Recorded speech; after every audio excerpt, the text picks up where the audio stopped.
মনে হয় না এবার 1 মান্থ নিবে বলে, তাও মনে হচ্ছে না। আর আরেকটা ব্যাপার হচ্ছে স্যার, যে যারা আমাদের মানে এক্সিস্টিং যারা মানে পেন্ডিং এক্সামিনার যারা, তো ক্যান্ডিডেট তাদের তো প্রিপারেশন নিতে হবে আমাদের নতুন ফরম্যাট অনুযায়ী, তাই না? হ্যাঁ তো হ্যাঁ হ্যাঁ, তা তাদের তো ক্ষেত্রে অবশ্যই। কি ধরনের মানে স্টেপ নেওয়া হয়েছে আইসিবি থেকে? এত শর্ট টাইমে কিভাবে কি করবে এটাও বুঝতেছি না আর কি।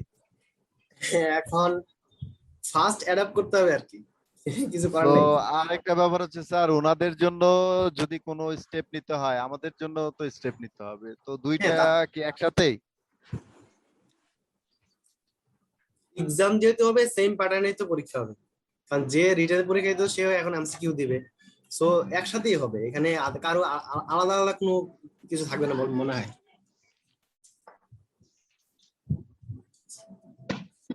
স্টেপ যেটা নেওয়া হবে এটা দুইজনের জন্যই নেওয়া হবে, এটা আসলে সেপারেট করে নেওয়া হবে না।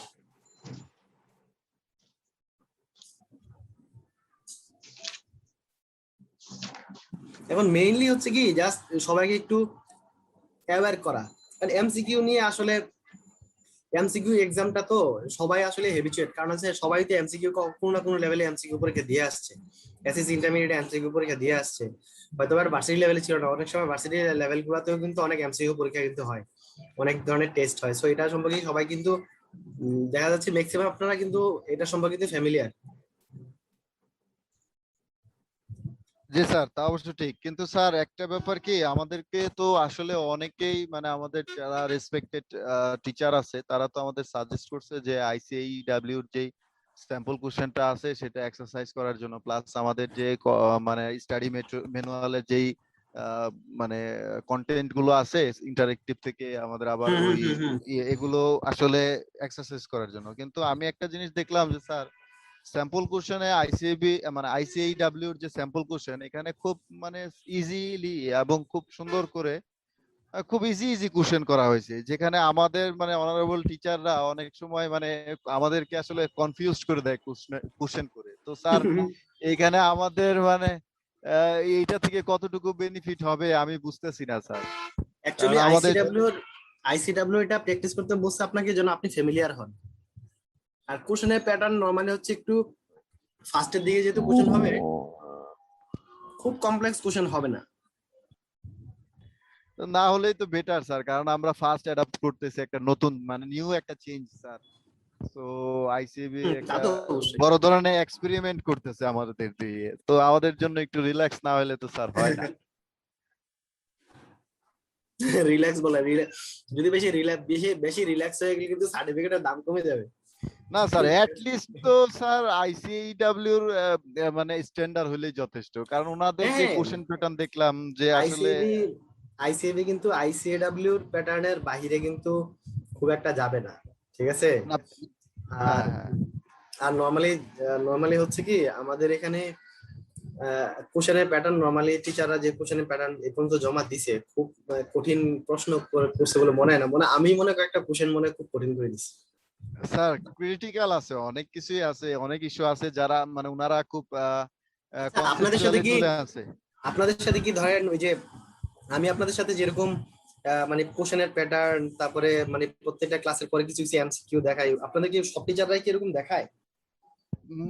মোস্ট অফ দা মানে সবাই আসলে এরকম করে উঠতে পারে না, কারণ আমাদের ট্যাক্স যে ক্লাসটা হচ্ছে ট্যাক্সে তো আসলে স্যার ওরকম ভাবে আসলে করাইতে পারতেছে না স্যার, মানে টাইমের কেন শর্টেজ প্লাস আপনার? হলো অনেক বড় সিলেবাস। এমআইটা চেষ্টা করতেছে স্যার, এমনি মোটামুটি সবগুলোতেই হচ্ছে, আর ল আর আইটি তে তো স্যার আসলে আমরা ওরকম প্যাটার্ন দেখছি না। আচ্ছা, লোয়ার আইডিতে আমরা এরকম প্যাটার্ন দেখছি না। আমি আপনাদেরকে না সবচেয়ে ভালো ভালো কিছু বুদ্ধি দিই, সেটা হচ্ছে আপনাদের দেখবেন এই যে কিছু অনলাইন বেসিসে কিছু কোর্স আছে, অনলাইন ফ্রি কোর্স আছে, অনলাইনে কিছু ফ্রি কোর্স আছে, ধরেন অ্যাকাউন্টিং এর উপর, এমআই এমআই, তারপরে আপনার ধরেন আইটি, ট্যাক্স, ল, এগুলোর উপর দেখবেন আপনি কিছু ফরেন ইউনিভার্সিটির কিছু কিছু ফ্রি কোর্স আছে, আপনি 1-2 ঘন্টাতেই করে ফেলতে পারবেন। ওইখানে যদি আপনি দেখেন, দেখবেন ওদের ওই এমসিকিউ বেসড হচ্ছে এই ইভ্যালুয়েশন গুলো হয়। আপনারা চাইলে কিন্তু ঘুমের সময় শোয়ার সময় যে কোনো সময় একটা রেজিস্ট্রেশন করে, ফ্রি রেজিস্ট্রেশন কিন্তু ফ্রি ফ্রি ট্রেইলে করা যায়। তো ওগুলো হচ্ছে আপনারা চাইলে প্র্যাকটিস কিন্তু করতে পারেন, ওইখানে আপনি দেখবেন যে এমসিকিউ গুলা কিভাবে কিভাবে প্রশ্নগুলো করে, সিনারিও বেসড কোশ্চেন গুলো করে। আপনি কিন্তু ইজিলি কিন্তু বুঝে যাবেন। স্যার এই মানে টেকনিকটা choice হলো আর কি। স্যার আইসিএবি যদি অ্যাডপ্ট করতো আমাদের জন্য বেনিফিট বেশি। এখন মানে আমরা তো আইসিবি কোনো আইসিএবি আসলে আইসিবি আমাদের কাছ থেকে যে কোশ্চেন গুলা স্যাম্পল কোশ্চেন নিয়েছে, এগুলো তো আপনাদেরকে সার্কুলেট করার কথা। সব সবগুলা সাবজেক্টের একটা স্ট্যান্ডার্ড কোশ্চেন আপনাদেরকে দেওয়ার কথা, এখনো দেয় নাই। না, না স্যার তেমন ভাবে তো প্রোভাইড করে নাই, কারণ সব সাবজেক্টে যদি সব টিচাররা কোশ্চেন দেয় যারা আমাদের এখানে লেকচার দিচ্ছে বা আমাদের ক্লাসগুলো নিচ্ছে, তো প্রবাবলি এক এক সেশন যদি আমাদের যেরকম এই ব্যাচের 7 ব্যাচে তিনটা সেশন আছে, সরি সেকশন আছে তিনটা, তো অলমোস্ট তো পেপারে একটা পেপারের জন্য তিনটা কোশ্চেন পাওয়াই যাচ্ছে। তো হ্যাঁ, আমরা তো ওরকম ভাবে পাচ্ছি না, না ওরকম ভাবে পাচ্ছি সবগুলা না। সবগুলা সাবজেক্টেই কিন্তু সব টিচাররাই কিন্তু এক্সামের মানে আপনাদের কোশ্চেনের প্যাটার্ন কি হবে, একটা ফুল সেট অফ কোশ্চেন কিন্তু সবাই কিন্তু জমা সবাই জমা দিছে, এবং এটা আইসিএবি আপনাদেরকে সার্কুলেট করার কথা। কেন ডিলে করতেছে আমি জানি না আসলে। জি আমরা স্যার, কিন্তু সেটাই আমরা তো। কিন্তু কোশ্চেন কিন্তু জমা দিয়েছি। আমাদের তো একটা প্র্যাকটিসের ব্যাপার আছে স্যার, কারণ হচ্ছে হ্যাঁ, ধরেন আমাদের এখানে এক একটা স্টাডি ম্যানুয়ালের জন্য 2 জন করে টিচার আছে, সো ওনারা 2 জন যদি 2টা কোশ্চেন দেয়, এমন করে 3টা সেশনের জন্য 6টা কোশ্চেন হয়ে যাচ্ছে একটা পেপারে। হ্যাঁ, হ্যাঁ, হ্যাঁ, সো আমাদের তো ওই 6টা কোশ্চেনও যদি আমরা অ্যানালাইজ করতে পারি অনেকটা বেনিফিট হয়। হ্যাঁ, তা তো অবশ্যই। আমি হচ্ছে কি, আমি যে কোশ্চেনটা অলরেডি আমার এন্ড থেকে যে কোশ্চেনটা আমি দিছি, ওই কোশ্চেনটা কিন্তু আমি প্রতি ক্লাসে পরে আমার ওই চ্যাপ্টার রিলেটেড কোশ্চেন গুলো কিন্তু আপনাদের কিন্তু দেখাই দিই। আমি কিন্তু এটা অলরেডি দেখাই। হ্যাঁ, আর ফুল কোশ্চেনটা আমি আপনাদেরকে আজকে দিয়ে দিব, সমস্যা নেই। আইসিবি সার্কুলেট করুক আর না করুক, বাট এবার আমার আমার আমার পোর্শনে মানে আমার 1 থেকে 7 নাম্বার চ্যাপ্টার পর্যন্ত, আমাকে 1 থেকে 7 নাম্বার চ্যাপ্টার পর্যন্ত আমার পড়ানোর কথা। তো তো ওই ওই চ্যাপ্টার গুলো হচ্ছে আমি অলরেডি দিয়ে দিছি। আমি আপনাদের সাথে আবার আমি আপনাদের কাছে আজকে শেয়ার করে দিব, সমস্যা নেই। জি স্যার, থ্যাংক ইউ স্যার।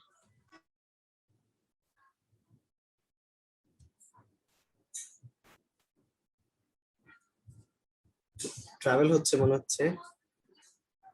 আপনার কি আমার এই প্রেজেন্টেশন স্লাইড কি দেখা যাচ্ছে? জি দেখা স্যার। যাচ্ছে স্যার, দেখা যাচ্ছে স্যার।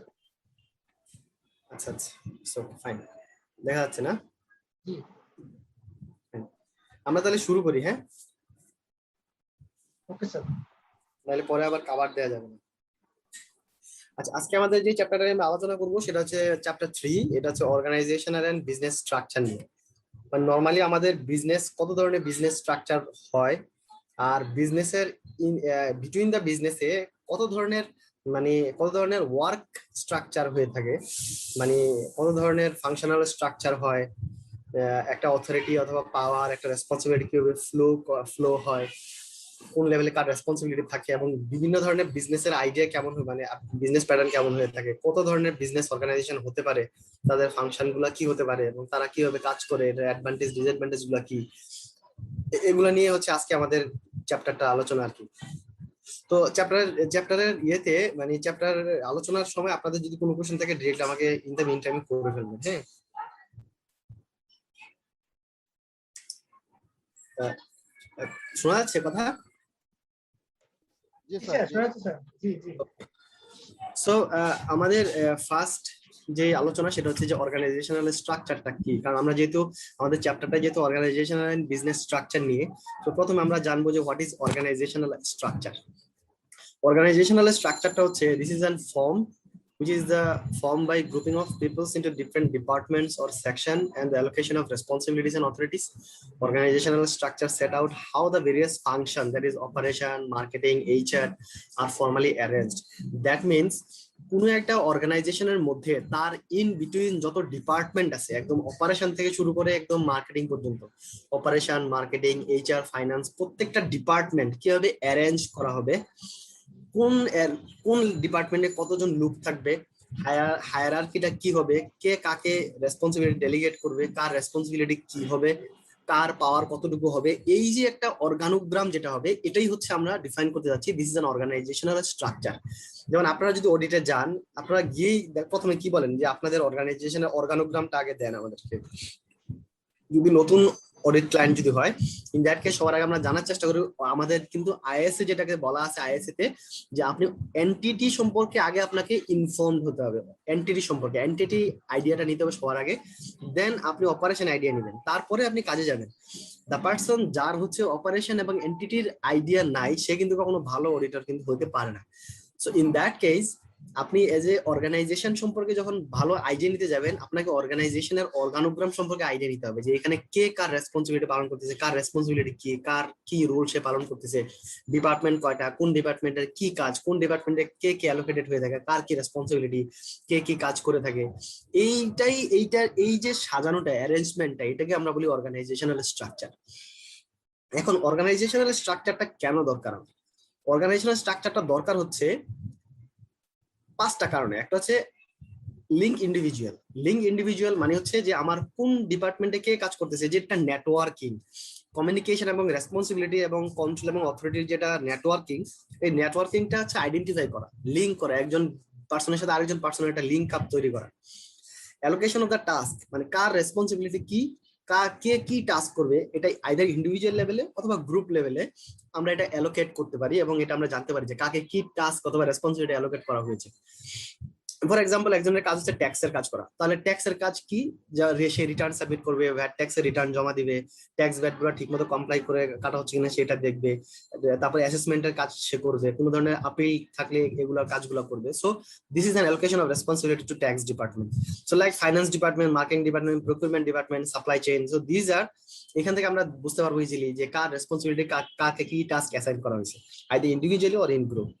দেন অথরিটি রিকোয়ারমেন্ট, এখন একজন যে কাজটা করবে তার আন্ডারে যে রিসোর্স গুলা দেওয়া হয়েছে, পার্সন দেওয়া হয়েছে, এখন সে তার কাজটা ঠিক মতো করতেছে কিনা, তাকে কতটুকু পাওয়ার দেওয়া হবে, এটা অর্গানাইজেশনাল স্ট্রাকচার ডিফাইন করে দিবে যে how much power the person will avail. Then হচ্ছে to coordinate the objectives and activities of separate group. তার মানে হচ্ছে ধরেন এক একটা গ্রুপের যে কাজ থাকে, এই কাজগুলোকে কোঅর্ডিনেট করে একটা ওভারঅল যে আমার অবজেক্টিভ থাকবে, অর্গানাইজেশনের যেটা ওভারঅল গোল থাকবে, গোলটাকে যেন অ্যাচিভ করা যায়, এটাকে কোঅর্ডিনেট করার জন্য আমার অর্গানাইজেশনাল স্ট্রাকচারটা দরকার।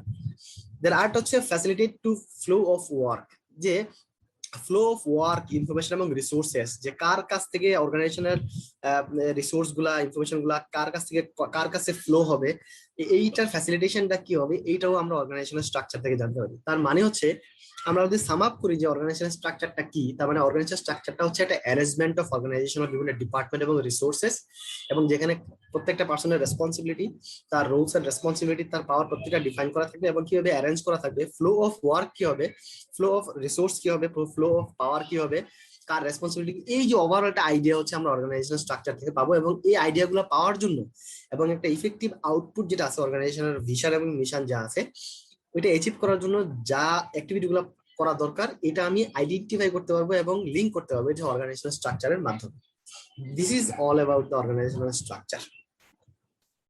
দেন অর্গানাইজেশনাল স্ট্রাকচারটাকে Mintzberg, he is an management specialist, Mintzberg হচ্ছে অর্গানাইজেশনাল স্ট্রাকচারটাকে সে ডিফাইন করছে একটা হায়ারার্কির মাধ্যমে। সে বলতেছে যে অর্গানাইজেশনের মধ্যে 6টা ইনগ্রেডিয়েন্ট আছে, যেই 6টা ইনগ্রেডিয়েন্ট দিয়ে একটা বেস্ট অর্গানাইজেশনাল স্ট্রাকচার ডেভেলপ করা সম্ভব, এবং যেখানে প্রত্যেকটা অর্গানাইজেশনাল ডিপার্টমেন্টের এক একটা ডিপার্টমেন্ট আরেকটা ডিপার্টমেন্টের সাথে ফুল রিলেট থাকবে, যে একটা ডিপার্টমেন্ট ছাড়া আরেকটা ডিপার্টমেন্টের আউটপুট কখনো ইফেক্টিভ আউটপুট কখনোই পসিবল হবে না। সো আমি কোনো একটা অর্গানাইজেশনের যে একটা স্পেসিফিক অবজেক্টিভ যেটা আছে, অবজেক্টিভটা যদি মেজার করতে চাই, ইন দ্যাট কেস আমার এই যে বিল্ডিং ব্লক, যেটাকে আমরা বলি এই 6টা ইনগ্রেডিয়েন্টকে আমরা বলি building block and coordinating mechanism of organizational structure. Building block আমরা বলি বিল্ডিং ব্লক। তার মানে হচ্ছে এই 6টা ইনগ্রেডিয়েন্ট গুলোর কম্বিনেশনে একটা অর্গানাইজেশনাল অবজেক্টিভ অ্যাচিভ হবে। তো এই জন্য আমরা এখন জানবো যে 6টা ইনগ্রেডিয়েন্ট কি। তো মিনবার্গ যেটা বলতেছে যে অর্গানাইজেশনের হচ্ছে একদম টপ লেভেল, লোয়ার লেভেল থেকে শুরু করে একদম টপ লেভেল পর্যন্ত প্রত্যেকটা পার্সন একজন আরেকজনের সাথে কো রিলেটেড, এবং প্রত্যেকটা পার্সন এক একজনের প্রি ডিফাইন্ড যে সমস্ত রুলস এন্ড রেসপন্সিবিলিটি আছে তারা এগুলা পালন করবে। আর এটার মাধ্যমে একটা আইডিওলজি ক্রিয়েট হবে। আইডিওলজি মানে হচ্ছে this is the concept of best organizational arrangement. So এই 6টা হচ্ছে ইনগ্রেডিয়েন্ট কি কি, একটা হচ্ছে অর্গানাইজেশনের operating core, middle line, strategic apex, support staff, techno structure এবং আইডিওলজি। এই 6টা হচ্ছে ইনগ্রেডিয়েন্ট। আপনারা যদি ছকটা একটু দেখেন kindly, just look into the graph, আপনি দেখেন এখানে কার স্ট্রাকচারটা কোন জায়গায় অবস্থান। আপনাকে যদি এমসিকিউ যদি দেয়া হয়, কোশ্চেন করা হবে গ্রাফ থেকে যে কার কার হচ্ছে এদের কিন্তু দুই ধরনের কোশ্চেন থাকতে পারে। একটা হচ্ছে একটা রেসপন্সিবিলিটি উল্লেখ করে দিয়ে এখন বলতে পারি যে এই রেসপন্সিবিলিটি কোনটার মধ্যে পড়ে, এটা কি অপারেটিং কোরের মধ্যে পড়ে নাকি মিডল লাইনের মধ্যে পড়ে নাকি স্ট্র্যাটেজিক অ্যাপেক্স এর মধ্যে পড়ে নাকি সাপোর্ট স্টাফের কাজ এটা নাকি টেকনো স্ট্রাকচারের কাজ। ঠিক আছে, এটা কোশ্চেন করতে পারে। আর আরেকটা কোশ্চেন করতে পারে যে কার লেভেলটা কোন জায়গায় অবস্থিত, এটা কোশ্চেন করতে পারে। So you just look into the graph. আপনি দেন অপারেটিং কোর হচ্ছে সবার নিচে, অপারেটিং কোর হচ্ছে সবার নিচে থাকে, দেন এর উপরে থাকে মিডল লাইন, মিডল লাইনের উপরে থাকে স্ট্র্যাটেজিক অ্যাপেক্স। এবং এখানে দুই ধরনের সাপোর্ট ডিপার্টমেন্ট আছে, একটা হচ্ছে টেকনো স্ট্রাকচার দেয়ার এবং সাপোর্ট স্টাফ। এই দুইটা হচ্ছে সাপোর্ট ডিপার্টমেন্ট আমরা বলি, টেকনো স্ট্রাকচার এবং অপারেটিং স্টাফ যেটা আছে এই দুইটাকে আমরা বলি সাপোর্ট ডিপার্টমেন্ট। এই দুইটা হচ্ছে স্ট্র্যাটেজিক অ্যাপেক্স, মিডল লাইন এবং অপারেটিং করে তিনজনকে হচ্ছে বিভিন্ন কাজে হেল্প করবে, তাদের কাজগুলোকে অ্যাচিভ করার জন্য যে সমস্ত সাপোর্ট গুলা দরকার, আইদার টেকনোলজিক্যাল সাপোর্ট, যে কোনো স্পেশাল এক্সপার্ট সাপোর্ট, এই সমস্ত সাপোর্ট যেগুলো লাগবে ওই সাপোর্ট গুলা হচ্ছে আপনার এই তিনটা লেভেলকে হচ্ছে তারা প্রোভাইড করবে। ফর এক্সাম্পল, তাহলে আমরা এখন জানবো যে ইন ডিটেইল যে অপারেটিং কোরের কাজ কি কি কি কে এখানে থাকবে, মিডল লাইনের কাজ কি, স্ট্র্যাটেজিক অ্যাপেক্স, প্রত্যেকটা এই যে প্রত্যেকটা বিল্ডিং ব্লকে কোন কোন লেভেলে কার কি কাজ, এটা সম্পর্কে এখন আমরা জানবো। First of all, operating core কারা থাকে? Operating core হচ্ছে the peoples directly involved in the process of obtaining input and converting them into output, that is direct operational staff. For example, আপনি বলতে পারেন যে ফ্যাক্টরি লেভেলে যারা থাকে তাদেরকে আপনি বলতে পারেন অপারেটিং কোর। অথবা একটা কাজ ইমপ্লিমেন্টেশন করতে গিয়ে যারা হচ্ছে নেট পাবে না, যারা হচ্ছে একটা কাজকে ইমপ্লিমেন্টেশন করতে গিয়ে যারা হচ্ছে ডিরেক্টলি ইনভলভ থাকে, আপনি তাকে বলতে পারেন যে তারা অপারেটিং করে থাকে। ঠিক আছে, তাদের কাজটা হচ্ছে আপনার কাছ থেকে যে ইনপুট গুলা পাবে ওই ইনপুট গুলা যে লেভেল থেকে পাবে ইনপুট গুলাকে কনভার্ট করে তারা হচ্ছে আউটপুট পর্যন্ত নিয়ে যাবে, এটা হচ্ছে অপারেটিং কোরের কাজ। মিডল লাইনের কাজ হচ্ছে the middle line conveys the goals set by the strategic apex and control the work of the operating core in pursuit of those goals, that is middle and first line manager, যাদেরকে আমরা বলি first line manager. So আমরা কিন্তু এর আগে first line ম্যানেজারে কারা থাকে এই সম্পর্কে আমরা কিন্তু লাস্ট চ্যাপ্টারে কিন্তু আমরা পড়েছি যে ফার্স্ট লাইন লেভেলের ম্যানেজারে কারা থাকে। তো তাদের কাজটাই হচ্ছে স্ট্র্যাটেজিক অ্যাপেক্স লেভেলে যে সমস্ত গোলস এন্ড রেসপন্সিবিলিটি গুলো সেট করে দেওয়া হবে এগুলো অপারেটিং কোর কে হচ্ছে পৌঁছায় দেয় এবং তাদেরকে অপারেটিং কোর যেন এই কাজটা অ্যাকমপ্লিশ করতে পারে তাদেরকে হেল্প করা, এটা যে মিডল লাইনের কাজ।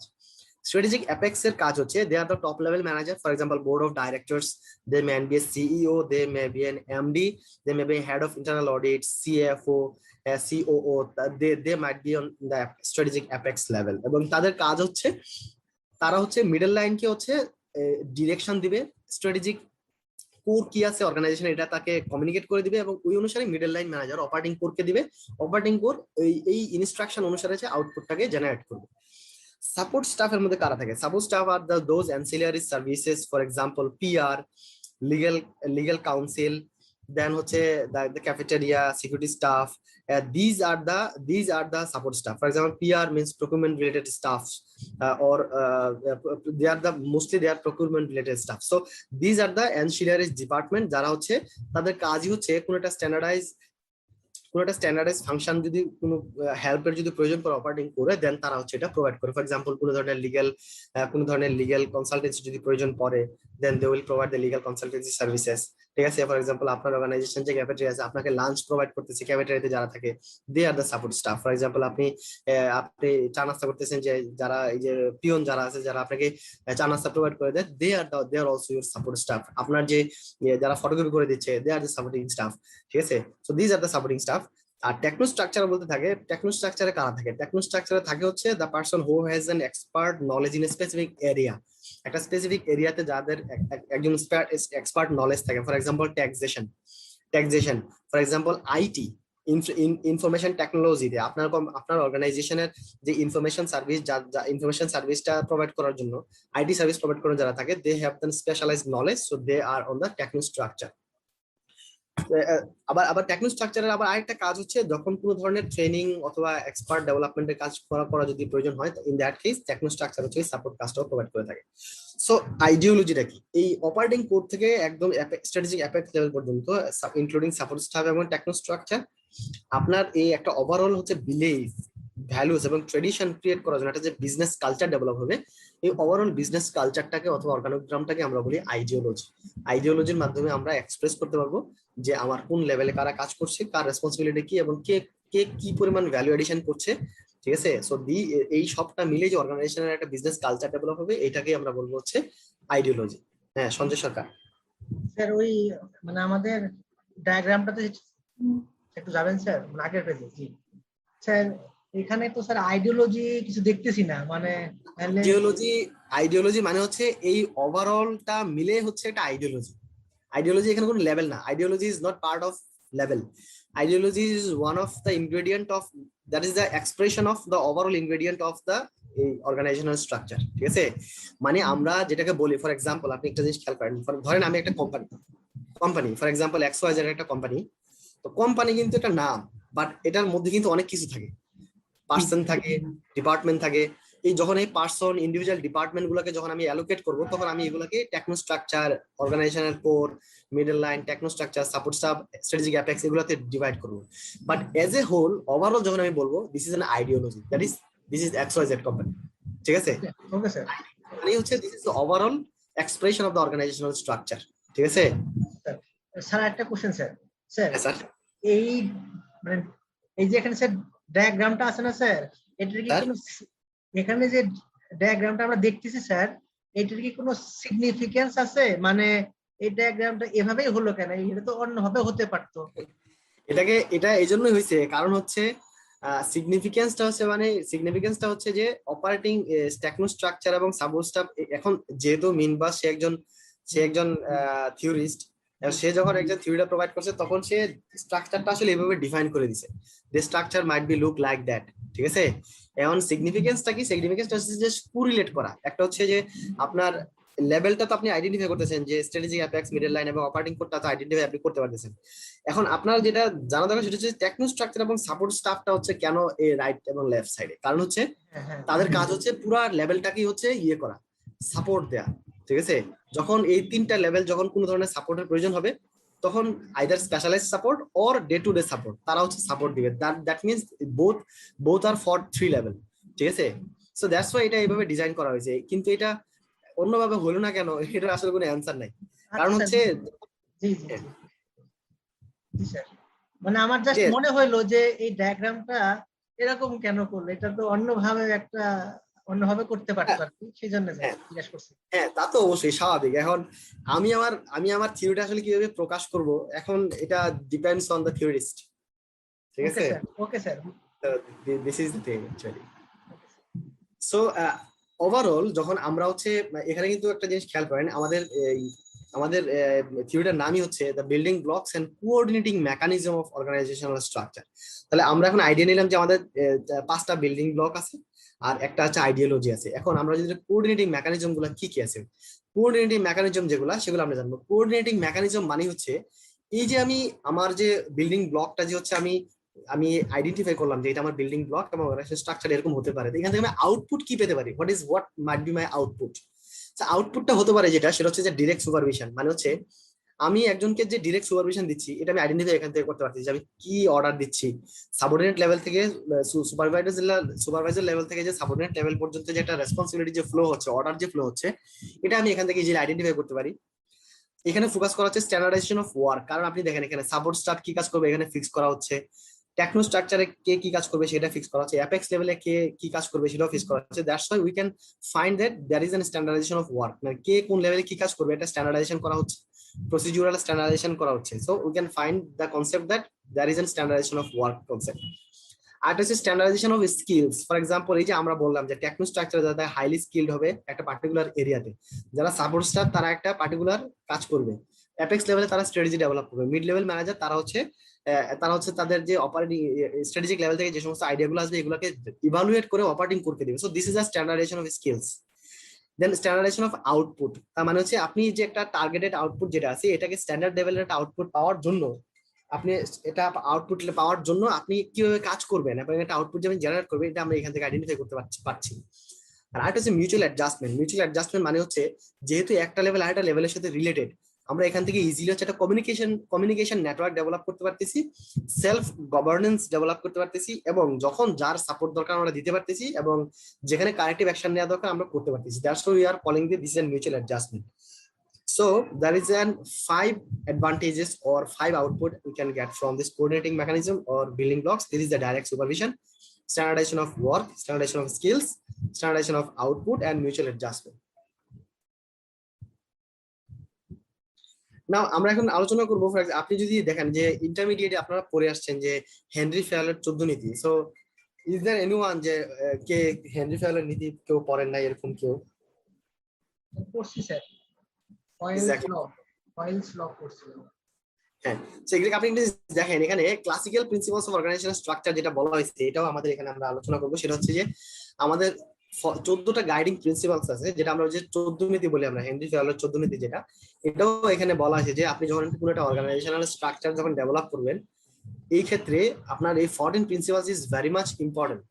এবং আপনি দেখবেন বড় বড় গাড়ির যে সমস্ত কোম্পানিগুলো আছে, ওয়ার্ল্ডের যত বড় বড় কার ম্যানুফ্যাকচারিং কোম্পানি, ভক্সওয়াগন, হ্যাঁ ভক্সওয়াগন, টয়োটা, হ্যাঁ তারপর হচ্ছে বিএমডব্লিউ, মার্সিডিজ বেঞ্জ, আপনি যত ধরনের বড় বড় গাড়ি কার ম্যানুফ্যাকচারার আপনি যদি দেখেন, টাটা, তারা হচ্ছে দেবের এই 14 প্রিন্সিপাল গুলো ফলো করে মোস্টলি, মানে মেইনলি হচ্ছে যেখানে স্ট্যান্ডার্ডাইজড আউটপুট যেখানে প্রডিউস হয়, স্ট্যান্ডার্ডাইজড আউটপুট, ওইখানে এই 14 guiding principles types of Bible, তারা হচ্ছে এটা সবসময় ফলো করে। তো আপনি এখানে দেখেন যে কি কি ধরনের 14 প্রিন্সিপাল, আমরা জাস্ট আপনাদের জাস্ট রিমাইন্ডার দিয়ে রিমাইন্ড করা আপনারা সম্পর্কে জানেন। ফর এক্সাম্পল এখানে যে ডিভিশন অফ ওয়ার্ক, এখানে কে কোন কাজ করে। ফর এক্সাম্পল একটা গাড়ির কোম্পানির ক্ষেত্রে যদি আপনি চিন্তা করেন, একজনের কাজ, যে টায়ার প্রডিউস করতেছে সে টায়ারই প্রডিউস করতেছে, যে ইঞ্জিন প্রডিউস করতেছে সে ইঞ্জিনই বানাবে, তারপর হচ্ছে যে ডিজাইন করবে সে ডিজাইনই করবে, যে অ্যানসিলিয়ারিজ প্রোডাক্ট গুলা, ফর এক্সাম্পল স্পেয়ার পার্টস যদি হয় সে স্পেয়ার পার্টস গুলোই বানাবে, ঠিক আছে। সো এই যে এক একটা কাজ এক একজনকে ডিভাইড করে দেয়। So this is the division of work, কে কোন কাজ করবে। স্কেলার চেইন মানে হচ্ছে কি যে কে কোন লেভেলে কি কাজ করবে, একজন আরেকজনের সাথে ইন্টার রিলেটেড। কারণ হচ্ছে কি আপনারা যেমন দেখেন একজন আরেকজনের কাছ থেকে অর্ডার ফ্লো আসবে। So this is the scalar chain. And correspondence of authority and responsibilities, আপনার এখানে কার রেসপন্সিবিলিটি এবং অথরিটি কি হবে। অ্যাপ্রোপ্রিয়েট সেন্ট্রালাইজেশন, আমরা এখানে আমারটা কি সেন্ট্রালাইজড কাজ হবে নাকি ডিসেন্ট্রালাইজড কাজ হবে, এখান থেকে ইজিলি আমি বুঝতে পারছি। তার মানে হচ্ছে আমার হেনরি ফেয়াল যেটা বলতেছে যে আমার কাজটা হচ্ছে সেন্ট্রালাইজেশন হতে হবে, কারণ সেন্ট্রালাইজ যদি না হয় আমি কাজের আউটপুটটা ওই লেভেলে পাবো না, আমি কন্ট্রোল করতে পারবো না। সো কন্ট্রোলটাকে ফোকাস করার জন্য আমার কাজটাকে সেন্ট্রালাইজেশনের মাধ্যমে করা হয়। Then unity of command for the peoples, তার মানে কি কমান্ড হচ্ছে সবার জন্য সেম হবে, ঠিক আছে। ইউনিটি অফ কমান্ড তার মানে প্রত্যেকটা লেভেলে সবাই তাদের লোয়ার লেভেলকে কমান্ড করবে এবং তাদের রেসপন্সিবিলিটি কিভাবে ডিফাইন করে দিবে, এবং তাদের প্রত্যেকটা ইউনিটি থাকতে হবে। তার মানে একজন যে কমান্ড করবে এটা সম্পর্কে উপরের লেভেলও এটা সম্পর্কে অ্যাওয়ার থাকতে হবে। This is the unity of command. আর unity of direction for the organization, যেমন আপনি কমান্ড করবেন, আপনি ডাইরেকশন করবেন, সো ডাইরেকশনটাও ইউনিটি অফ ডাইরেকশন হতে হবে। তার মানে হচ্ছে ডাইরেকশন যা করবেন শুড বি কমিউনিকেটেড। দেন হচ্ছে ইনিশিয়েটিভ, আপনি যে সমস্ত ইনিশিয়েটিভ গুলো নিবেন প্রত্যেকটা লেভেলে, initiative should be communicated.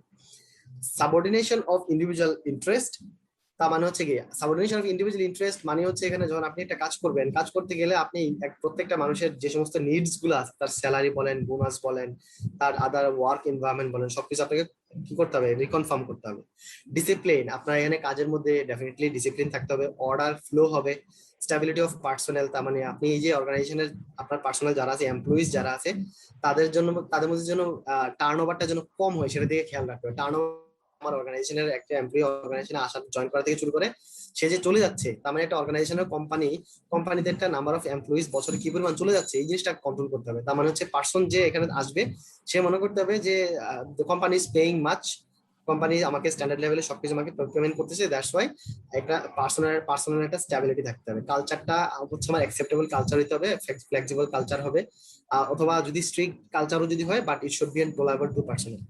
Equity মানে হচ্ছে প্রত্যেকটা পার্সনের সাথে আপনি সমানভাবে জাজ করবেন, তার মানে যার যেই লেভেলে যে যতটুকু পরিমাণে প্রাপ্য, যে পরিমাণ অর্ডার বলেন, সিম্পিতি বলেন, যে যতটুকু পরিমাণে পাওয়া দরকার তাকে দিতে হবে। রিমুনারেশন, যেটা আমরা অলরেডি বলছি যে রিমুনারেশন তাকে ডেফিনেটলি রিমুনারেশন তাকে প্রোভাইড করতে হবে।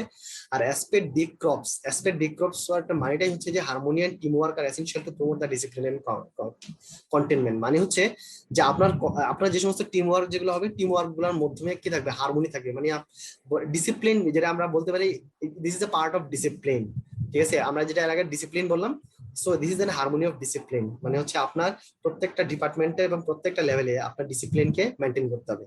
So this is the overall 14 guiding principles, যেটা আপনাকে প্রত্যেকটা অর্গানাইজেশনের ক্ষেত্রে আপনি যখনই হচ্ছে আপনি আপনার অর্গানাইজেশনের স্ট্রাকচারটা ডেভেলপ করবেন, তখন আপনাকে এই প্রত্যেকটা প্রিন্সিপালকে আপনাকে কনফার্ম করতে হবে to get effective output from your employees and subordinates. Modern approaches to organizational structures, তা আমরা এর আগে পড়লাম this is N very traditional approaches. So আপনি দেখবেন যে নতুন নতুন যেহেতু টেকনোলজি চেঞ্জ হচ্ছে, মানুষের অ্যাকসেপ্টেন্সের প্যাটার্ন চেঞ্জ হয়ে যাচ্ছে, মানুষের ধ্যান ধারণাও চেঞ্জ হয়ে যাচ্ছে, সো কালচার চেঞ্জ হচ্ছে, এন্ড দ্যাটস ওয়াই আমাদের যে অর্গানাইজেশনাল স্ট্রাকচার যেটা আছে স্ট্রাকচারের অ্যাপ্রোচ কিন্তু চেঞ্জ হয়ে যাচ্ছে। So there is a two types of organizational approach of modern approach, it is multi scaling আর is flexibility.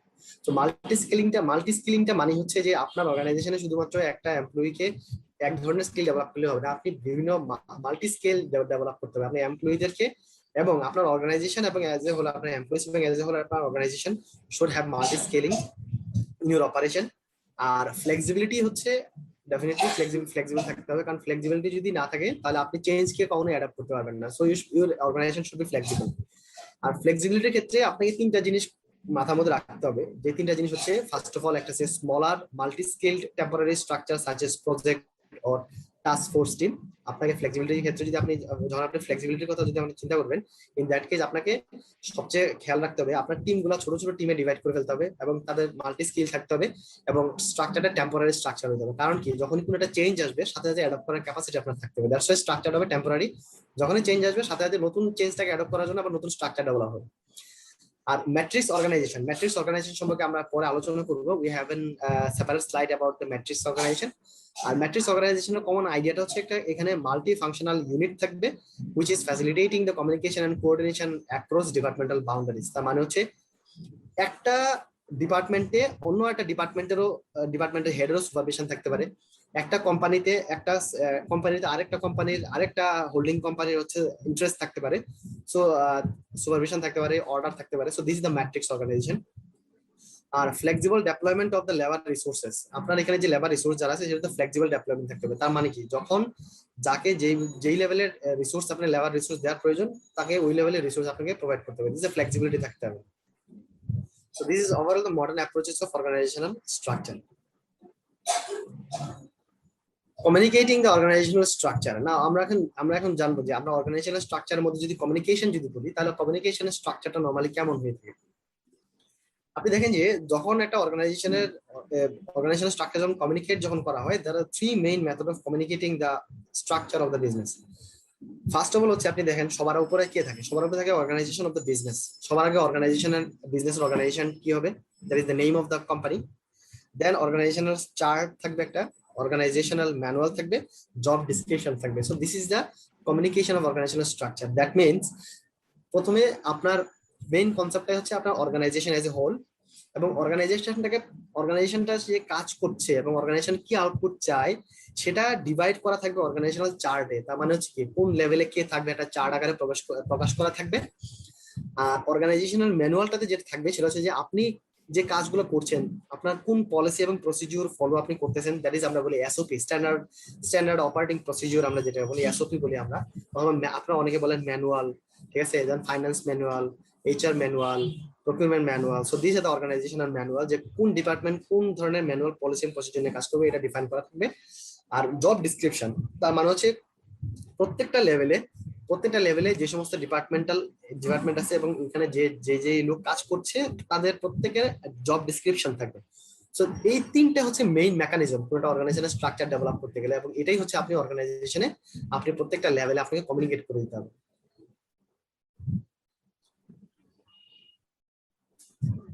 Types of business structure. এখন আমরা দেখলাম যে অর্গানাইজেশনের স্ট্রাকচার গুলা কি, এর আগে আমরা বললাম যে অর্গানাইজেশনাল স্ট্রাকচার কি হতে পারে, অর্গানাইজেশনাল স্ট্রাকচারের অ্যাপ্রোচ গুলা কি হতে পারে, মেকানিজম গুলা কি হতে পারে। এখন আমরা দেখবো যে টাইপস অফ বিজনেস স্ট্রাকচার, কি কি ধরনের বিজনেস স্ট্রাকচার হতে পারে। এই বিজনেস স্ট্রাকচারটাকে লিঙ্ক করা হয়েছে হচ্ছে আপনার 6 বিল্ডিং ব্লক। মানে আমরা একটু আগে যে 6 বিল্ডিং ব্লক যেটা আমরা পড়লাম, অপারেটিং কোর, মিডল লাইন, তারপর হচ্ছে আপনার techno structure, strategic apex. So এই যে আমাদের ছয়টা বিল্ডিং ব্লক যেটা ছিল, এইটার সাথে আমাদের কোঅর্ডিনেশন, আমরা 6টা বিল্ডিং ব্লকের উপর বেসিস করে আমরা আউটপুট লেভেল কি হতে পারে, কোঅর্ডিনেটিং মেকানিজম কি হতে পারে সেটা আমরা দেখলাম। এই কোডিং মেকানিজম এবং বিল্ডিং ব্লককে হচ্ছে ইন্টারনাল এবং এক্সটার্নাল ফ্যাক্টরকে কম্বাইন করে বিজনেস স্ট্রাকচার হচ্ছে ডেভেলপ করা হয়েছে, বিজনেস স্ট্রাকচার ডেভেলপ করা হয়েছে। সো আমরা একটু দেখেন আমাদের এখানে পাঁচ ধরনের বিজনেস স্ট্রাকচার আছে। একটা হচ্ছে simple structure, machine bureaucracy structure, professional bureaucracy, divisionalized, তারপর হচ্ছে অ্যাডোক্রেসি অথবা ইনোভেটিভ। এই ধরনের পাঁচটা বিজনেস স্ট্রাকচার আপনার হতে পারে। একটা হচ্ছে সিম্পল, আর হচ্ছে মেকানিক। সিম্পল বিজনেস স্ট্রাকচারটা মানে হচ্ছে যে ধরেন আপনার যেই বিজনেস স্ট্রাকচার গুলো নর্মালি ছোট ধরনের হয়ে থাকে, ফর এক্সাম্পল ধরতে পারেন এটা সোল প্রোপ্রাইটারশিপ বিজনেস, পার্টনারশিপ বিজনেস, যেখানে মানে লোকজন সংখ্যাও কম হয়ে থাকে এবং তাদের কাজের এরিয়াও কম থাকে। In that case they are simple structure. আর সিম্পল স্ট্রাকচারের ক্ষেত্রে নর্মালি যেটা হয় সেটা হচ্ছে they are very much simple. External এনভায়রনমেন্টে যেটা হয়ে থাকে they are simple and dynamic. এটা হচ্ছে তাদের এক্সটার্নাল এনভায়রনমেন্টের factor, they are very much simple and dynamic, ঠিক আছে, তার মানে ফ্লেক্সিবল হয়ে থাকে।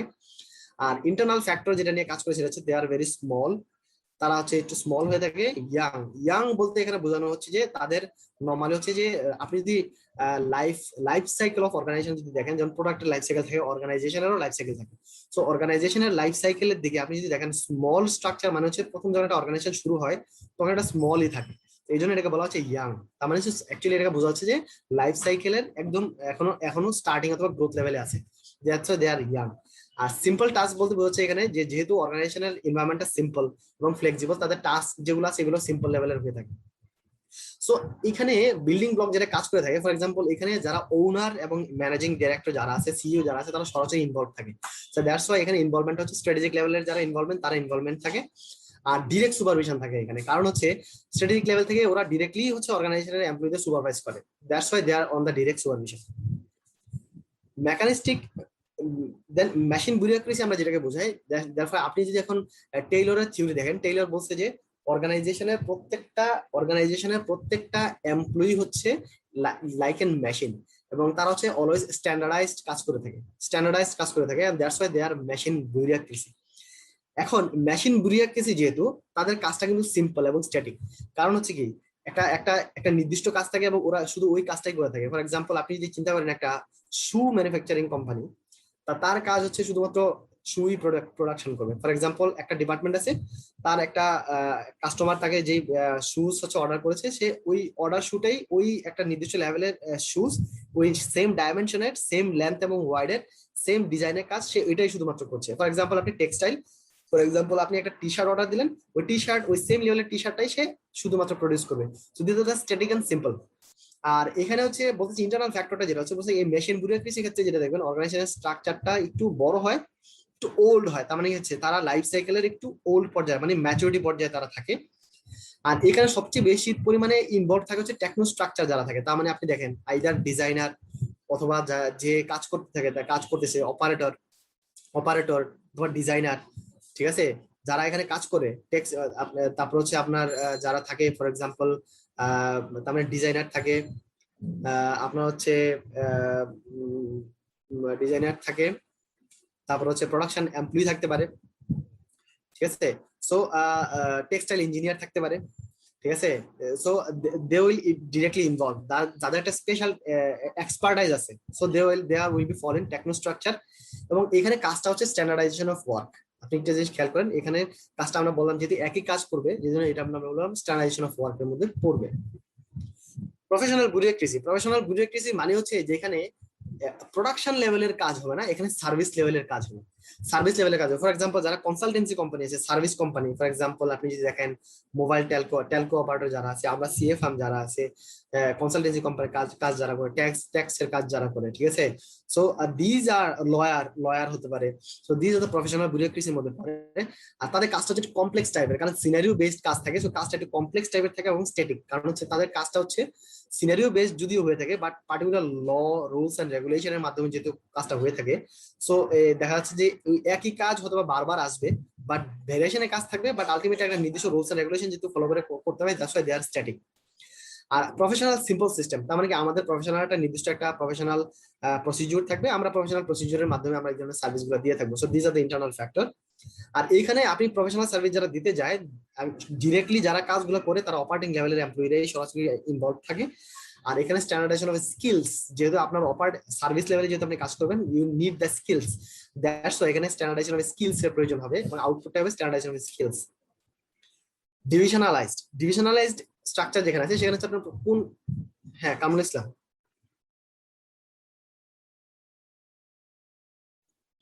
স্যার আমরা যে এগুলা পড়তেছি এগুলা পড়লে কি হবে, মানে কোন কাজে লাগবে আমাদের? এখন কাজে লাগবে বলতে এখান থেকে কোশ্চেন থাকবে। এখন কাজে লাগবে বলতে আপনি তো কাজেও লাগাবেন, আপনি কিন্তু পড়বেন পরীক্ষার জন্য পড়বেন, তাই না? হ্যাঁ ঠিক আছে, মানে কি ধরনের, মানে এখান থেকে সিনারিওটা কি ধরনের কোশ্চেন হতে পারে? এই ধরনের সিনারিওটা থাকতে পারে। ফর এক্সাম্পল আপনাকে একটা অর্গানাইজেশনের প্যাটার্ন বলে দিল, সে আপনি এটা আপনি আপনি যদি বই দেখেন, আমি ওয়ার্ক এক্সাম্পলটা এখানে দেই নাই, এটা নিয়ে একটা কোশ্চেন আছে, একটা সিএ ফার্মের একটা কোশ্চেন আছে। ফর এক্সাম্পল আপনাকে এখানে বললো যে একটা সিএ ফার্মে একটা অর্গানাইজেশনের স্ট্রাকচার যেটা, সেটা হচ্ছে এখানে যখন কোনো একটা কাজ আসে, এখানে আর্টিকেল স্টুডেন্টের সরাসরি ক্লায়েন্টে ইনভলভ থাকে, তার ম্যানেজার যারা আছে তার ম্যানেজাররা তার কাজে রিভিউ করে, তার যদি কোনো ধরনের ট্যাক্সের অথবা লিগাল রিলেটেড কোনো ধরনের অ্যাডভাইজের প্রয়োজন হয়, তার লিগাল ডিপার্টমেন্ট, তার ল ডিপার্টমেন্ট অথবা তার ট্যাক্স ডিপার্টমেন্ট তাকে এই ধরনের সার্ভিসগুলো প্রোভাইড করে থাকে। তার যদি আইটির কোনো ধরনের অডিটের পার্ট যদি থাকে, তাহলে তার আইটি ডিপার্টমেন্ট তাকে হেল্প করে থাকে, অথবা যেমন এখানে সিসা থাকতে পারে, যে কেউ থাকতে পারে। আর পার্টনার হচ্ছে ওভারঅল কাজটাকে হচ্ছে রিভিউ করে। So this is the work culture. তো এখানে আপনি বলে থাকে যে তাহলে এখানে কোন এই কাজটা, ফর এক্সাম্পল একটা কাজের কথা যে বলে দিল এখানে, তাদেরকে ডিফাইন করে বলতে পারে যে তাহলে এখানে আর্টিকেল স্টুডেন্টের কাজটা এখানে কোন লেভেলে কাজের মধ্যে পড়ে, এটাকে অপারেটিং করে পড়ে, এটা কি টেকনো স্ট্রাকচারের মধ্যে পড়ে, নাকি স্ট্র্যাটেজিক অ্যাপেক্স এর মধ্যে পড়ে, এটা কাজটা কি কমপ্লেক্স নেচারের নাকি সিম্পল নেচারের, ঠিক আছে, এটা কি প্রফেশনাল সিম্পল সিস্টেমের মধ্যে পড়ে নাকি কোন কমপ্লেক্স সিস্টেমের মধ্যে পড়ে, এটা কি স্ট্যান্ডার্ডাইজেশন অফ স্কিলস এর প্রয়োজন হয় নাকি হচ্ছে ডিরেক্ট সুপারভিশনের প্রয়োজন হয়। So this are the types of question might become, ঠিক আছে। সো এখানে আমরা কেন পড়বো, এটার অ্যান্সার হচ্ছে এখান থেকে কোশ্চেন থাকতে পারে, জানার জন্য পড়তে হবে, ঠিক আছে। ঠিক আছে।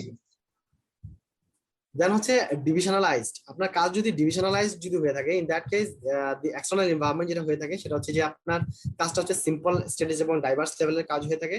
আর এটা হচ্ছে আপনার আপনি অর্গানাইজেশনের লাইফ সাইকেলের কথা যদি আপনি চিন্তা করেন, this is very much matured লেভেলে থাকে। আর মিডল লাইনে যারা থাকে তারা ইনভলভ থাকে এখানে, এবং স্ট্যান্ডার্ডাইজেশন অফ আউটপুট নরমালি হয়ে থাকে এখানে।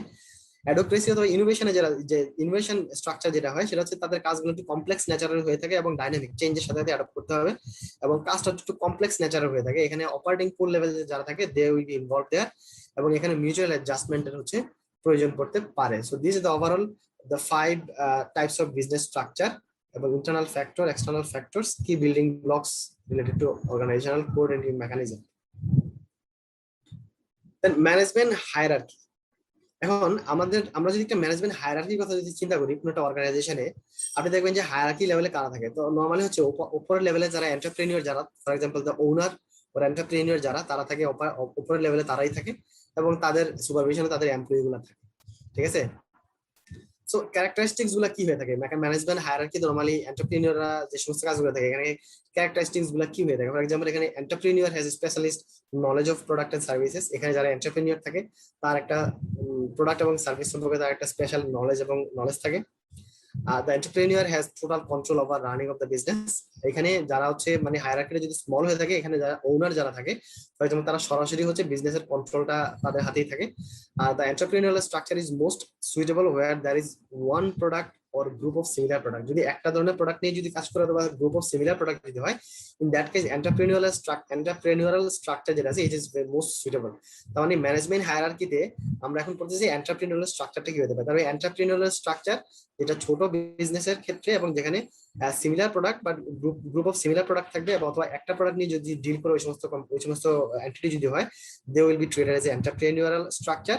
এবং এখানে কন্ট্রোলটা সরাসরি এন্টারপ্রেনিউরের হাতেই থাকবে, এবং the entrepreneur will have a specialist knowledge of product and services, এবং তার আন্ডারে অনেকগুলো এমপ্লয়ি থাকতে পারে যেটা সে সরাসরি সুপারভাইজ করবে। এবার আপনি দেখেন এই যে ফাংশনাল স্ট্রাকচার নরমালি আমরা যেটাকে ডিফাইন করি যে বিউরোক্রেটিক স্ট্রাকচার, নরমালি ফাংশনাল স্ট্রাকচারটা কেমন হয়ে থাকে। ফর এক্সাম্পল ফাংশনাল স্ট্রাকচার লেভেলে সবার আগে বোর্ড অফ ডাইরেক্টরস থাকে। বোর্ড অফ ডাইরেক্টরস এর নিচে সিইও থাকে। সিইওর আন্ডারে অনেকগুলো ডিপার্টমেন্ট থাকে। For example sales and marketing department থাকতে পারে, প্রোডাকশন ডিপার্টমেন্ট থাকতে পারে, human resource, finance, research and development, purchasing, এই সমস্ত ডিপার্টমেন্টগুলো থাকতে পারে। এবং এই প্রত্যেকটা ডিপার্টমেন্টের আন্ডারে আবার সাব ডিভিশন অথবা ওয়ার্ক ফোর্স থাকে। ফর এক্সাম্পল আপনি যদি সেলস এন্ড মার্কেটিং ডিপার্টমেন্টের কথা চিন্তা করেন, এখানে ফিল্ড সেলস ফোর্স থাকে, ecommerce and direct sales department থাকতে পারে, কাস্টমার সার্ভিস থাকতে পারে, প্রোডাকশন ডিপার্টমেন্টে আপনার কম্পোনেন্ট ম্যানুফ্যাকচারার থাকতে পারে আলাদা ডিপার্টমেন্ট থাকতে পারে, প্রোডাক্ট অ্যাসেম্বলিং এবং কোয়ালিটি কন্ট্রোল ডিপার্টমেন্ট থাকবে আলাদা, ফাইন্যান্সের মধ্যে ম্যানেজমেন্ট অ্যাকাউন্টিং, ফাইন্যান্সিয়াল অ্যাকাউন্টিং আলাদা ডিপার্টমেন্ট থাকতে পারে। So this are the functional structure of an organization, যে কোন লেভেলে কোন লেভেলে কি কি ডিপার্টমেন্ট থাকে এবং কোন ডিপার্টমেন্ট আর কিরকম আরো কোন ধরনের সাব লেয়ারে সাব ডিপার্টমেন্ট গুলো থাকতে পারে। So this are the common structures of functional level organization. Functional level অর্গানাইজেশনের ফিচার গুলো কি কি হয়ে থাকে নরমালি? ফাংশনাল লেভেল অর্গানাইজেশনের ফিচার গুলো নরমালি যেটা হয় সেটা হচ্ছে jobs are group by common feature, for example production and rank into hierarchy, যেমন ম্যানেজার, সুপারভাইজার, এমপ্লয়িজ, তাদের প্রত্যেকটা হায়ারার্কি অনুসারে আমাদের হচ্ছে কাজ এবং কমন কাজ যেগুলো সেগুলো ডিফাইন করা থাকবে, ডিসক্রিপশন করা থাকবে, and there will be clear line of reporting and authority exists will be there, and there will have some formal procedures and paperwork characterized these types of structures. The vertical flow of authority scalar chain can go up and down through the structure from top to bottom. তার মানে হচ্ছে top to bottom লেভেলে হচ্ছে top to bottom level থেকে হবে নাকি bottom to top level থাকবে। So এটা হচ্ছে ফ্লো আর এখানে আমাদের টপ নরমালি ফাংশনাল লেভেলে যেটা আছে টপ লেভেল থেকে বটম লেভেলে নরমালি হচ্ছে আমাদের কাজটা ফ্লো হয়ে থাকে। So this are the common features of functional structure. আর ফাংশনাল স্ট্রাকচারটা হচ্ছে কখন বেশি সুইটেবল হবে আপনার জন্য, where the functional structure is much suitable, যদি সিঙ্গেল প্রোডাক্ট এবং ক্লোজলি রিলেটেড প্রোডাক্ট ফর্ম যদি হয় তাহলে ফাংশনাল বিউরোক্রেসি স্ট্রাকচারটা হচ্ছে মাচ সুইটেবল, এবং রিলেটিভলি স্টেবল এনভায়রনমেন্ট যদি হয় in that case is much suitable, এবং স্মলার এন্টারপ্রাইজ। তার মানে হচ্ছে ফাংশনাল লেভেল বা ফাংশনাল বিউরোক্রেসি স্ট্রাকচারটা হচ্ছে যদি কোনো সিঙ্গেল প্রোডাক্ট এবং ক্লোজলি রিলেটেড প্রোডাক্ট যদি হয় এবং রিলেটিভলি স্টেবল এনভায়রনমেন্ট যদি হয়, ঠিক আছে, যেটা হচ্ছে র্যাপিডলি চেঞ্জ হবে না। তার মানে কি, সে অলওয়েজ স্ট্যান্ডার্ডাইজ প্রোডাক্ট প্রডিউস করবে, তার এখানে চেঞ্জ গুলোর ইম্প্যাক্ট থাকবে কম, এবং স্মল এন্টারপ্রাইজ যদি হয় তো এই ক্ষেত্রে হচ্ছে ফাংশনাল স্ট্রাকচারটা হচ্ছে বেশি appropriate. Divisional structure. So divisional structure কি এবং তার ফিচার গুলো কি হতে পারে? সো ডিভিশনাল স্ট্রাকচার হচ্ছে the division of an business into autonomous region or product businesses, each with its own revenues, expenditures, capital asset purchase programs, and therefore each with its own profit responsibilities. মানে হচ্ছে একটা অর্গানাইজেশনের অনেকগুলো division থাকবে এবং প্রত্যেকটা ডিভিশনের নিজস্ব রেভিনিউ থাকবে, নিজস্ব এক্সপেন্ডিচার থাকবে, মানে হচ্ছে প্রত্যেকটা ডিভিশনের নিজস্ব রেভিনিউ সেন্টার এবং কস্ট সেন্টার থাকবে, প্রত্যেকটা ডিভিশনের নিজস্ব রেভিনিউ সেন্টার এবং কস্ট সেন্টার থাকবে, এবং প্রত্যেকটা ডিভিশনে আলাদা করে প্রফিটেবিলিটি ডিফাইন করা হবে। তখন আমরা এটা বলবো ডিভিশনালাইজেশন। ফর এক্সাম্পল আপনি যদি ব্যাংকের ক্ষেত্রে দেখেন, for example if you consider about bank, যেমন লোনস ডিপার্টমেন্ট থাকে আলাদা, ফরেন এক্সচেঞ্জ ডিপার্টমেন্ট থাকবে আলাদা, জেনারেল ব্যাংকিং ডিপার্টমেন্ট থাকবে আলাদা, ট্রেজারি ডিপার্টমেন্ট থাকবে আলাদা। ফর এক্সাম্পল আপনি যদি চিন্তা করেন যে আমার লোনস ডিপার্টমেন্ট থেকে রেভিনিউ কি হচ্ছে, এক্সপেন্ডিচার কি হচ্ছে, এখান থেকে প্রফিটেবিলিটি কি পরিমাণ আসতেছে, ইউ ক্যান ফাইন্ড। আপনি যদি ফরেন এক্সচেঞ্জের কথা চিন্তা করেন তাহলে ফরেন এক্সচেঞ্জে আপনার রেভিনিউ কি রেভিনিউ হচ্ছে, এখানে আমার এক্সপেন্ডিচার গুলো কি হয়ে থাকে, এখান থেকে প্রফিটেবিলিটি কি হচ্ছে, ঠিক আছে। সো ট্রেজারি ডিপার্টমেন্টের কাছে যদি চিন্তা করেন তাহলে কোথায় আমি ইনভেস্টমেন্ট করতেছি, আমার রেভিনিউ কোথেকে আসতেছে, আমার এক্সপেন্ডিচার গুলো রিলেটেড এক্সপেন্ডিচার গুলো কি হবে, প্রফিট কি হইতে পারে। So this are the types of divisionalization examples might be there. For example আপনি যদি একটা মোবাইল কোম্পানির ক্ষেত্রে যদি চিন্তা করেন, ফর এক্সাম্পল এখানে ভয়েস কলটা যদি আপনি আলাদা একটা ডিভিশন চিন্তা করেন, আপনি যদি ডাটা সেন্টারকে একটা আলাদা চিন্তা করেন, মোবাইল ব্যাংকিং কে যদি আপনি আলাদা চিন্তা করেন, তাহলে আপনি যদি দেখেন যে একটা পার্সন হচ্ছে একটা মোবাইল ইউজার, তাহলে তার একটা মোবাইল ইউজার আমার অনেকগুলো ইউজার আছে, তাহলে আমি এখান থেকে ভয়েস কল থেকে আমি কি পরিমাণ রেভিনিউ হইলে কি পরিমাণ এক্সপেন্ডিচার আছে আমার ভয়েস কলের এগেইনস্টে, আমার ডাটা থেকে আমার কি পরিমাণ রেভিনিউ এবং এক্সপেন্ডিচার আছে, এখান থেকে প্রফিটেবিলিটি কি হচ্ছে। এবং আপনি যদি হচ্ছে চিন্তা করেন যে মোবাইল ব্যাংকিং, তাহলে মোবাইল ব্যাংকিং থেকে আমার কি পরিমাণ ইনকাম হচ্ছে, কি পরিমাণ এক্সপেন্ডিচার হচ্ছে। This might be divisionalization structure. এখানে ফিচার গুলো কি হতে পারে? ফিচার গুলো হতে পারে যেমন business is split into division is usually by product or location, এটা বাই প্রোডাক্টে হতে পারে, বাই লোকেশনে হতে পারে, বাই ডিপার্টমেন্টে হতে পারে। যেমন divisions R typically given responsibility for their profit and assessed in terms of profit. এখন আপনাকে বলছে যে ডিভিশন গুলোকে ইন্ডিভিজুয়ালি হচ্ছে রেসপন্সিবিলিটি দিয়ে দেওয়া হয় যে তোমার প্রফিট কি হবে এটা তুমি নিজে অ্যাসেস করবে, এবং এটা একটা তোমার আলাদা একটা প্রফিট সেন্টার থাকবে in terms of profit centre, আলাদা ডিভিশন আলাদা আপনাকে স্ক্রুটিনাইজ করার কথা বলা থাকতে পারে। So in Bangladesh, the typical approaches is to use a holding companies and subsidiary companies. বাংলাদেশে নরমালি যেটা হয়, বাংলাদেশ না মানে ওয়ার্ল্ড ওয়াইড ভাবে আপনি যদি দেখেন যে ডিভিশনাল স্ট্রাকচারটা হচ্ছে, এখানে হোল্ডিং কোম্পানি এবং সাবসিডিয়ারি কোম্পানির একটা কনসেপ্ট আছে, যে কনসেপ্টটা হচ্ছে ডিভিশনালাইজেশনের ক্ষেত্রে অনেকে ইউজ করে থাকে। ফর এক্সাম্পল আপনার একটা আপনার একটা অর্গানাইজেশন, আপনি একটা অর্গানাইজেশন আছেন, আপনার একটা স্পেশাল আপনার একটা ডিভিশন করা দরকার, আপনি এটাকে আলাদা একটা এন্টিটিও করে দিতে পারেন। সো দিস মাইজ বি আলাদা সেপারেট ডিভিশন। ফর এক্সাম্পল আপনি একটা service oriented company, for example that might be good example of SMC, social marketing company. আপনি যদি সোশ্যাল মার্কেটিং কোম্পানিকে আপনি দেখেন যে সোশ্যাল মার্কেটিং কোম্পানির কনসেপ্টটাই হচ্ছে this is not for profit organization, but তার হচ্ছে একটা আলাদা একটা উইং আছে। আপনি দেখবেন যখন আপনি স্যালাইন যদি দেখেন, এসএমসি যে ওরসালাইন যেটা আছে, ওআরএস যেটা আছে, আপনি যদি ওআরএস দেখেন, this is not social marketing company, this is not from SMC, this is from SMC enterprise limited. তার মানে এটা তার একটা সাবসিডিয়ারি, তার মানে যেহেতু social marketing company, say is a not for profit making company, but say profit করতেছে। In that case তার অপারেশনটাকে আলাদা সেপারেট একটা ডিভিশনালাইজড করে দিয়েছে, ডিভিশনালাইজড করে সে একটা আলাদা এন্টিটি করে দিয়েছে। সো তার আলাদা সাবসিডিয়ারি আছে, ওই সাবসিডিয়ারি থেকে হচ্ছে এই ওআরএসটা কিন্তু প্রডিউস হয়, এবং তার নামটা হচ্ছে SMC enterprise limited. So that's why this is the concept of divisionalization, যেখানে হোল্ডিং কোম্পানি হচ্ছে they are getting dividend from the subsidiaries, এবং এই ডিভিডেন্ডটা হচ্ছে they are using for the social purpose. But subsidiary হচ্ছে আলাদা ডিপার্টমেন্ট হিসেবে কাজ করছে, দে আর ম্যানুফ্যাকচারিং ডিপার্টমেন্ট, এবং এখান থেকে সে প্রফিট জেনারেট করছে। So this might be examples of divisionalization structures. So sir, ORS মানে কি স্যার? ওআরএস টা কি? ওআরএস মানে স্যালাইন। আচ্ছা, ওটা মানে একটা ওআরএস মানে স্যালাইন। ওআরএস আপনি খান না? না স্যার, আমি মনে হয় খাই নাই। ওরসালাইন যেটা আপনি বলেন আর কি, যেটা আমরা ওআরএস, ওরসালাইন। হ্যাঁ, ওরসালাইন আমরা যেটা খাই, আপনারা তো এক নামে চিনেন, এসএমসি ওরসালাইন, তাই না? হ্যাঁ হ্যাঁ, চিনি। সো এই ওআরএস এর एग्जांपल দিলাম আপনাকে আর কি। আচ্ছা, আমি তো ভাবছি মানে এটা কোনো ব্র্যান্ডের নাম হয়তো। না, ওআরএস মানে হচ্ছে ওরসালাইন, এই ব্র্যান্ডের নামই কিন্তু ওআরএসএন। আপনি খেয়াল করেন, ওরসালাইন বলে, ওটার নামই হচ্ছে ওআরএস। হ্যাঁ, মানে শর্টলি ওআরএস বলে আর কি, ওরসালাইন এন যেটা আর কি। আচ্ছা স্যার, তো এখানে বলছে যে each division of the organization might have, তার মানে প্রত্যেকটা ডিভিশনে কি থাকতে পারে, কনসেপ্টে থাকতে পারে। For example a subsidiary company under the holding company, আর a profit centre within a single business. Profit centre তার মানে একটা সিঙ্গেল বিজনেসে প্রফিট সেন্টার থাকতে পারে, অথবা সাবসিডিয়ারি কনসেপ্ট থাকতে পারে।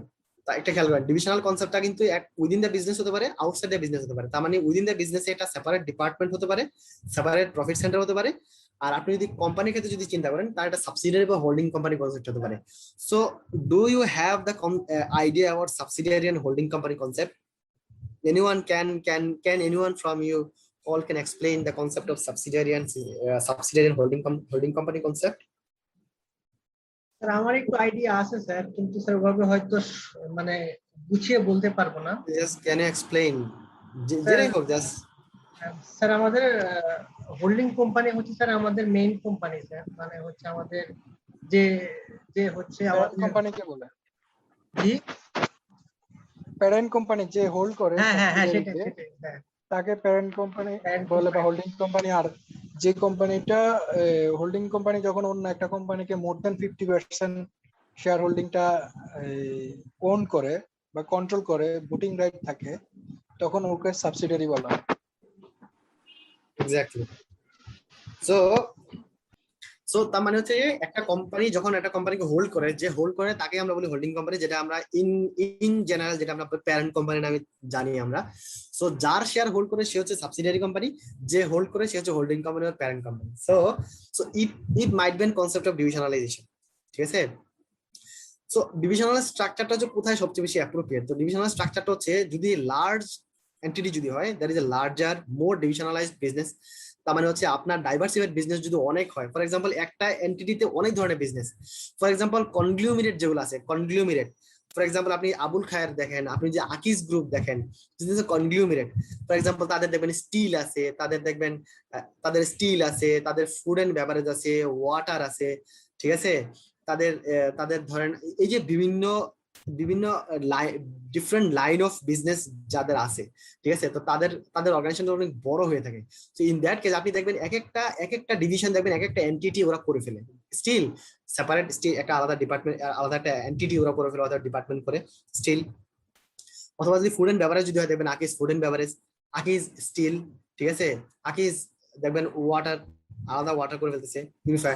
So this might be appropriate examples of divisionalized structure, যেখানে large amount of larger organization যদি হয় এবং যাদের ডাইভার্সিফাইড বিজনেস থাকে তারাই নর্মালি ডিভিশনাল স্ট্রাকচারটা করে থাকে। আর there is a diversity by product and or location, তার মানে প্রোডাক্ট এবং লোকেশনের একটা ডাইভার্সিটি থাকে, ঠিক আছে, বাই প্রোডাক্ট অথবা বাই লোকেশন একটা ডাইভার্সিফিকেশন যদি থাকে, in that case divisional structure হতে পারে।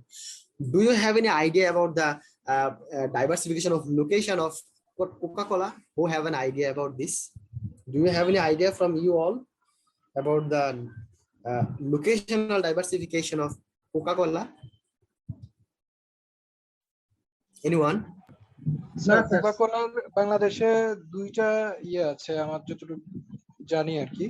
একটা হচ্ছে মেবি গাজীপুর বা ঢাকার জুন এরিয়াটাতে একটা কি বলে যে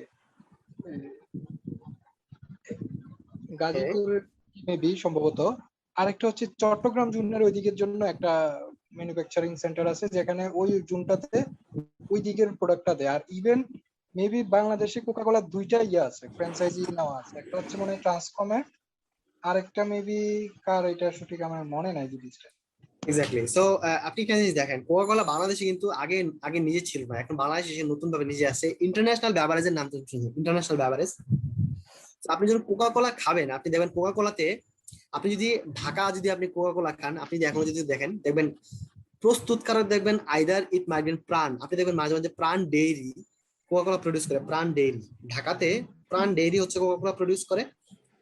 আরেকটা প্রডিউস করে ইন্টারন্যাশনাল বেভারেজ, নিজে প্রডিউস করে। ইন্টারন্যাশনাল বেভারেজ এর subsidiary of Coca Cola directly. Coca Cola company direct subsidiary হচ্ছে ইন্টারন্যাশনাল বেভারেজ, ঠিক আছে, যেটা প্ল্যান্ট হচ্ছে গাজীপুরে, হ্যাঁ, যেটা আপনি বলতেছিলেন একটু আগে। আপনি দেখেন, আপনি যখন কোকাকোলা খাবেন, আপনি লেবেলে লেখা থাকে যে Coca Cola but produce by Pran dairy and but marketing or distributed by international beverage. এবং ইন্টারন্যাশনাল বেভারেজ আগে যেটা প্রাণ থেকে কিছু প্রডিউস করে এবং নিজেও কিছু প্রডিউস করে। বাট ইন্টারন্যাশনাল বেভারেজ যেটা প্রডিউস করে এবং প্রাণ যেটা প্রডিউস করে, এটা থাকে হচ্ছে আপনার ঢাকার মধ্যে, ঢাকা এরিয়ার মধ্যে, ঢাকা লোকেশনের বাইরে তার প্রোডাক্টটা যায় না।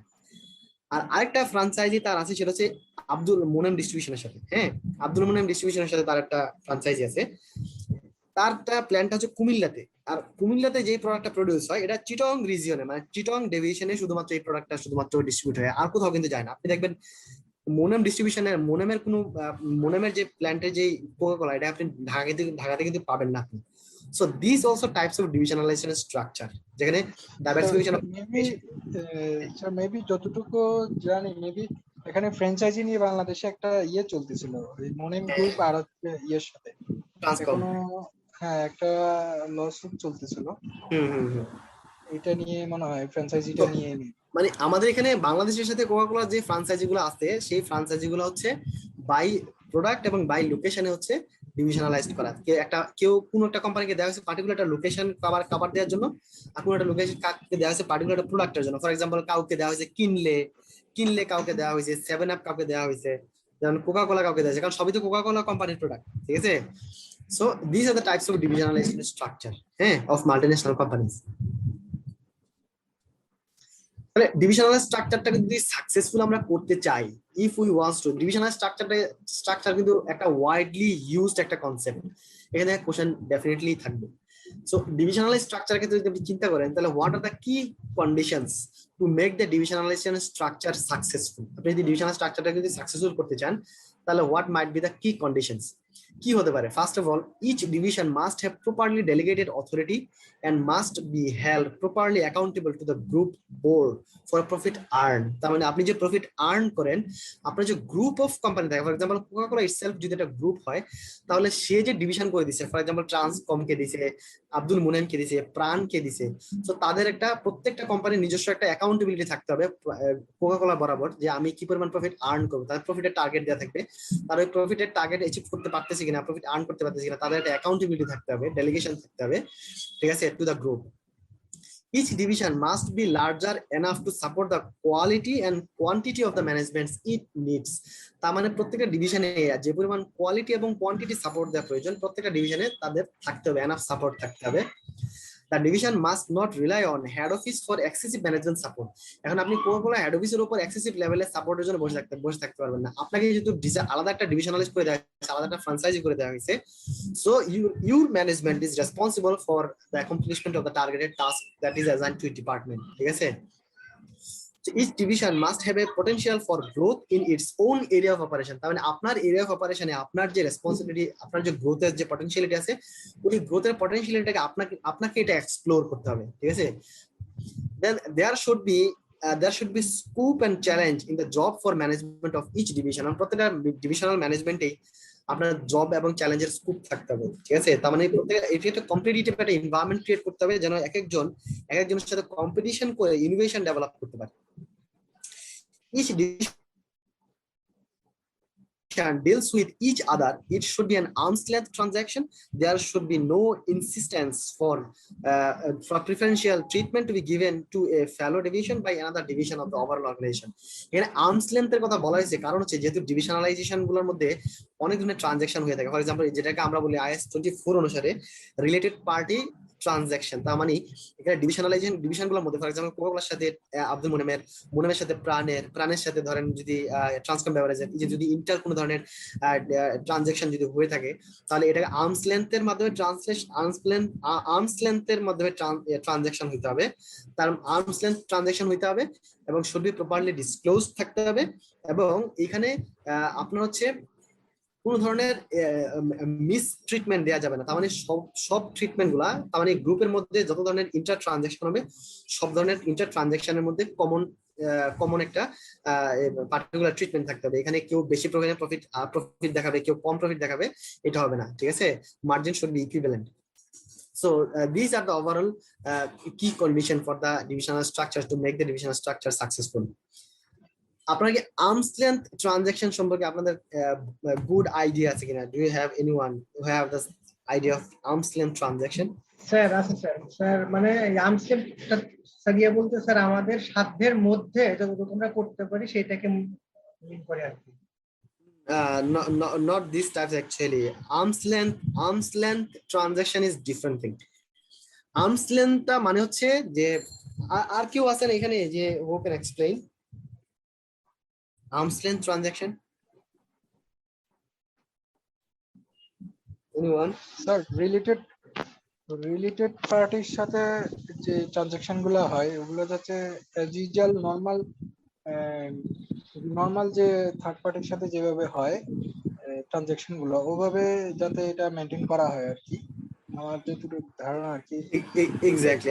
আপনি দেখেন, আপনি যে আপনার ট্যাক্সে আপনি দেখেন ট্যাক্সের আপনার ট্যাক্স আপনি যখন application level, that is the professional লেভেলে আপনি যখন যাবেন, তখন ট্যাক্সের একটা চ্যাপ্টারই আপনি পাবেন, সেটা হচ্ছে ট্রান্সফার প্রাইসিং। হ্যাঁ, transfer pricing farm, audit farm গুলো ট্রান্সফার প্রাইসিং এর কাজগুলো করে। তো ট্রান্সফার প্রাইসিং এর মেইন কাজটাই হচ্ছে যে গ্রুপের মধ্যে, তার মানে রিলেটেড পার্টির মধ্যে যে সমস্ত ট্রানজাকশন গুলো হচ্ছে এটা আর্মস লেন্থে হচ্ছে কিনা। তো আর্মস লেন্থ মানে হচ্ছে আপনি আপনার গ্রুপের সাথে যে ট্রানজাকশনটা করতেছেন এবং বাহিরের কোন একটা এন্টিটি তার যে রিলেটেড এন্টিটির সাথে যে ট্রানজাকশনটা করতেছে, তার মানে মার্কেটে যে ট্রানজাকশনটা হচ্ছে ওই ট্রানজাকশনের যেই প্রাইসের ট্রানজাকশন হচ্ছে, আপনি যে প্রাইসে ট্রানজাকশন করতেছেন, যদি সিমিলার টাইপ অফ ট্রানজাকশন যদি হয়ে থাকে, আপনি হচ্ছে ওই সেম প্রাইসে ট্রানজাকশন করতেছেন কিনা।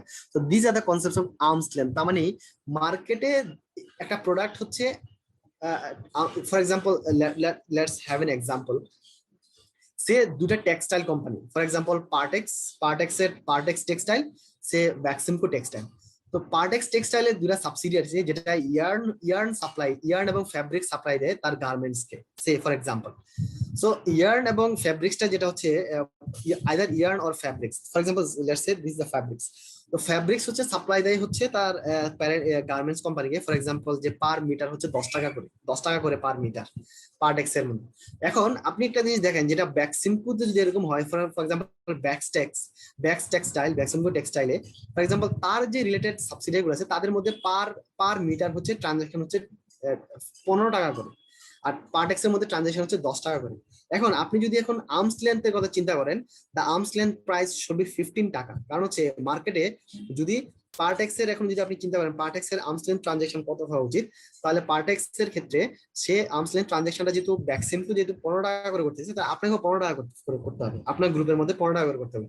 So this is the concept of arms length transaction. তার মানে মার্কেটে সিমিলার টাইপ অফ প্রোডাক্ট যদি মার্কেটে যদি যেই প্রাইসে নরমালি হচ্ছে আপনার ট্রানজাকশন হবে, আপনাকেও সেম প্রাইসে ট্রানজাকশন করতে হবে। So this are the concept of arms length transaction.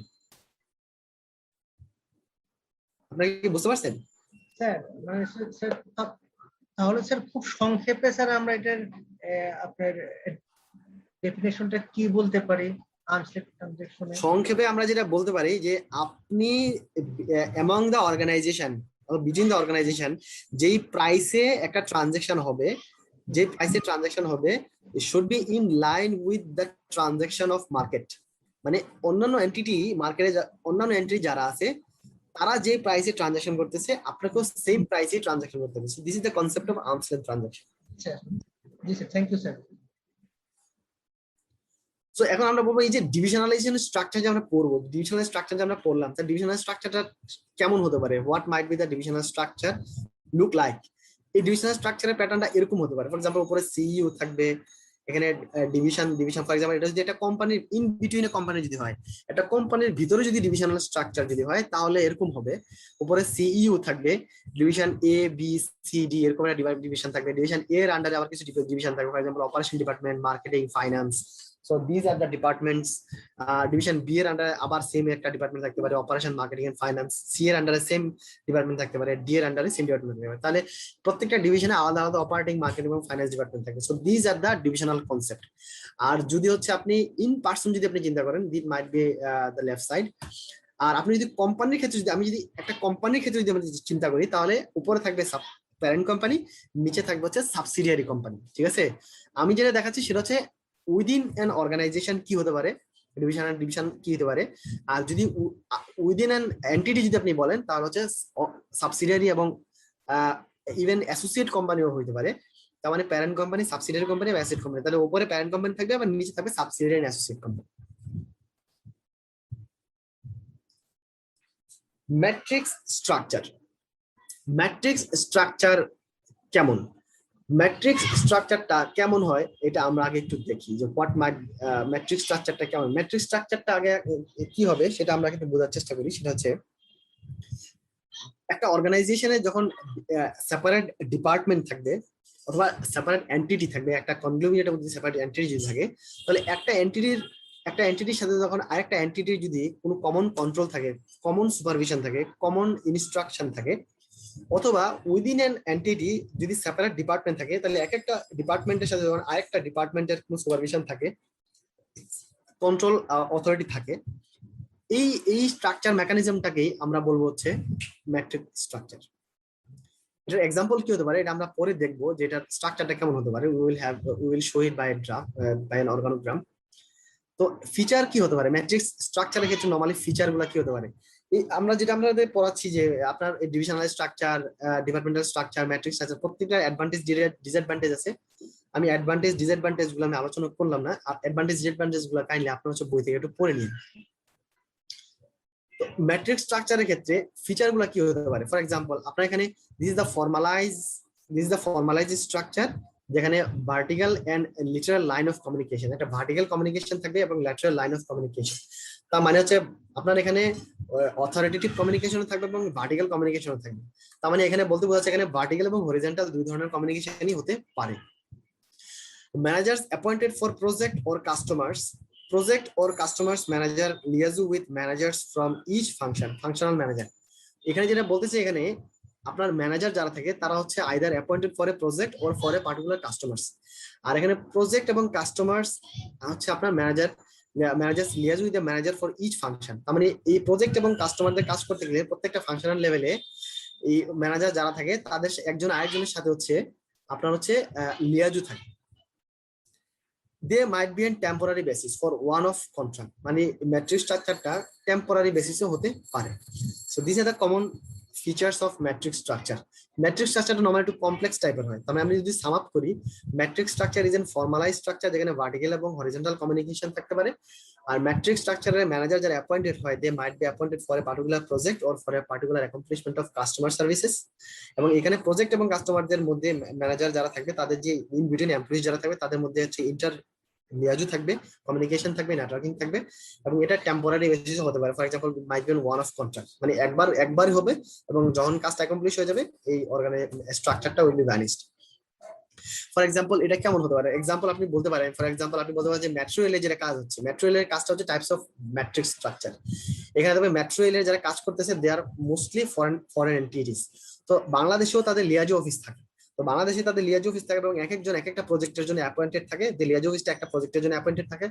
ওই কোম্পানির দেখবেন আরো অন্যান্য দেশেও তাদের লিয়াজো থাকে, এবং ওই দেশ থেকেও তাদের সাথে ইন্টার রিলেশন থাকে। ফর এক্সাম্পল আপনি এই যে এই ম্যাটেরিয়াল করার জন্য তাদের যে সমস্ত ম্যাটেরিয়াল গুলো দরকার, এগুলো ফরেন কান্ট্রি থেকে সরাসরি আসছে, এবং ফরেন কান্ট্রির যেই এন্টিটিটা সরাসরি এইটাকে ডিল করতেছে বাংলাদেশে, তারাই হচ্ছে র ম্যাটেরিয়াল গুলো পাঠায়। তাদের প্রজেক্টের সাথে সরাসরি ইন্টার প্রজেক্ট রিলেশন থাকে, তাদের ম্যানেজারদের সাথে ইন্টার রিলেশন থাকে, এবং বাংলাদেশের যে লিয়াজো অফিস থাকে তারও হচ্ছে সরাসরি প্রজেক্টের ডিরেক্ট ইন্টার লিয়াজো থাকে। So this might B an example of matrix structures. Matrix স্ট্রাকচারটা আপনার একটা জিনিস খেয়াল করেন, ম্যাটেরিয়ালের কাজ যখন ম্যাটেরিয়াল স্থাপন করা যখন শেষ হয়ে যাবে, তাদের প্রজেক্টটা হয়ে যায় ক্লোজ হয়ে যাবে। So this is one of কন্ট্রাক্টের একটা এক্সাম্পল। The matrix structure is mostly suitable for what? আর ম্যাট্রিক্স স্ট্রাকচারটা কার জন্য বেশি সুইটেবল?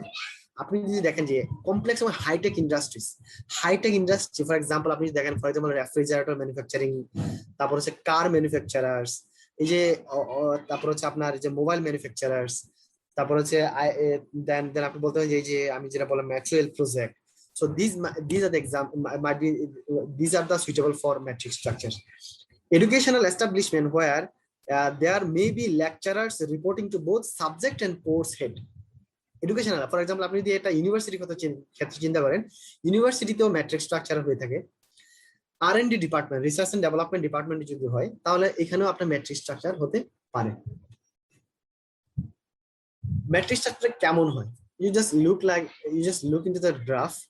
ম্যাট্রিক্স স্ট্রাকচার কেমন হয়ে থাকে? ফর এক্সাম্পল আপনি যেটা চিন্তা করেন, আমরা একটু আগে যেটা বললাম, ফর এক্সাম্পল এটা যদি আমরা ম্যাটেরিয়াল প্রজেক্টের ক্ষেত্রে যদি আমরা চিন্তা করি, তাহলে ম্যাটেরিয়াল কোম্পানি হচ্ছে, ফর এক্সাম্পল এটা হচ্ছে একটা কোম্পানি, ফর এক্সাম্পল এটা হোম করে, ফর এক্সাম্পল আপনার আমি যদি দেখি এক্কিনো জেভি, আপনি দেখেন কারণ বাজার প্রজেক্টটা আপনি দেখবেন এখানে নাম লেখা থাকে যে এই প্রজেক্টের ওনার কে। আপনি দেখবেন যে এক্কিনো জেভি একটা কোম্পানি আছে এখানে, who are the working owner of this project. So এক্কিনো জেভির কিন্তু কোম্পানিটা কিন্তু ফরেন কোম্পানি, সো তার একজন সিইও থাকে। সো বাংলাদেশেও তার একটা লিয়াজো অফিস আছে। স্যার ইউনিলিভার কি বলা যায় ম্যাট্রিক্স স্ট্রাকচার? হ্যাঁ হতে পারে, ডেফিনেটলি হতে পারে, কারণ ইউনিলিভার বলতে পারেন, নেসলে বলতে পারেন, র্যাকেট ভ্যানকুইজার আছে, র্যাকেট ভ্যানকুইজারকে বলতে পারেন, নেসলে, ঠিক আছে, তারপরে ফিলিপ মরিস, তারপরে আপনি বলতে পারেন যে হচ্ছে আপনি বলতে পারেন হচ্ছে এখানে যে রবি বলতে পারেন, তারপর হচ্ছে আপনি আরো অনেক ফরেন কোম্পানি বাংলাদেশে আছে, র্যাকেট ভ্যানকুইজার যেটা আমি বললাম, that might be an examples of matrix structure. So এখানে দেখেন আপনি প্রত্যেকটা দেশে একজন সিইও থাকবে। আপনি দেখেন যে ইউনিলিভারের বাংলাদেশেও সিইও আছে, আবার ইউনিলিভারের গ্লোবাল সিইও আছে, ইউনিলিভার ইন্ডিয়াতেও আছে, ওইখানেও একজন সিইও আছে, ইউনিলিভার যদি আপনি পাকিস্তান বলেন সেখানে একজন সিইও আছে। এখন আপনি যদি এটাকে আবার এগুলোকে যদি এরিয়া অনুসারে ভাগ করেন, for example north American division, south American division, Europe, middle east, Africa, Asia, প্রত্যেকটা দেশে তাদের যে অপারেশন গুলো আছে, আপনি যদি কোনো ধরনের অ্যানালাইসিস করতে যান, মার্কেটের কথা চিন্তা করতে যান, ফর এক্সাম্পল বাংলাদেশ থেকে ইউনিলিভার প্রোডাক্ট যদি হচ্ছে ফরেন কান্ট্রি থেকে যেটা এক্সপোর্ট হয়ে বাংলাদেশে আছে, ফর এক্সাম্পল আপনি যদি হারপিকের কথা চিন্তা করেন, র্যাকেট ভ্যানকুইজার হারপিক যখন ইম্পোর্ট করে, হারপিক তো বাংলাদেশে প্রডিউস হয় না, সেটা ইম্পোর্ট করে নিয়ে আসে। সো এখন সে যদি এটা নর্থ আমেরিকান কোনো একটা কোম্পানির কাছ থেকে যদি নিয়ে আসে, নর্থ আমেরিকান কোম্পানির সাথে বাংলাদেশের সিইওর সাথে নর্থ আমেরিকান যে র্যাকেট ভ্যানকুইজার দিয়ে আসে তার সাথে সরাসরি একটা লিয়াজু থাকে, তার সাথে কমন একটা সুপারভিশন থাকে।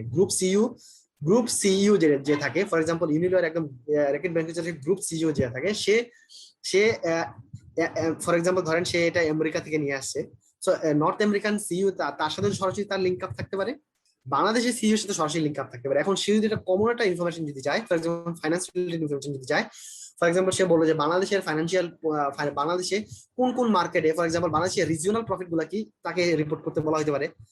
বাংলাদেশেও হচ্ছে আপনি বাংলাদেশের তো ইটসেলফ সে তো রিপোর্ট তো করবে বাংলাদেশের। ফর এক্সাম্পল আপনি যদি একজন ফাইন্যান্স ডাইরেক্টর যদি হন নর্থ আমেরিকার জন্য, you are responsible for you are finance director, so you are responsible to American CEO also to CEO of Bangladesh. বাংলাদেশের সিইও এর কাছেও আপনি responsible for reporting, and you are also responsible for reporting to the CEO of global CEO. ঠিক আছে, মানে যে কেউ আপনার কাছে ইনফরমেশন যেতে পারে। তার মানে হচ্ছে আপনি এটা যদি খেয়াল করেন, নেটওয়ার্ক যদি আপনি খেয়াল করেন, you are in the first line, তাহলে আপনি দেখেন আপনি হচ্ছে কার কাছে রিলেটেড, আপনার হচ্ছে you are related for the 4 dimension, 4টা ডাইমেনশনই হচ্ছে you are responsible for reporting. আপনি বাংলাদেশের সিইও এর কাছে রিপোর্ট করতে বাধ্য থাকবেন। আপনি যদি সিইও সাবডিভিশন 2 যদি হয় ওখানে আপনি রিপোর্ট করতে পারেন, সেও ইনফরমেশন চাইলে আপনি তাকে ইনফরমেশন দিতে হবে। So this is the matrix structure, যেখানে একজন person is responsible for reporting to more than 1 supervisor. তার মানে সাম আপ যদি আমি করি, তার মানে একটা ডিপার্টমেন্ট অথবা একটা ম্যানেজার অথবা একটা ফাইন্যান্স কন্ট্রোলার অথবা head of department of particular person who is responsible to report more than one boss, এক কথায় more than one boss, or who has the responsibility of more than one reporting responsibility যদি থাকে, তখন আমরা তাকে বলবো matrix স্ট্রাকচারের মধ্যে সে পড়বে। নাও আমরা এখন বলবো হচ্ছে centralization versus decentralization, centralization versus decentralization. সেন্ট্রালাইজেশনের স্ট্রাকচারটা কি হতে পারে এবং ডিসেন্ট্রালাইজেশনের স্ট্রাকচারটা কি হতে পারে, and how can we can look at centralization in 2 ways. Centralization স্ট্রাকচারটা হচ্ছে নরমালি আপনার আপার level retain the authority two make the decision. আপনারা জানেন যে সেন্ট্রালাইজেশনের স্ট্রাকচারটা যেটা হয়ে থাকে নরমালি, যেটা আপার লেভেল যারা থাকে, টপ লেভেল ম্যানেজমেন্টে যারা থাকে, তারাই হচ্ছে টপ, মানে দে আর দ্য সুপারভাইজার। তারা সরাসরি হচ্ছে আপনাকে সুপারভাইজ করবে। আলটিমেট কন্ট্রোলিং মেকানিজম এবং ডিসিশন মেকিং পাওয়ারটা যেটা থাকে সেটা একদম টপ লেভেল ম্যানেজমেন্টের কাছেই যখন থাকে, তখন এটা আমরা বলবো সেন্ট্রালাইজ স্ট্রাকচার। যেখানে লোয়ার লেভেল ম্যানেজমেন্টে যারা থাকে তারা নরমালি কাজগুলো নরমালি করে থাকে, they are only dedicated to accomplish the task, but তারা কোন ধরনের ডিসিশন নিতে পারে না। আর ডিসেন্ট্রালাইজ স্ট্রাকচারের ক্ষেত্রে যেটা হয় সেটা হচ্ছে যে আপনি হচ্ছে এখানে কি নিতে পারেন, you can take the decision. এখানে আপনাকে পার্টিকুলারলি রিসোর্স দিয়ে দেওয়া হবে in terms of peoples money and in terms of people's money or maybe in other terms, আপনাকে পার্টিকুলার রিসোর্স দিয়ে দেওয়া হবে এবং আপনাকে একটা পার্টিকুলার অথরিটি এবং পাওয়ার ডেলিগেট করা হবে, then you can take the decision, particular decision. So this are the decentralize structure. Centralize স্ট্রাকচারটা হচ্ছে 2 ধরনের হতে পারে, একটা হচ্ছে either in terms of geography or in terms of authority. 2 ভাবে থাকতে পারে সেন্ট্রালাইজ স্ট্রাকচারটা, একটা জিওগ্রাফিক্যাল হতে পারে অর অথরিটেটিভ হতে পারে। Factors that affecting the amount of decentralization in a business. এখন আপনার একটা অর্গানাইজেশনের একটা অর্গানাইজেশন কি সেন্ট্রালাইজেশন হবে না ডিসেন্ট্রালাইজেশন হবে, এটা কিছু কিছু ফ্যাক্টরের উপর ডিপেন্ড করে। হ্যাঁ, ফ্যাক্টর গুলো কি কি হতে পারে, কোন কোন ফ্যাক্টর গুলোর উপর ডিপেন্ড করে একটা ডিসেন্ট্রালাইজেশন স্ট্রাকচার হতে পারে। আমরা কি একটু আজানের ব্রেক নিতে পারি?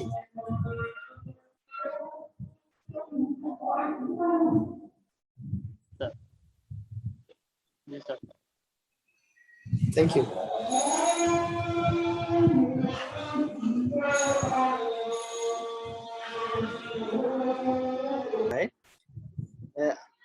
কথা শোনা যাচ্ছে? সো একটা অর্গানাইজেশন যদি অর্গানাইজেশন বা বিজনেস যদি ডিসেন্ট্রালাইজড যদি হয়ে থাকে, in that case what are the factor যেটা ডিসেন্ট্রালাইজ কে ডিটারমাইন করবে? For example the leadership style.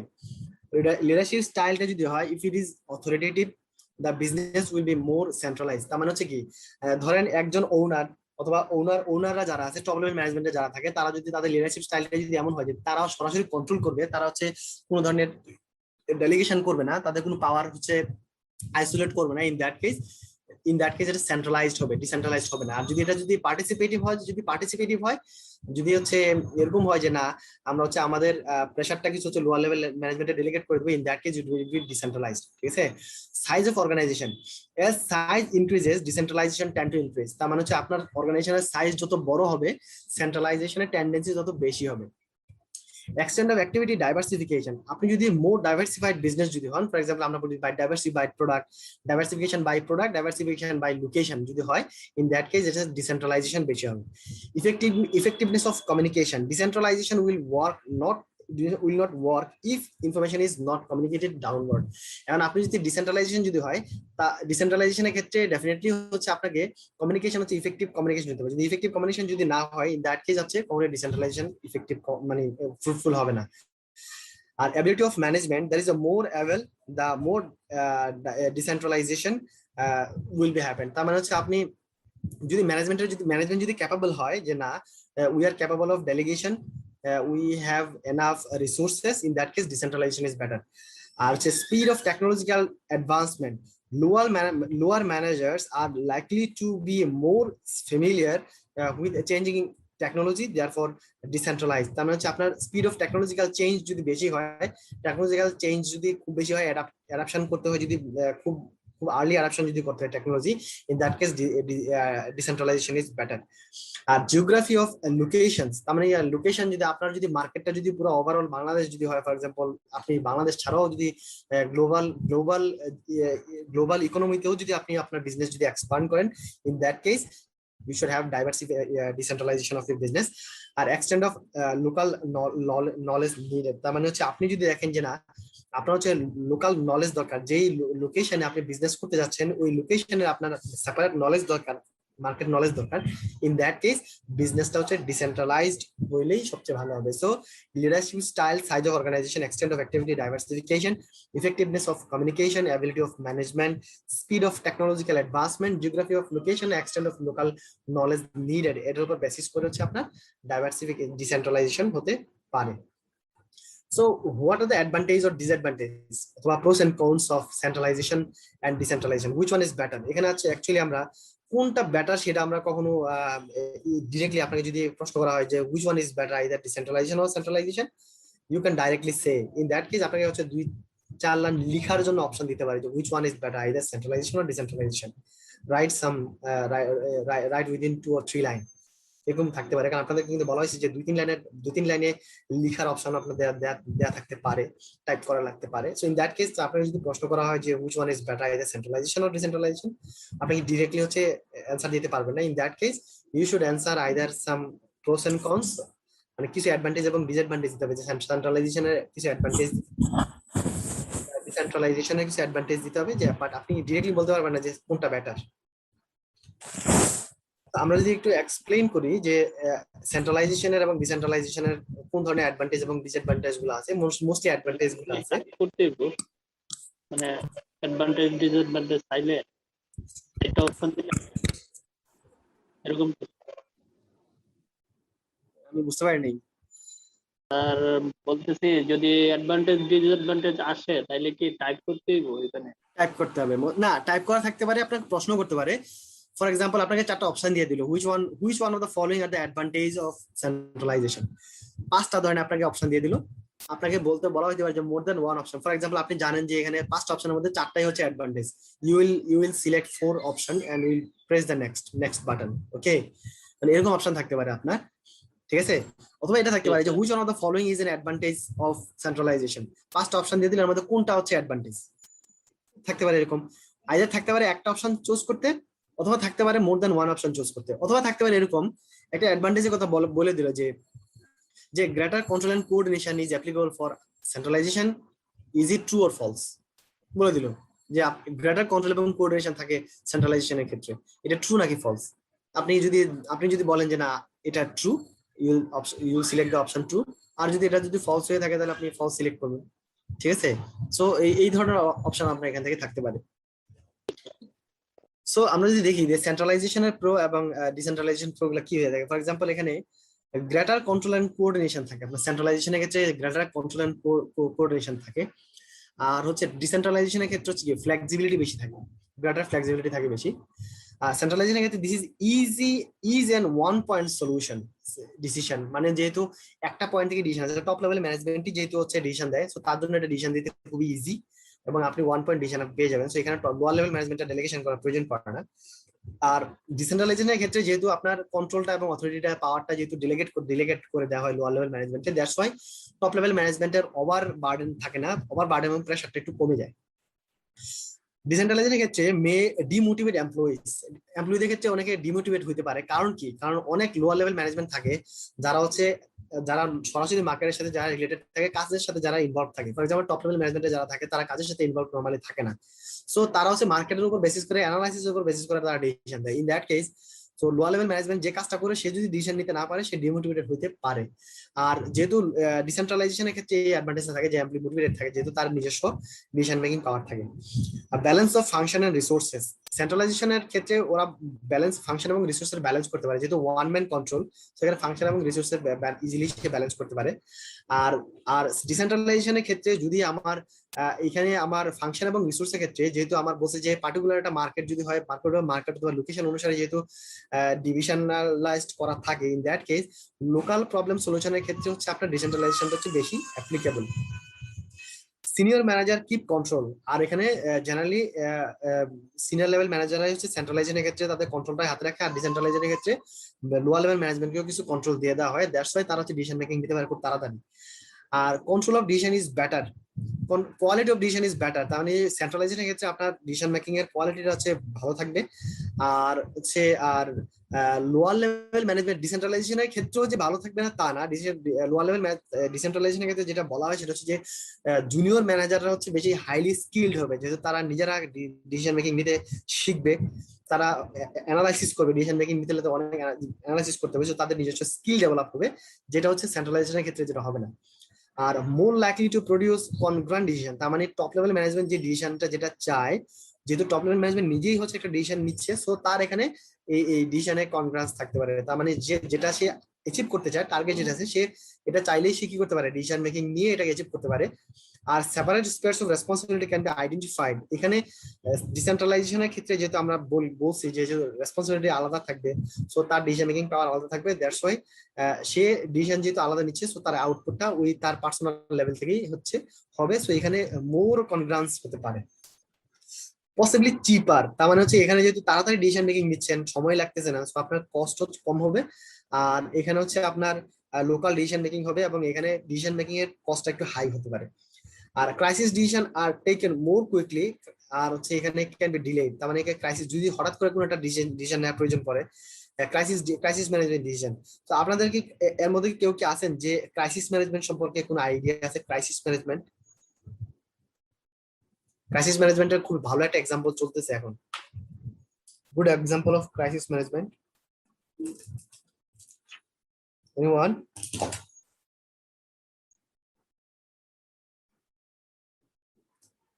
Anyone from you all have any idea of crisis management? IT তে অলরেডি পড়ানোর কথা ক্রাইসিস ম্যানেজমেন্ট।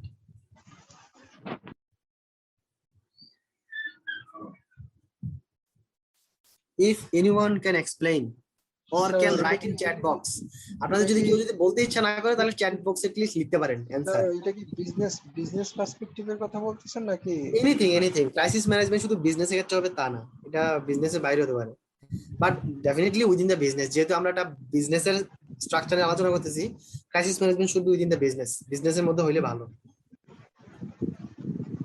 বড় সড় একটা এক্সাম্পল যদি ক্রাইসিস ম্যানেজমেন্টের, COVID-19, this is the one of crisis management.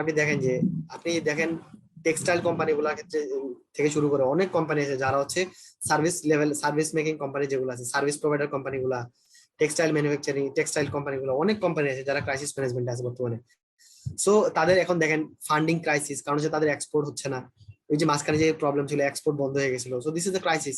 So crisis ম্যানেজমেন্টের সময় তাদের কি হচ্ছে, তাদের এমপ্লয়িদের স্যালারি দেওয়ার প্রয়োজন, তাদের এমপ্লয়ি স্যালারি দিতে হয়েছে। সো ওই সময় ক্রাইসিস ম্যানেজমেন্টটা কিভাবে হয়েছে, তাদের অফিসে যেতে পারে নাই, এমপ্লয়িরা বাসায় ছিল।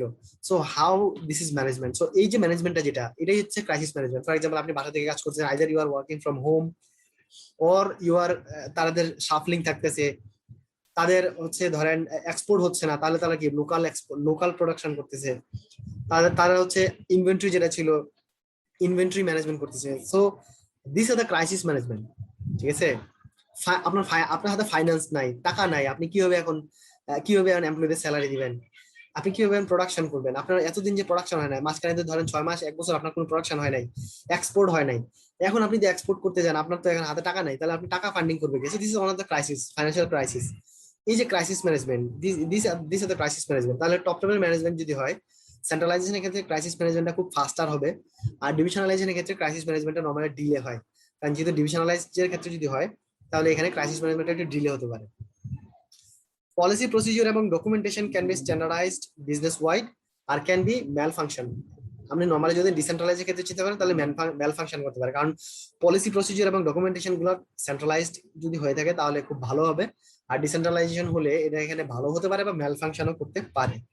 Transfer pricing is less of A problem. এখানে ট্রান্সফার প্রাইসিং এর প্রবলেম হতে পারে না, কারণ সেন্ট্রালাইজেশনের ক্ষেত্রে কি হয়, ডিভিশন কম থাকে, কাজ যেহেতু ট্রানজাকশন ইন্টার ডিভিশন ট্রানজাকশন খুব কম হয়ে থাকে, দ্যাটস ওয়াই ট্রান্সফার প্রাইসিং এর প্রবলেম খুব কম হয়ে থাকে, আর মে নট বি রিকোয়ার্ড। ডিসেন্ট্রালাইজেশনের ক্ষেত্রে যদি ইন্টার ট্রানজাকশন যদি হয় তাহলে ট্রান্সফার প্রাইসিং এর প্রয়োজন হবে, আর যদি ইন্টার ট্রানজাকশন যদি না হয়ে থাকে তাহলে ট্রান্সফার প্রাইসিং এর প্রয়োজন নাও হতে পারে। বিউরোক্রেটিক ম্যানেজমেন্ট আর participative management. Bureaucratic management normally আমরা জানি যেখানে টপ লেভেল ম্যানেজমেন্ট যা বলবে তাই আপনাকে মানতে হবে, so this is the bureaucratic management. আর পার্টিসিপেটিভ ম্যানেজমেন্ট যেহেতু ডিসেন্ট্রালাইজেশনের ক্ষেত্রে যেহেতু আপনার প্রত্যেকটা ডিপার্টমেন্টে আলাদা সুপারভিশন থাকে, প্রত্যেকটা আলাদা টিম থাকে, রিসোর্স থাকে, সো দিস এন্ড পার্টিসিপেটিভ ম্যানেজমেন্টের part.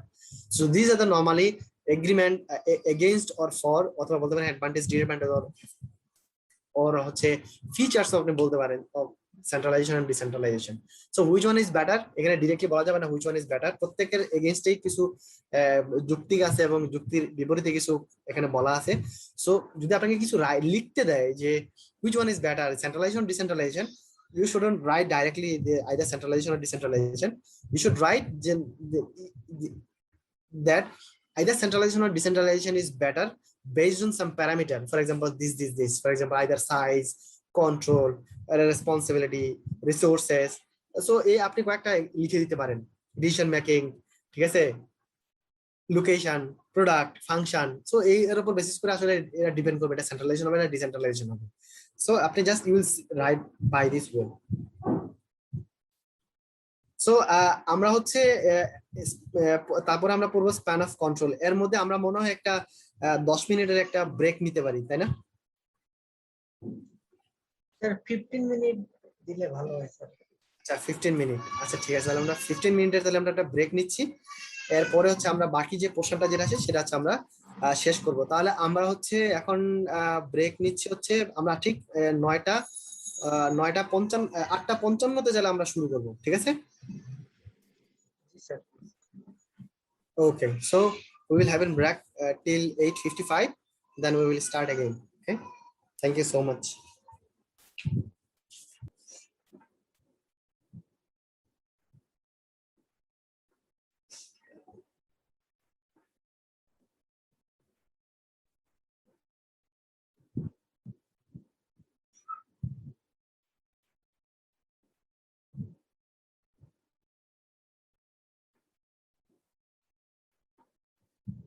Can we start?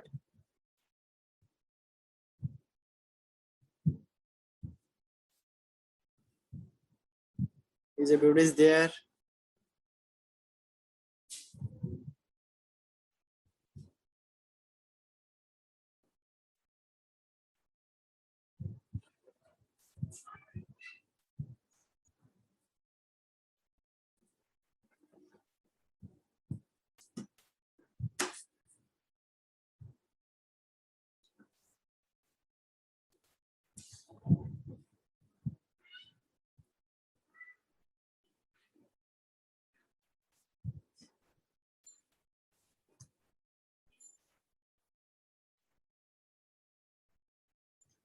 Can we start?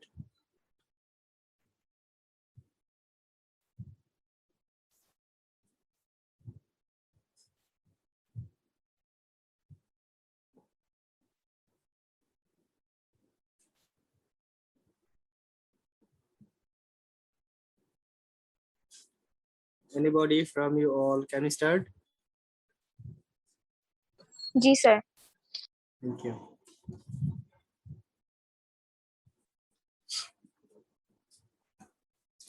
So আমরা এতক্ষণ আলোচনা যেটা করলাম সেটা হচ্ছে যে সেন্ট্রালাইজেশন এবং ডিসেন্ট্রালাইজেশনের for and against and possible features. So now we will discuss about the span of control, tall and flat businesses.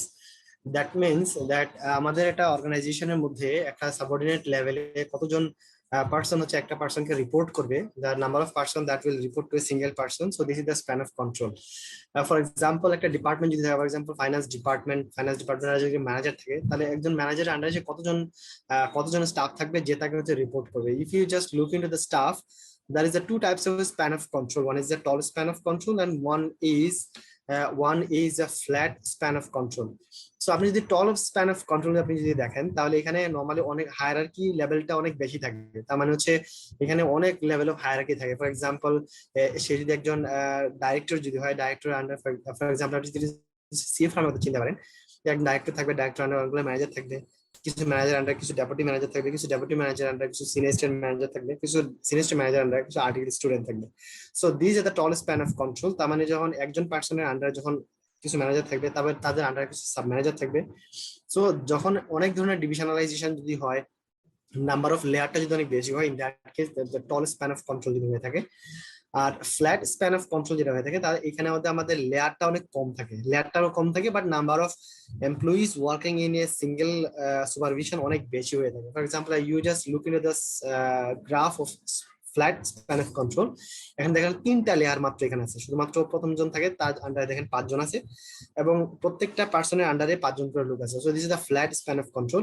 R tall span of control যদি আপনি দেখেন, ফর এক্সাম্পল আপনি দেখেন গ্রাফে একজন লোক আছে, তার আন্ডারে 2 জন আছে, এবং প্রত্যেকটা পার্সনের আন্ডারে আবার 2 জন আছে, আবার এখানে একজনের আন্ডারে আবার 2 জন আছে। সো এটা আবার এইভাবে বাড়তে থাকে। সো টল স্প্যান অফ কন্ট্রোলের আন্ডারে নরমালি সুপারভিশনটা হচ্ছে একটু কন্ট্রোল, টল স্প্যান অফ আন্ডারে যেটা হয় সেটা হচ্ছে ডিসিশন মেকিংটা একটু ডিলে হয়, আর ফ্ল্যাট স্প্যান অফ কন্ট্রোলের ক্ষেত্রে ডিসিশন মেকিংটা একটু ফাস্টার ডিসিশন মেকিং হয়ে থাকে। সো আমরা যদি ফর এন্ড এগেইনস্ট আমরা যদি অ্যাডভান্টেজ এবং ডিসঅ্যাডভান্টেজ যদি আমরা দেখি যে টল এবং ফ্ল্যাট স্প্যান অফ কন্ট্রোলের ক্ষেত্রে, টল স্প্যান অফ কন্ট্রোলের ক্ষেত্রে নরমালি যেটা হয় ফর এন্ড এগেইনস্ট, ফর এর ক্ষেত্রে যেটা হয় ন্যারো কন্ট্রোল স্প্যান যদি হয়ে থাকে নরমালি, তার মানে এখানে কন্ট্রোল স্প্যানটা খুব ন্যারো হয়ে থাকে। আর small group enable team members to participate in decision making. A large number of steps on the promotional ladder that is assist management training and career planning. That means আমাদের এখানে টল span of কন্ট্রোলের ক্ষেত্রে আপনি দেখেন span of control খুব narrow হয়ে থাকে এবং গ্রুপ মেম্বার গুলো খুব কম হয়ে থাকে। হ্যাঁ, এখানে আর নাম্বার অফ স্টেপটা অনেক লম্বা স্টেপ হয়ে থাকে। আর এগেইনস্ট যে আমরা যদি দেখি, এখানে inevident delegation and slow decision making, এখানে ডেলিগেশনটা হচ্ছে ইনএভিডেন্ট থাকে, তার মানে হচ্ছে ডেলিগেশনটা অনেক বেশি হয়ে থাকে এবং স্লো ডিসিশন মেকিং হয়। এন্ড যার সুপারভিশনটা একটু রিজিড লেভেলের সুপারভিশন থাকে এবং ব্লকিং ইনিশিয়েটিভ। এখন যে কেউ চাইলে একটা ইনিশিয়েটিভ নিতে পারবে না যতক্ষণ পর্যন্ত টপ লেভেল ম্যানেজমেন্ট থেকে ইনিশিয়েটিভটা না নেওয়া হবে। The same work phases through too many hands, তাহলে একই কাজ অনেক জনের হাতে থাকতে পারে, ডেলিভার হতে পারে, and increases administration and overhead cost. For example, যেহেতু এখানে লেয়ার অফ পাওয়ার অথবা লেয়ার অফ ডেলিগেশন যেহেতু অনেক নাম্বার অফ বেশি হয়ে থাকে, ইন দ্যাট কেস অ্যাডমিনিস্ট্রেটিভ এন্ড ওভারহেড কস্ট অনেক বেশি হয়ে থাকে, মানে এখানে ম্যানেজার বেশি লাগবে, এখানে নাম্বার অফ পার্সন বেশি লাগবে। সো ইন দ্যাট কেস আমার ওভারহেড কস্ট একটু হাই হবে। ফ্ল্যাট স্প্যানের ক্ষেত্রে আপনি যদি দেখেন, ফ্ল্যাট স্প্যানের অ্যাডভান্টেজটা হচ্ছে the more opportunity for delegation. এখানে আমি ডেলিগেশনটা অনেক বেশি করতে পারি, কারণ হচ্ছে আমার যেহেতু flat span number of layer যেহেতু কম থাকে, এখানে ডেলিগেশনটা অনেক বেশি, মানে অপরচুনিটিটা বেশি থাকে। আর রিলেটিভলি চিপ, এখানে যেহেতু টল স্প্যানের ক্ষেত্রে যেখানে আপনার অ্যাডমিনিস্ট্রেটিভ এবং ওভারহেড কস্ট একটু বেশি হয়ে থাকে, বাট ফ্ল্যাট স্প্যানের ক্ষেত্রে রিলেটিভলি কস্টিংটা একটু কম হয়ে থাকে। So in theoretically speed up communication between the strategic apex এবং অপারেটিং কোর। আমরা 6 বিল্ডিং ব্লকের মধ্যে আমরা যেটা লেভেল সম্পর্কে আমরা আইডিয়া নিলাম, সেটা হচ্ছে স্ট্র্যাটেজিক অ্যাপেক্স এবং অর্গানাইজেশনাল অপারেটিং কোর যেটা আছে। তো তাদের মধ্যে যে আমার কমিউনিকেশন লেভেলটা যেহেতু কম থাকে, সো এই জন্য কমিউনিকেশন লেভেলটা একটু বেশি থাকে, কারণ হচ্ছে তাদের লেয়ারটা কম থাকে, এই জন্য কমিউনিকেশন করাটা একটু বেশি ইজি।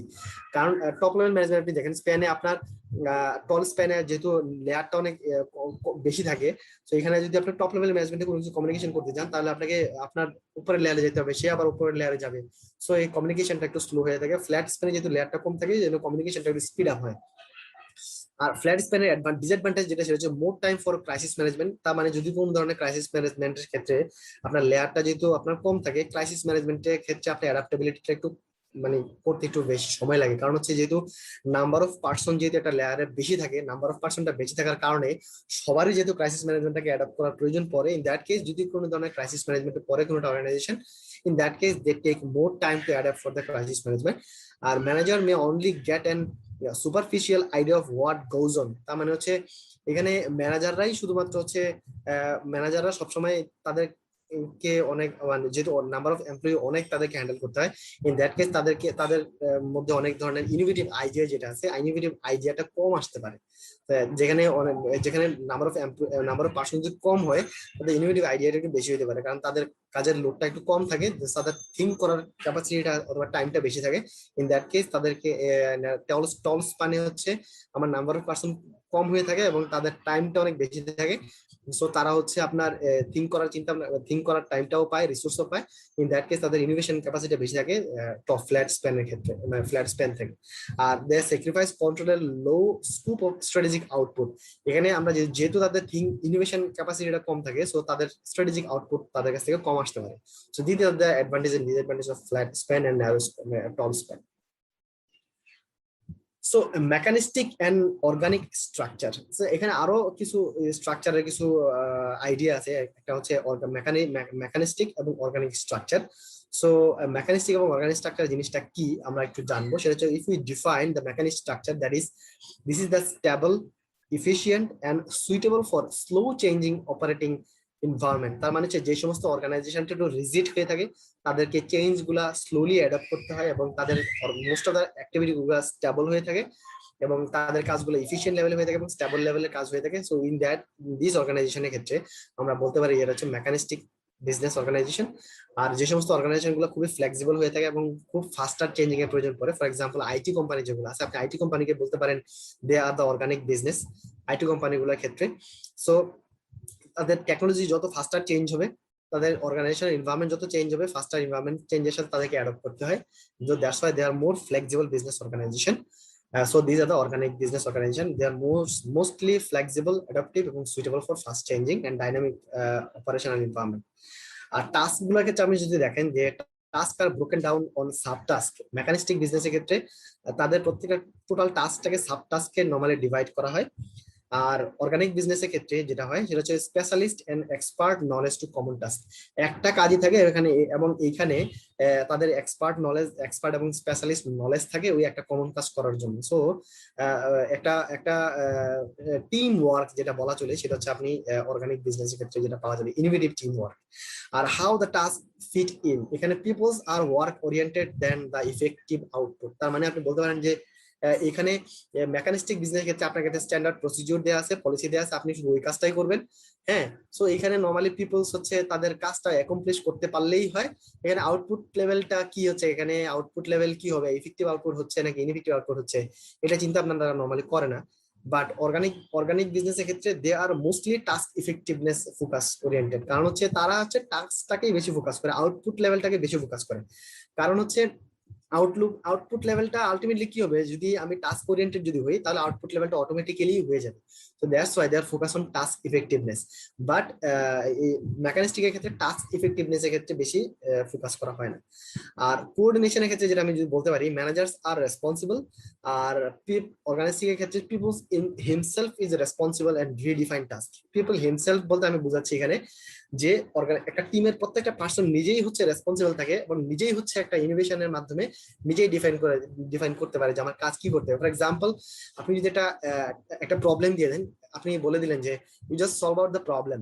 হ্যাঁ, solve out the problem. So organic বিজনেসের ক্ষেত্রে তারা প্রবলেমটা সলভ করার জন্য যা যা করা প্রয়োজন তারা নিজেরাই করে নেবে। বাট মেকানিস্টিক অর্গানাইজেশনের ক্ষেত্রে আপনাকে যেটা করতে হবে, ম্যানেজার হচ্ছে তাকে প্রবলেম সলভ করে দিবে, সলভ করে তাকে শুধু দিবে, সে শুধু প্রবলেমটাকে আউটপুটটা জেনারেট করবে। ফর এক্সাম্পল, আপনি যদি বলেন যে একটা নতুন বায়ার, টেক্সটাইলের ক্ষেত্রে যদি আপনি বলেন যে নতুন একজন বায়ার সে একটা টি শার্টের স্যাম্পল টি শার্ট বললো, যে একটা ডিজাইন বললো যে এই ডিজাইনটা হচ্ছে আপনি জাস্ট একটা কনসেপ্ট দিল যে আমার সামনে ওয়ার্ল্ড কাপ হবে। ফর এক্সাম্পল, আমরা যদি টেক্সটাইলের ক্ষেত্রে না যাই, আমরা যদি এটা ফুটবল ডিজাইনের ক্ষেত্রে বলি, ফুটবল আমরা যদি নাইকির ক্ষেত্রে যদি চিন্তা করি, তো নাইকির ক্ষেত্রে ফর এক্সাম্পল এখানে বলে দিল যে কোনো একটা কান্ট্রি বলে দিল যে আমার অথবা বলেন আইসিসি না, ফর এক্সাম্পল আপনার ফুটবল ওয়ার্ল্ড কাপের ক্ষেত্রে ফুটবলের ডিজাইনটা কি হবে, এটা যদি তাকে ডিজাইন করে বলে দেওয়া হয় নাইকিকে যে আমার এই থিম থাকবে, কিছু থিম থাকবে, কালচারাল কিছু থিম ফুটবলের মধ্যে রিফ্লেক্টেড হইতে হবে। সো এটা শুধুমাত্র বলে দিল নাইকিকে। সো নাইকি কি করলো, তার একটা ডিজাইন টিম যে আছে, ডিজাইন টিমকে অ্যাসাইন করে দিল যে এই সমস্ত ইনগ্রেডিয়েন্ট গুলা, কালচারাল রিফ্লেকশন গুলা আমার হচ্ছে এই ফুটবলের মধ্যে থাকতে হবে। সো ওই টিমই হচ্ছে ডিফাইন করে নিবে যে আমার এই ডিজাইনটা কি হবে, সে নিজেই ডিজাইন করবে, নিজেই এটা রিফ্লেক্ট করবে। সো এটা অর্গানিক বিজনেসের ক্ষেত্রে পসিবল।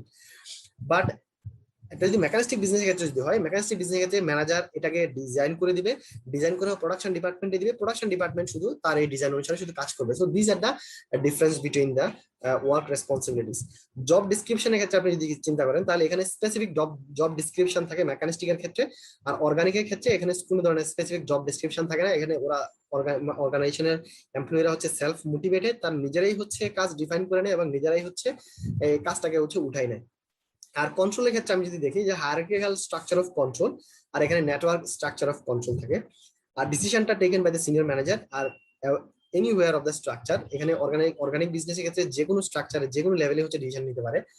আর মিশনটা হচ্ছে ইনসিস্টেন্স on loyalty to the concern and obedience to the supervisor. That is supervisor normally superior level এ যারা থাকে, that is apex level এ যারা থাকে, তারা যেই গোলস এবং অবজেক্টিভ গুলো সেট করে দেয় ওটাই হচ্ছে আপনি অ্যাকমপ্লিশ করবেন। আর আর অর্গানিক বিজনেসের ক্ষেত্রে যেটা হয় সেটা হচ্ছে যে commitment to the business mission in more highly valued than loyalty as such. That is এখানে নর্মালি তারা হচ্ছে আপনার টার্গেট কি দেওয়া হয়েছে এটার ক্ষেত্রে ওরা চিন্তা করে না, এরা আপনার ভ্যালু এডিশনে চিন্তা করে।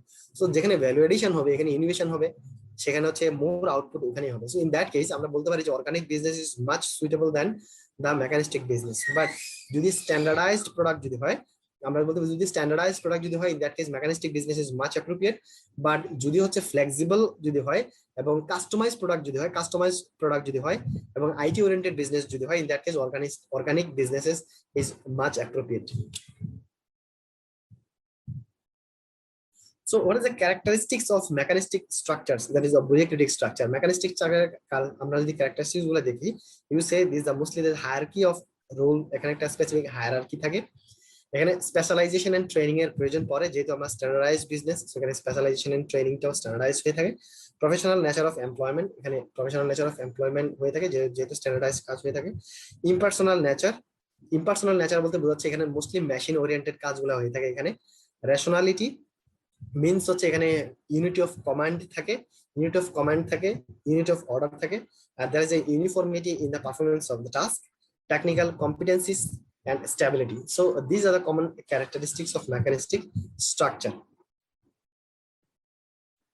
You will see what are the advantages and disadvantages of bureaucracy, that is mechanistic business and mechanistics organization যেটা আছে, what are the advantages and disadvantages.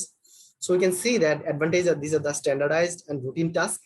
So we can find some efficiency level will be very high, and fairness and adherence to the law, safety and security, যেহেতু particular policy and procedure to fix করা থাকে। So in that case, so the fairness of law, safety and security will be high, and there will some best suited to the employees, যেহেতু employees are not much oriented to output, they are only oriented to output, not innovation. That's why employees are most এমপ্লয়িরা হচ্ছে তাদের জন্য এই mechanistic অর্গানাইজেশনের স্ট্রাকচারটা is most suitable. আর disadvantage গুলো হচ্ছে যে আর slow decision making and unusual conformity. কারণ হচ্ছে আনইউজুয়াল কনফর্মিটি বলতে এখানে বোঝাচ্ছে ফর এক্সাম্পল যদি নতুন এমপ্লয়ি যদি হয় এবং হচ্ছে যদি আপনার কোনো কাস্টমাইজেশন অর্ডার যদি আসে, ইন দ্যাট কেস মেকানিস্টিক স্ট্রাকচারের ক্ষেত্রে অ্যাডাপ্ট করা একটু ভেরি ডিফিকাল্ট হয়ে যায়। এই জন্য this is unusual conformity. Lack of innovation, যেহেতু স্ট্যান্ডার্ডাইজ কাজ করে এখানে ইনোভেশনটা কম হয়ে থাকে। Hard to learn from mistake, কারণ হচ্ছে যেখানে অর্গানিক বিজনেসের ক্ষেত্রে অর্গানাইজেশনের এমপ্লয়িরা নিজেই কাজ করছে এবং মিস্টেক করতেছে, আবার শুধরাচ্ছে, আবার নিজেই কাজটাকে ডেভেলপ করতেছে। দ্যাটস ওয়াই এখানে যারা রুট লেভেল বা অপারেটিং কোরে যারা থাকে, they have something to learn from the mistake. But mechanistic বিজনেসের ক্ষেত্রে যেহেতু নিজেরা হচ্ছে কোনো কাজ করতে পারে না, so there is a very little chances of learning. আর স্লো টু চেঞ্জ, এখানে যেহেতু স্ট্যান্ডার্ডাইজ কাজ করে থাকে এবং টপ লেভেল ম্যানেজমেন্ট থেকেই সবকিছু কাজগুলো ডেলিগেট করে দেওয়া হয়, so there is very little chances of changes. and you see there is a communication is restricted, কারণ হচ্ছে যেহেতু টপ লেভেল ম্যানেজমেন্ট থেকে যেহেতু লোয়ার লেভেল ম্যানেজমেন্টে কাজটা ডেলিগেশন করা হয় এবং লোয়ার লেভেল ম্যানেজমেন্ট চাইলেই টপ লেভেল ম্যানেজমেন্টের সাথে যে কোনো সময় কমিউনিকেট করতে পারে না, so there is some restriction of communication. So these are the possible advantages and disadvantages of bureaucratic structures. So now we will discuss about the introduction of business forms. So আমরা দেখি যে আমরা business করতে গেলে এখানে lots of business organisation থাকে। So I will draw your attention because there will have some more than 2 or 3 questions from these sections, and in our normal course of businesses we will see there is lots of business organization forms. You will see there is a sole tradership business organization forms, there may be partnerships, there may have companies and alliances. So there the mostly the questions that might become from the alliances. So I will draw your attention when the alliances. So I will draw and I will expect some questions from the section of alliances. So if you see about the business forms, the business forms basically mostly depends on the legal forms. So there is a 3 legal forms of businesses. One is a sole proprietorship, partnership, and companies. Sole proprietorship, you know about that. Sole proprietorship যেখানে একজন মাত্র ওনার থাকে, so যেখানে একজন মাত্র ওনার থাকবে, so we will call it by sole proprietorship. And যেখানে more than 1 person ট্রাস্টের উপর বেসিস করে, মিউচুয়াল ট্রাস্টের উপর বেসিস করে যখন কোনো একটা পার্টনারশিপ করতে পারে, এবং পার্টনারশিপ কোম্পানির ক্ষেত্রে, পার্টনারশিপের ক্ষেত্রে নরমালি হচ্ছে আমাদের পার্টনারশিপ অ্যাক্ট 1932 বাংলাদেশে আছে, এবং অন্যান্য দেশে তাদের পার্টনারশিপ ল অনুসারে হচ্ছে রেজিস্টার্ড হয়ে থাকে, এবং ওভারঅল বেসিস হয়ে থাকে, রেজিস্টার্ড হতে পারে, বাট রেজিস্ট্রেশন ইজ ভলান্টারি। আর সোল ট্রেডারশিপের ক্ষেত্রে নরমালি হচ্ছে আপনাদের ট্রেড লাইসেন্স নিতে হবে। আপনাদের যেই লোকেশনে আপনি বিজনেস করবেন সেই লোকেশনে আপনাকে ট্রেড লাইসেন্স নিয়ে সোল ট্রেডারশিপ বিজনেস স্টার্ট করতে হবে, যেখানে একজন মাত্র ওনার থাকবে, ইউ নো অ্যাবাউট দ্যাট। আর কোম্পানির ক্ষেত্রে হচ্ছে আমাদের এটা লিমিটেড লায়াবিলিটি হয়ে থাকে, আর এখানে 1 man company, 1 person company. So do you have anyone from you all have any idea about 1 man 1 person company? This is very latest Bangladesh. Sir নতুন করে এটা একটা আইন হয়েছে কোম্পানি আইনের আন্ডারে, নতুন করে আইন, নতুন করে আইন হয়েছে নাকি নতুন আমাদের এক্সিস্টিং আইনটাকে রিফর্ম করে নতুন করে এটাকে ইনক্লুড করা হয়েছে? স্যার নতুন করে ইনক্লুড করা হয়েছে আর এক্স্যাক্টলি। সো অফিসটি 1 পারসন কোম্পানি, এটা হচ্ছে লিস্টেড হইতে পারবে স্টক এক্সচেঞ্জে, যেখানে paid up capital maybe 25 lakh. yeah, we will see in detail in the next slide, no issue. So তাহলে 1 পারসন কোম্পানি মানে হচ্ছে যেখানে একজন পার্সনই হচ্ছে ওনার থাকবে, এবং সেই হচ্ছে নিজেই হচ্ছে অ্যাজ এন সেপারেট এন্টিটি হবে, এবং সেই হচ্ছে চাইলে একটা কোম্পানি ফর্ম করতে পারবে তার নিজের নামে অথবা যে কোনো একটা নামে। মানে যেখানে আগে কোম্পানি হইলে, আগে প্রাইভেট লিমিটেড কোম্পানি হইলে অ্যাটলিস্ট 2 পারসন লাগতো এখানে, সো এখানে এখন চাইলে যে কোনো একজনই হচ্ছে কি করতে পারবে, এখন একটা কোম্পানি ফর্ম করতে পারবে। সো কন্ডিশন গুলা কি এটা আমরা ইন ডিটেইল আমরা নেক্সট স্লাইডে আমরা আলোচনা করব। সো আমরা যদি কোম্পানির ক্ষেত্রে যদি দেখি, তাহলে কোম্পানি হচ্ছে লিমিটেড লায়াবিলিটি কোম্পানি হতে পারে, এটা either limited by shares or limited by guarantee. So limited by shares যদি হয়, in that case the number of the paid up capital will be limited by shares, and in case of company limited by guarantee, so there will have more than one guarantor at the time of establishment of this entity, that is the companies. So যদি হচ্ছে share দ্বারা limited হতে পারে company, এবং guarantee দ্বারাও limited হতে পারে company, এবং 1 ম্যান কোম্পানি হতে পারে। অ্যালায়েন্সেস যেটা হতে পারে, অ্যালায়েন্সের ক্ষেত্রে জয়েন্ট ভেঞ্চার হতে পারে, ফ্রাঞ্চাইজি হতে পারে, লাইসেন্সি হতে পারে, স্ট্র্যাটেজিক অ্যালায়েন্সেস হতে পারে, এজেন্ট হতে পারে, গ্রুপ হতে পারে। So that we already have discussed about the parent and subsidiary and associate concept. So these are the possible form of business organization that we will see in detail. এখন আমরা হচ্ছে আমাদের বইয়ের মধ্যে সোল প্রপার্টরশিপের feature, advantage, disadvantage, partnership কোম্পানির feature, advantage, disadvantage, companies advantage, disadvantage এগুলো আছে। So I will request you to go through it and you just read it by yourself, and if you have any problem of have any asking, then you can ask to me into the next class, then we will discuss if you have any problem. So we will discuss only the advantage and disadvantage of these companies. So what are the advantages of the companies? The advantage of the companies is that the separate legal personalities of the company. একটা এখানে যেটা আমরা বলতে চাচ্ছি যে কৃত্রিম ব্যক্তি সত্তা, তার মানে আর্টিফিশিয়াল পার্সোনালিটি থাকবে। The limited liability of its member, তার মানে যারা শেয়ার হোল্ডার থাকবে, they will have the limited liabilities. Perpetual succession বলতে আমরা বোঝাচ্ছি যে কোনো একটা পার্সন তার নিজের নামে হচ্ছে এটা ওন করতে পারে, এবং যে কেউ পার্সন শেয়ার ট্রান্সফার করে কি করতে পারে, এটা পারপেচুয়াল সাকসেশন ওন করতে পারে।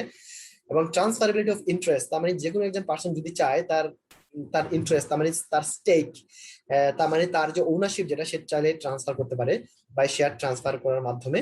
আর সিকিউরিটি ফর লোনসেস, যদি কোনো পার্সন, যদি কোনো কোম্পানি যদি লোন নিতে চায় তাহলে আইদার তার ডিরেক্টর অথবা তার শেয়ার হোল্ডার যারা আছে তাকে ডাইরেক্ট গ্যারান্টি দিতে হবে, আইদার তার প্রপার্টিকে মর্টগেজ রাখতে হবে অথবা তার যে কোনো একটা অ্যাসেট মর্টগেজ রেখে আইদার ডিরেক্টরদের পার্সোনাল গ্যারান্টিতে হচ্ছে সে লোন নিতে পারে। So this is the possible advantages.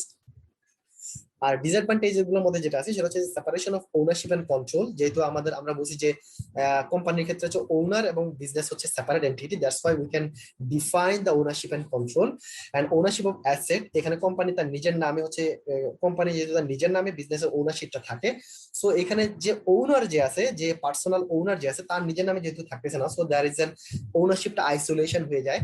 R accounting record and returns, আপনাকে হচ্ছে কোম্পানির, যেহেতু কোম্পানি 1994 বাংলাদেশ কোম্পানি 1994 আন্ডারে যেহেতু you will be registered, so এখানে আপনাকে অ্যাকাউন্টিং রেকর্ড রাখতে হবে এবং কোম্পানি 1994 অনুসারে আপনাকে অ্যাকাউন্টিং করতে হবে, রেকর্ড রাখতে হবে এবং আপনাকে অ্যাকাউন্টস রেডি করতে হবে এবং RJSC register of joint stock কোম্পানিতে আপনাকে জমা দিতে হবে। So you will have an legal burden. And publicity যেটা, সেটা হচ্ছে যে আপনি আপনার কোম্পানির পাবলিসিটি চাইলে করতে পারেন, but you will have an restriction on publicity and regulations and expenses. আপনাকে এখানে পার্টিকুলারলি আপনাকে ট্যাক্সেশন ল এবং বাংলাদেশের লোকাল যত রুলস এন্ড রেগুলেশন আছে সব রুলস এন্ড রেগুলেশন আপনাকে মানতে হবে এবং এক্সপেন্স করার সময় you will have an accountability. So that's why এখানে ব্যক্তি যে কোম্পানিটা ওন করে সে নিজের নামে চাইলেই কোনো ধরনের ইরেগুলারিটিস মিসরিপ্রেজেন্টেশন করতে পারে না। So this are the possible disadvantages of the companies. Which form should a business take? আমরা যদি এখন কোম্পানি এবং পার্টনারশিপকে যদি আমরা কি করি, আমরা যদি কম্পারিজন করি, তাহলে একটা পার্সন সে কি কোম্পানি ফর্ম করবে নাকি পার্টনারশিপ তার জন্য বেটার, কোম্পানি বেটার না পার্টনারশিপ বেটার, এটা ডিপেন্ড করবে কিছু ফ্যাক্টরের উপরে। তো ফ্যাক্টরস আর এন্টিটি, সে আসলে কোন ধরনের এন্টিটি করতে যাচ্ছে, সে কি লিমিটেড লায়াবিলিটি এন্টিটি করতে চাচ্ছে নাকি সে কিছু পার্সনের মধ্যে লিমিটেড থাকতে চাচ্ছে। সো এন্টিটির উপর ডিপেন্ড করবে লায়াবিলিটি, তার লায়াবিলিটি পোর্শন কি হবে, size, succession, owners interest, asset management, constitutions, accounts, security এবং উইথড্রলস অফ ক্যাপিটাল। এই যে ইনগ্রেডিয়েন্ট গুলোর উপর ডিপেন্ড করবে যে একটা পার্সন কোন ধরনের বিজনেস ফর্মে যাবে। ফর এক্সাম্পল, আপনি যদি মনে করেন যে উইথড্রলস অফ ক্যাপিটাল, আপনি যদি চাইলে আপনার ক্যাপিটালকে যে কোনো সময় উইথড্র করতে পারেন, আপনি যদি ওই ফর্মে যেতে চান তাহলে আপনাকে পার্টনারশিপে যেতে হবে। কারণ ক্যাপিটাল যদি হয় তাহলে, কারণ হচ্ছে কি, ক্যাপিটালের ক্ষেত্রে আপনি যদি শেয়ারের ক্ষেত্রে যদি চান, আপনি যে কোনো সময় চাইলে আপনার ক্যাপিটালকে উইথড্র করতে পারবেন না, কারণ ক্যাপিটাল মাস্ট বি ফিক্স, ক্যাপিটালকে ফিক্সড রাখতে হবে। শেয়ারটা ট্রান্সফার করে you can diversify your capital. So আপনি ক্যাপিটালটা উইথড্র করতে পারবেন না, capital can be transfer. So আপনি যদি ক্যাপিটালকে উইথড্র করতে চান, in that case you should select the partnership form. আর আপনি যদি সিকিউরিটির ক্ষেত্রে যদি চিন্তা করেন, the security of the company, so in that case company will be much safer. আর আপনি যদি কনস্টিটিউশনের ক্ষেত্রে চিন্তা করেন যে কমপ্লেক্সিটি অফ কনস্টিটিউশন, যদি আপনার কনস্টিটিউশনের কমপ্লেক্সিটির ক্ষেত্রে যদি চিন্তা করেন, the company will be must complex constitution and partnership will be simple constitution. ম্যানেজমেন্টের ক্ষেত্রে যদি আপনি চিন্তা করেন, the management will be much better in company. আর ম্যানেজমেন্ট যদি আপনি একটু ফ্লেক্সিবল চান, you can go for partnership. অ্যাসেটের কাস্টোডিয়ানের ক্ষেত্রে যদি আপনি চিন্তা করেন যে অ্যাসেটের কাস্টোডিয়ানের ক্ষেত্রে কি হবে এবং অ্যাসেটের সেফটি ক্ষেত্রে যদি আপনি চিন্তা করেন, you can go for company. And আপনি যদি চিন্তা করেন যে না, অ্যাসেট আমি চাইলে অ্যাসেট যে কোনো সময় সেল করে ফেলতে পারবো এবং যে কোনো সময় অ্যাসেটটা আমি আমার নিজের নামে নিয়ে নিতে পারবো, so you can go for partnership. Owners interest এবং succession, so based on this size, আপনি যদি বড় সাইজে যদি চান you can go for company, এবং ছোট সাইজে যদি থাকতে চান you can go for partnership. So based on this ingredient or factors of choosability, so you can go for either company or can go for partnership businesses. So আমরা যদি দেখি যে সোল প্রোপ্রাইটারশিপটাকে আপনি যে ডিফাইন করি, যে আমরা সোল প্রোপ্রাইটারশিপে কোন কোন ধরনের ফিচার নরমালি থাকতে পারে, যদিও আমরা জানি, but for your reminder we can explain যে সোল প্রোপ্রাইটারশিপে একজন সিঙ্গেল ওনার থাকবে। এখানে no sharing of profit and losses. Normally যে ওনার থাকবে সে নিজেই হচ্ছে তার প্রফিট এবং লস গুলো শেয়ার করবে নিজের নামে। ওয়ান ম্যানস ক্যাপিটাল, এখানে যেহেতু একজন ওনার, এখানে একজন ব্যক্তিরই শুধুমাত্র ক্যাপিটাল থাকবে। সো আনলিমিটেড লায়াবিলিটি, যেহেতু হচ্ছে একজন ওনার, সো তার লায়াবিলিটি হচ্ছে আনলিমিটেড থাকবে। লেস লিগ্যাল ফর্মালিটিস, এখানে হচ্ছে লিগ্যাল ফর্মালিটিস, কোনো ধরনের লিগ্যাল ফর্মালিটি নাই, যে কোনো চাইলেই তার নিজের নামে একটা পার্টনারশিপ কোম্পানি ফর্ম করতে পারলে সোল প্রপার্টিশিপ ফর্ম করতে পারে। বাট এখানে হচ্ছে শুধুমাত্র একটাই লিগ্যাল কমপ্লেক্সিটি আছে, সেটা হচ্ছে আপনি যদি সোল প্রপার্টিশিপ ফর্ম করতে চান তাহলে আপনাকে হচ্ছে ট্রেড লাইসেন্স নিতে হবে। But most of the time এটা অ্যাপ্লিকেবল হয় না বাংলাদেশে। আর ওয়ান ম্যান কন্ট্রোল, যেহেতু আপনি একজন owner, so you will have one man control. So this is the common features of sole proprietorship business.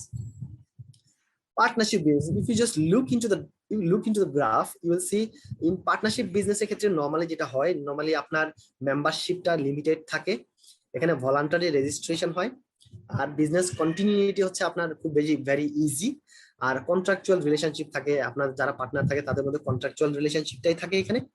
Transfer of interest যেটা হয়, আপনার ইন্টারেস্ট যেটা আপনি ইজিলি ট্রান্সফার করতে পারেন, ফর এক্সাম্পল ইজিলি ট্রান্সফার করতে পারেন, বাট এখানে একটু কমপ্লেক্সিটি আছে, কারণ আপনার যে পার্টনারশিপ যদি এরকম হয় যে আপনি ট্রান্সফার করেন শেয়ার, আপনার যে হোল্ডিং যেটা আছে যদি আপনি রেশিওটা আপনি ট্রান্সফার করে দেন, ইন দ্যাট কেস আপনার বিজনেস এক্সিস্টেন্সটা চলে যেতেও পারে।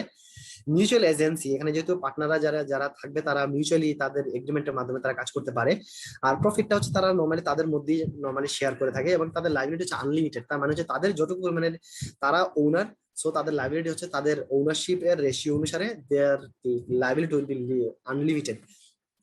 So this are the common features of partnership. Now we can explain, this is the very new or latest concept in Bangladesh. If you just think about one person company, you see what's the features of one person company. There is the OPC. আমি যদি কোনো একটা one person company যদি form করতে চাই, then I will have at least minimum capital should be 2.5 million. Paid up capital থাকবে at least 2.5 million, এবং maximum যেটা থাকবে সেটা হচ্ছে 50 million। তার মানে হচ্ছে আপনি যদি 50 মিলিয়নের বেশি যদি হয়, তাহলে আপনাকে কোম্পানি লিমিটেড লায়াবিলিটি কোম্পানিতে চলে যেতে হবে, দ্যাট ইজ মোর দ্যান 1% চলে যেতে হবে, আপনাকে লিমিটেড লায়াবিলিটি কোম্পানিতে চলে যেতে হবে। যদিও 1% কোম্পানি লিমিটেড লায়াবিলিটি কোম্পানি হয়ে যাবে, বাট এখানে যদিও লিমিটেড লায়াবিলিটি হইলেও এখানে আনলিমিটেড লায়াবিলিটি, যেহেতু আপনি ওনার একাই, so you will have an unlimited liability, but your capital will be fixed. So there is a minimum 2.5 million capital, but maximum should be 50 million. So 50 million উপরে যদি হয়, you should go for private or public limited company. And minimum turnover in past year for registration is 10 million. তার মানে আপনারা যদি এখন registration করতে চান, that is 1% কোম্পানি যদি আপনি রেজিস্ট্রেশন করতে চান, তাহলে আপনাকে at least 10 million হতে হবে আপনার লাস্ট পাস্ট ইয়ারের যে সমস্ত টার্নওভার গুলো ছিল। টার্নওভার বলতে আমরা রেভিনিউকে বোঝাচ্ছি, that is gross revenue. So gross revenue should be at least 10 million, and high paid up capital viewed as barrier for the OPC formulation. তার মানে হচ্ছে ধরেন কোন একটা person one person company form করতে যাচ্ছে, বাট সে হাই লেভেল অফ ক্যাপিটাল নিয়ে ইনজেক্ট করতে যাচ্ছে, but there will be some restriction. কারণ হচ্ছে আপনি এখানে রেস্ট্রিকশনের বার দেয়া আছে যদি 50 মিলিয়নের বেশি আপনি পেড আপ ক্যাপিটাল আপনি আপনার ইনসার্ট করতে পারবেন না। ইন দ্যাট কেস যদি কোনো পারসন যদি হচ্ছে লার্জ অ্যামাউন্ট অফ ক্যাপিটাল নিয়ে বিজনেস করতে চাচ্ছে 1% কোম্পানি, সো সে এটা করতে পারবে না। ইন দ্যাট কেস এটা হচ্ছে আপনাকে প্রাইভেট লিমিটেড বা পাবলিক লিমিটেড কোম্পানি চলে যেতে হবে। আর পার্লামেন্টে আমাদের যে কোম্পানি 1994 কে অ্যামেন্ডেড করে নভেম্বরের লাস্টে এটা অ্যামেন্ডেড করে হচ্ছে আমাদের ওয়ান ম্যান কোম্পানিকে অ্যাড করা হয়েছে। So this are the common features of 1% company. Sir এটা কি শেয়ার বিক্রি করে ইয়ে করা যাবে? If you sell the share, then your company will be liquidated, because যে আপনার শেয়ার আপনি ট্রান্সফার করতে পারেন, আবার সামওয়ান অন্য একটা পারসন এসে আপনার শেয়ার হোল্ড করতে পারবে, then you will be the owner. তাহলে আপনার পেড আপ ক্যাপিটালে যেটা আছে, আপনার শেয়ার সার্টিফিকেটে যেটা হবে, you will transfer your share certificate to that person, you can transfer your ownership.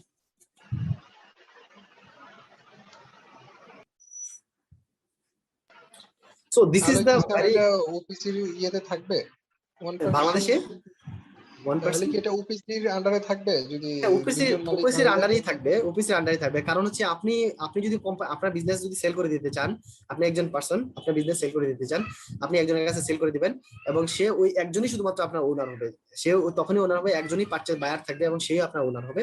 Then by single কি করা যাবে না যাবে যে 2.5 মিলিয়নের ভিতরে আপনার 2 মিলিয়ন বা 1 মিলিয়ন হচ্ছে একজনকে, মানে 2% এটাকে কি হোল্ড করতে পারবে?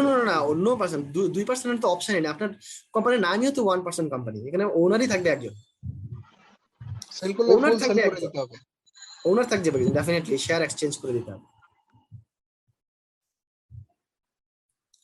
So the most important topic, this is the alliances. So this is the most important topic. Definitely there will have at least 2 or 3 questions from this topic.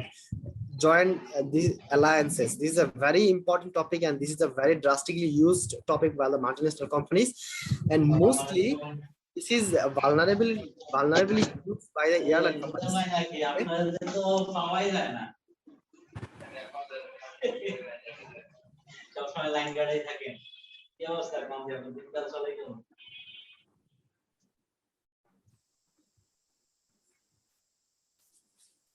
So if you just যদি আপনাদের কেউ কোনো কিছু যদি বলেন তাহলে আমাকে just unmute করে বলেন, unless there will be noise. So I mean, just if you look into the joint alliances, there we have some alliances. There is maybe a joint venture. আমরা একটু আগে বলছি joint venture হতে পারে, franchise হতে পারে, লাইসেন্সিং হতে পারে, তারপর হচ্ছে আপনার স্ট্র্যাটেজিক অ্যালায়েন্সেস হতে পারে, গ্রুপ হতে পারে, এজেন্ট হতে পারে. These are the part of these are the features of alliances. So now we can discuss about the joint venture. So if you just look into the joint venture is just দুই একজন person অথবা দুই একজন person মিলে যদি যখন কোনো একটা কাজ যখন কোনো একটা অ্যাকমপ্লিশমেন্ট করতে যায়, so that might be a joint venture. So joint venture and partnership is partly correlated, but there have some differences that we will discuss later in later part. So if you just go for the benefits of joint venture, that is less capital is required than if business were on their own. So there is a less risk, যেহেতু less capital থাকবে less risk থাকে. So there is the reduction of competition, যেহেতু কয়েকজন মিলে আপনি একসাথে joint venture করতে পারেন, so competitionটা reduce হয়ে যায়. Enables firms to gain access to restricted market, যে সমস্ত মার্কেটে রেস্ট্রিকশন আছে, যে সমস্ত মার্কেটে কোম্পানি অ্যাক্সেস করতে পারে না, ওই সমস্ত মার্কেটগুলোতে জয়েন্ট ভেঞ্চার হয়ে ইজিলি আপনি অ্যাক্সেস করতে পারেন. Access to the skills of each party, এবং এখানে যেহেতু একাধিক পার্সন মিলে যেহেতু একটা জয়েন্ট ভেঞ্চার হচ্ছে, একাধিক কোম্পানি মিলে একটা জয়েন্ট ভেঞ্চার হচ্ছে, একাধিক কনসার্ন মিলে জয়েন্ট ভেঞ্চার হচ্ছে, সো দুইটা কনসার্ন তার নিজস্ব স্কিলস গুলোকে অ্যাক্সেস করতে পারে. So they are probably getting more benefits and skills and output. Disadvantage normally যেটা হতে পারে সেটা হচ্ছে যে disputes over how the business should be run and cost incurred, management charges. দুইজন এন্টিটি ও দুইজন কনসার্ন মিলে যখন একটা বিজনেস হবে, so in that case difficulties arise করতে পারে. কস্ট ইনকার্ড ক্ষেত্রে cost sharing, common cost sharing, management charges নিয়ে অনেকের মধ্যে ডিসপুট থাকতে পারে. So if the joint venture breaks down, the special skills of business may be used against it by its former joint venture partner. তাহলে joint ভেঞ্চারটা যদি ভেঙে যায়, ইন দ্যাট কেস দেখা যাচ্ছে যে জয়েন্ট ভেঞ্চার ভেঙে যাচ্ছে তার স্পেশাল স্কিলস থাকতে পারে যেটা আপনার নাই. So in that case joint venture ভেঙে গেলে আপনার এখানে প্রবলেম অ্যারাইজ করতে পারে. Possible lack of share holders support, যেমন আপনার শেয়ার হোল্ডারদের সাপোর্ট এখানে নাও থাকতে পারে, যেন একজন শেয়ার হোল্ডার আপনাকে সাপোর্ট করতেছে, আরেকজন শেয়ার হোল্ডার সাপোর্ট নাও করতে পারে, যেহেতু আপনি জয়েন্ট ভেঞ্চারে যাবেন. So this are the possible disadvantages of joint venture.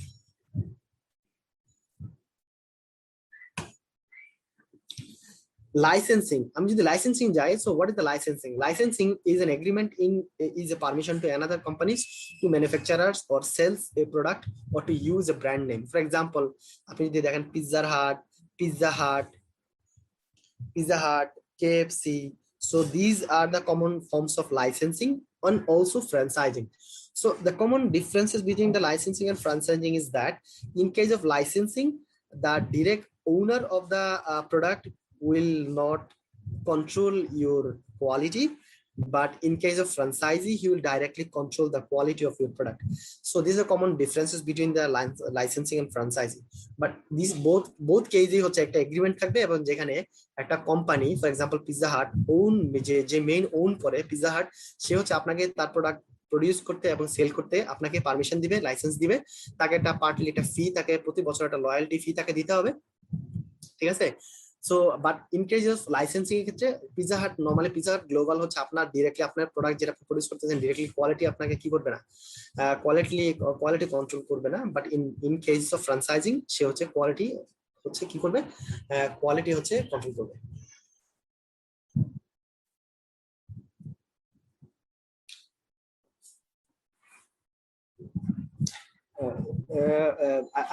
I will request you for have 2-minute break. আমি একটু 2 মিনিট ব্রেক নিব.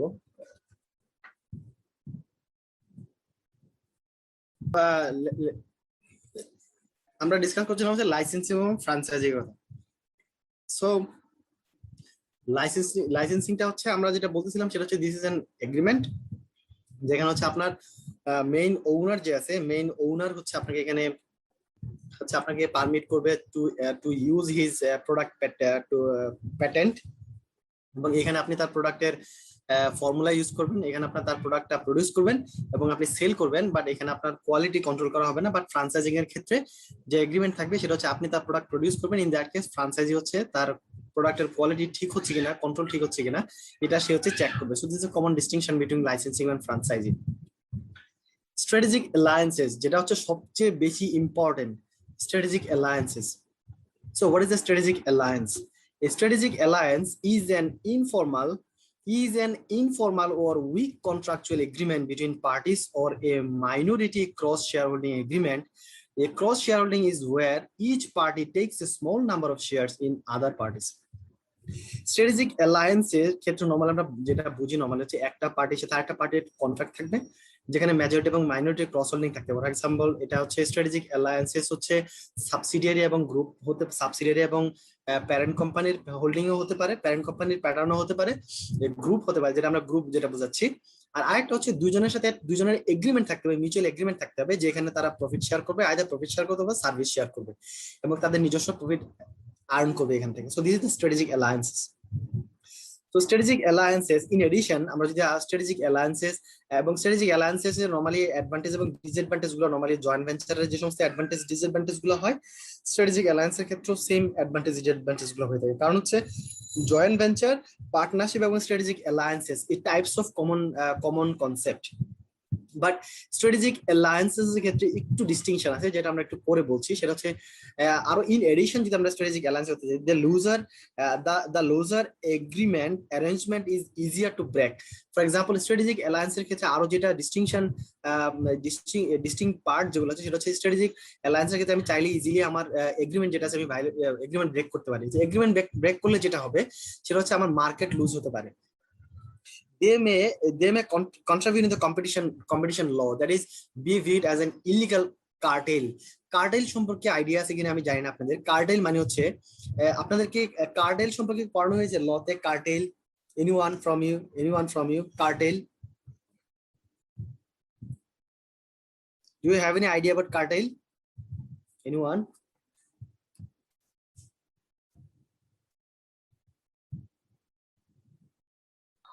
No sir.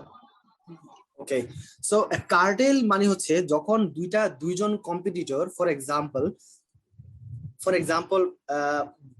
এক্সাম্পল সে কোভিড-19 এর ভ্যাকসিন, এখন ভ্যাকসিন কো প্রডিউস করতেছে, ফর এক্সাম্পল ইনসেপ্টাও প্রডিউস করতেছে। এখন ইনসেপ্টা হচ্ছে এই কোভিড ভ্যাকসিন ফর এক্সাম্পল 500 টাকায় দিচ্ছে, ভ্যাকসিন কো হচ্ছে এটা হচ্ছে এখন ধরেন 600 টাকায় দিতে যাচ্ছে।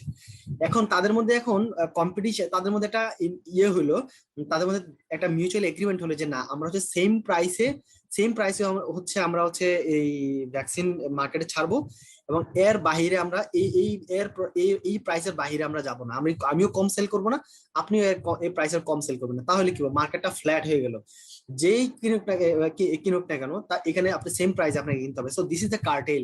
তার মানে হচ্ছে কম্পিটিটররা যখন নিজেদের মধ্যে কোনো এগ্রিমেন্ট করে কম্পিটিশনটাকে রিডিউস করে ফেলে, তখনই তাকে আমরা বলবো cartel. So cartel is illegal, কারণ ল হচ্ছে কার্টেলকে অ্যালাউ করে না।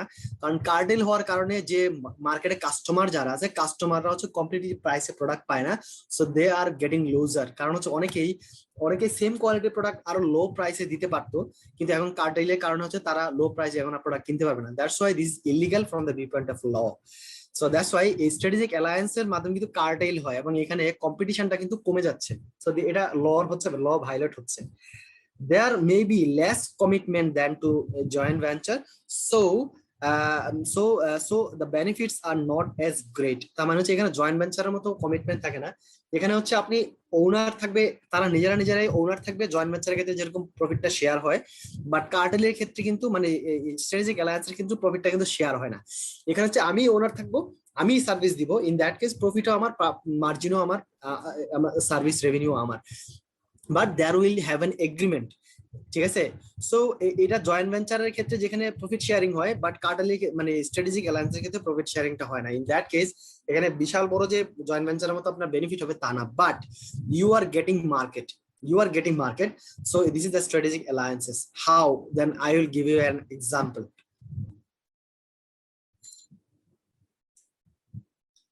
So you just look into the graph. আপনারা কি একটা গ্রাফ দেখতে পাচ্ছেন? So can you say কিসের এটা, গ্রাফটা কোন প্রোডাক্টের গ্রাফ হতে পারে? Anyone from you all, can you see the graph? Serial lines, sir. Exactly. So this is the year lines. So you just see there's a lots of strategic alliances in the world of airlines. For example, if you say this is the airlines, এটা পার্টনারশিপের নাম যেটা দেওয়া হয়েছে, strategic অ্যালায়েন্সের নাম যেটা দেওয়া হয়েছে সেটা হচ্ছে পার্টনার অ্যালায়েন্সেস, পার্টনার এয়ারলাইন্স, এবং এটার নাম হচ্ছে American airlines advantage, American airline advantage, এবং নাম দেওয়া হয়েছে পার্টনার এয়ারলাইন্সেস। একটা জিনিস খেয়াল করেন এখানে, ফর এক্সাম্পল বাংলাদেশে হচ্ছে বাংলাদেশ এয়ারলাইন্স, বাংলাদেশ এয়ারলাইন্স এখন তার একটা যাত্রী হচ্ছে যাবে হচ্ছে সে রাশিয়া। আমার কথা বোঝা যাচ্ছে? বাংলাদেশ থেকে একজন পার্সন সে এখন রাশিয়া যাবে। এখন বাংলাদেশ থেকে বাংলাদেশ এয়ারলাইন্স সরাসরি রাশিয়াতে যায় না। এখন রাশিয়া যেহেতু যাইতে চায়, তাহলে বাংলাদেশ এয়ারলাইন্স যেহেতু রাশিয়া যায় না, সো একটা পার্সন নর্মালি যদি রাশিয়া যাইতে চায়, যেই এয়ারলাইন্স রাশিয়া যাবে সে ওই এয়ারলাইন্সে যাবে, এটাই সিম্পল। এখন বাংলাদেশ থেকে কোনো এয়ারলাইন্সই হচ্ছে রাশিয়া যায় না। এখন তাহলে কি হলো? এখন ফর এক্সাম্পল বাংলাদেশ এয়ারলাইন্স একটা স্ট্র্যাটেজিক অ্যালায়েন্স করলো কার সাথে? সে ফর এক্সাম্পল কান্তাসের সাথে, Qantas. So Qantas Qantas is the একদম very right side of the world, and for example Bangladesh হচ্ছে একদম ভেরি লেফট সাইড। এখন সে রাশিয়া যাবে, কান্তাস হচ্ছে রাশিয়াতে যায়, বাট কান্তাস আবার বাংলাদেশে আসে না।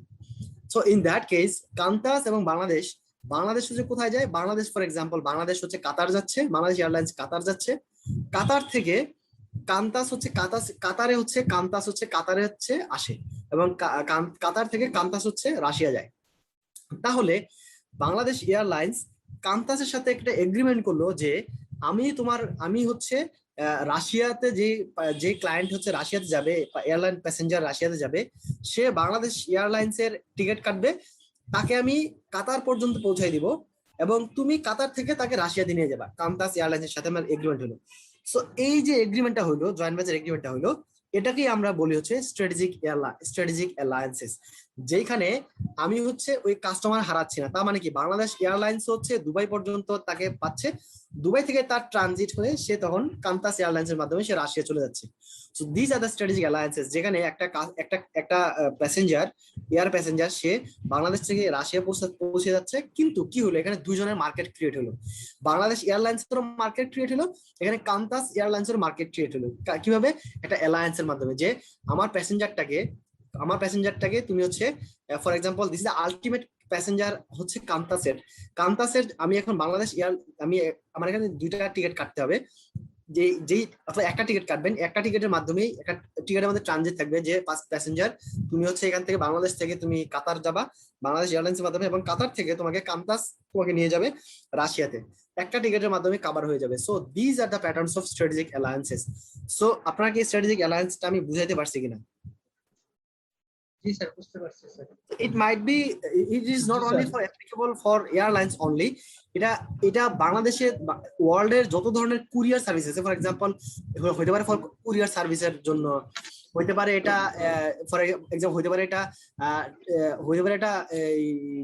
সাপ্লাই চেইনের ক্ষেত্রে হতে পারে, ফর এক্সাম্পল ফ্রেট ট্রান্সপোর্ট যারা করে থাকে, ফ্রেট এজেন্ট যারা হতে পারে, যারা হচ্ছে এই যে ফ্রেট এজেন্ট যারা হচ্ছে, তারাও হচ্ছে আপনি দেখবেন একটা প্রোডাক্ট ফর এক্সাম্পল মায়ার্স, তারা হচ্ছে কুল, এই যে তারা হচ্ছে কি করে, ধরেন একটা প্রোডাক্ট যখন শিপমেন্ট আপনি দেখবেন, বাংলাদেশ থেকে একটা প্রোডাক্ট ফর এক্সাম্পল এক্সপোর্ট হবে, ফর এক্সাম্পল আপনার আফ্রিকাতে এক্সপোর্ট হবে, এখন আফ্রিকাতে সরাসরি বাংলাদেশের কোনো শিপ আফ্রিকাতে যায় না। এখন এই শিপটা হচ্ছে কি সিঙ্গাপুর গেল, সিঙ্গাপুর থেকে এটা অন্য আরেকটা শিপে এই প্রোডাক্ট গুলো হচ্ছে রাশিয়া আফ্রিকা পাঠিয়ে দেওয়া হলো। সো এই যে বাংলাদেশের শিপমেন্ট, যারা বাংলাদেশের শিপমেন্ট কোম্পানি যেগুলো আছে, তাদের সাথে সিঙ্গাপুর শিপমেন্টের কোম্পানির যে একটা এগ্রিমেন্ট হলো যে আমার এই প্রোডাক্ট গুলো হচ্ছে এক্সপোর্ট হবে আফ্রিকাতে, আর আফ্রিকাতে যেই ফ্রেটের এজেন্ট হচ্ছে এই প্রোডাক্ট গুলো পৌঁছে দিবে, তার সাথে আমি একটা এগ্রিমেন্ট করলাম যে আমি হচ্ছে এই প্রোডাক্ট গুলো বাংলাদেশ থেকে সিঙ্গাপুর পৌঁছে দিব, সিঙ্গাপুর থেকে দেন তুমি লোড করে এটা আফ্রিকাতে নিয়ে যাবা। So this are the pattern of strategic alliances. এটা যে কোনো ধরনের হতে পারে যে কোনো ধরনের ক্যারিয়ারের ক্ষেত্রে হতে পারে, for example either it May passenger, maybe product. Okay, so from strategic alliance কথা বলেছিলেন স্যার, এর আগে যে কনসেপ্টের কথা বলেছিলেন যে প্রাইসিংটা এগ্রিমেন্ট করবে, প্রাইসিং এটাও কি স্ট্র্যাটেজিক অ্যালায়েন্সের ভিতরে পড়ে? কোনটা? প্রাইসিংটা বুঝি নাই। প্রাইসিংটা যে দুইটা কোম্পানি একটা এগ্রিমেন্টে যাবে যে দুজনেই একটা সেম রেটে ভ্যাকসিনের এক্সাম্পল দিলেন যে কার্টেলের এক্সাম্পল যেটা দিলাম, কার্টেল। হ্যাঁ হ্যাঁ কার্টেল হ্যাঁ, definitely this is the feature of strategic alliance, great feature. কারণ হচ্ছে কি, সে আপনি একটা জিনিস দেখেন, কার্টেলের মাধ্যমে কি হচ্ছে, কম্পিটিশন কিন্তু হচ্ছে না। কারণ হচ্ছে কি, যেমন বাংলাদেশ এয়ারলাইন্স শুধুমাত্র রাশিয়াতে প্যাসেঞ্জার পৌঁছাচ্ছে, কিন্তু আলটিমেটলি কিন্তু সে রাশিয়া প্যাসেঞ্জার পৌঁছাচ্ছে না, কিন্তু ভায়া হয়ে রাশিয়া প্যাসেঞ্জার পৌঁছাচ্ছে। তার মানে কি, রাশিয়ান মার্কেটে এসে ঢুকে গেল। তার মানে কি, এখন বাংলাদেশের সাথে অন্য অন্য অন্য এয়ারলাইন্স কিন্তু আর কম্পিটিশন করতে যাচ্ছে না। এখন কান্তাস কিন্তু বাংলাদেশ এয়ারলাইন্সের সাথে কম্পিটিশন করতেছে না, তারা হচ্ছে কি মার্কেটটাকে ভাগ করে নিচ্ছে। So this is cartel. কারণ কি, এখানে কম্পিটিশন নাই। কারণ বাংলাদেশ এয়ারলাইন্স দুবাই যাচ্ছে, দুবাই থেকে কান্তাস হচ্ছে তাকে রাশিয়া নিয়ে যাচ্ছে। So this is the cartel. Competition remove করেছে। বাংলাদেশ এয়ারলাইন্স তো ডিরেক্টলি রাশিয়া যেতে পারতো, অথবা কান্তাস সরাসরি হচ্ছে বাংলাদেশে আসতে পারতো, কিন্তু এইটা না হয়ে তারা কি করতেছে, মার্কেটটাকে ভাগ করে নিচ্ছে। ওরা বলতেছে তুমিও আর্ন করো, আমিও আর্ন করি, আমারও মার্কেট থাকুক, তোমারও মার্কেট থাকুক। So this is the types of cartel. ওকে,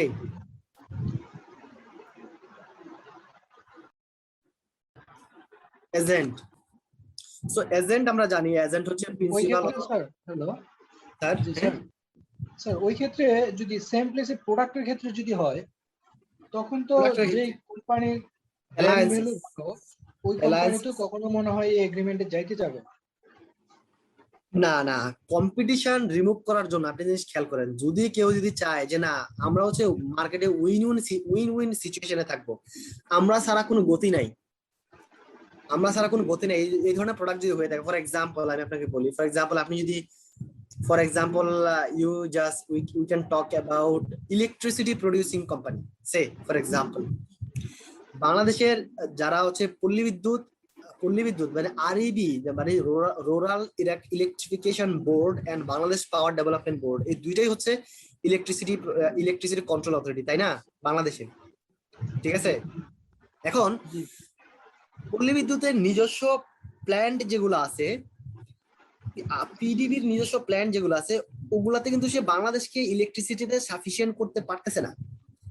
যার কারণে হচ্ছে বাংলাদেশে কুইক রেন্টাল ফ্যাসিলিটি কিন্তু আসছে, কুইক রেন্টালের কনসেপ্ট আসছে। কুইক রেন্টাল কনসেপ্টে কি হচ্ছে, প্রাইভেটলি কিছু কোম্পানি এস্টাবলিশড হয়েছে, যেই কোম্পানিগুলা কি করতেছে, ইলেকট্রিসিটি প্রডিউস করতেছে এবং ন্যাশনাল গ্রিডে সাপ্লাই দিচ্ছে। ফর এক্সাম্পল আপনি অনেক দেবেন, ইউনাইটেড পাওয়ার, সামিট পাওয়ার, কনফিডেন্স পাওয়ার, ডোরিন পাওয়ার, হ্যাঁ, তো ওরিয়ন পাওয়ার, এই যে পাওয়ার কোম্পানিগুলো, তাদের কাজই হচ্ছে কি, তারা হচ্ছে আপনার পাওয়ার প্রডিউস করে কি করে, ন্যাশনাল গ্রিডে সেল করে। এখন সে যদিও এখানে পিডিবি এবং আরবি তাদের রেট ফিক্স করে দিচ্ছে, যদি বিষয়টা এমন হইতো যে ধরেন এই তারা সব কুইক রেন্টাল কোম্পানিগুলো মিলে বললো যে আমরা এই রেটের বাইরে গভর্নমেন্টকে সাপ্লাই দিব না, কারণ গভর্নমেন্ট যদি এখন ইলেকট্রিসিটিতে স্বয়ংসম্পূর্ণ হইতে চায়, কুইক রেন্টাল ছাড়া তার কোনো গতি নাই। কারণ আপনি দেখেন ইলেকট্রিসিটি এখন যায়ই না বললেই চলে, কারণ কি, কুইক রেন্টালের জন্য। ঠিক আছে, আগে কিন্তু ইলেকট্রিসিটি যেত, কারণ প্রাইভেট পাওয়ার সেক্টর ছিল না, এখন প্রাইভেট পাওয়ার সেক্টর আছে। এখন ওরা যদি বলে যে আমরা এই রেটের বাইরে ইলেকট্রিসিটি সাপ্লাই দিব না, অথবা আমরা প্রডিউসই করবো না, তাহলে এখানে পিডিবি এবং আরএবির কিন্তু কোনো কিছুই করার থাকবে না। ঠিক আছে, ইন দ্যাট কেস এটা হচ্ছে এক ধরনের স্ট্র্যাটেজিক অ্যালায়েন্স হবে। এটা হচ্ছে আপনার তখন হবে আপনার এক ধরনের কার্টেল হবে, স্ট্র্যাটেজিক অ্যালায়েন্স হবে না, অ্যাকচুয়ালি কার্টেল হবে তখন। এটা হতে পারে, এটা এআই যে কোনো প্রোডাক্টের ক্ষেত্রে হতে পারে, সার্ভিসের ক্ষেত্রে হতে পারে, মাইট বি। এবং কার্টেল করতে চাইবে নরমালি, কারণ কম্পিটিটররা যদি একসাথে কার্টেল করে, নরমালি কার্টেলে যেতে চায় না, হচ্ছে কারণ লিগ্যাল বাইন্ডিং থাকে, এই জন্য কার্টেলে যেতে চায় না। কিন্তু লিগ্যাল বাইন্ডিং যদি বাংলাদেশে যদি না থাকতো, যে কোনো ওয়ার্ল্ডে যদি লিগ্যাল বাইন্ডিং যদি না থাকতো, ডেফিনেটলি সবাই কার্টেল করতো। স্যার কার্টেল কি সিন্ডিকেটের সাথে তুলনা করা যায়? হ্যাঁ হ্যাঁ, ডেফিনেটলি কার্টেল তো টাইপস অফ সিন্ডিকেট, কারণ কার্টেল মানে তো কম্পিটিশন হচ্ছে না, তো সিন্ডিকেট তো একই, সিন্ডিকেট তো কম্পিটিশন তো রিমুভ করে দিচ্ছে। Might be an example.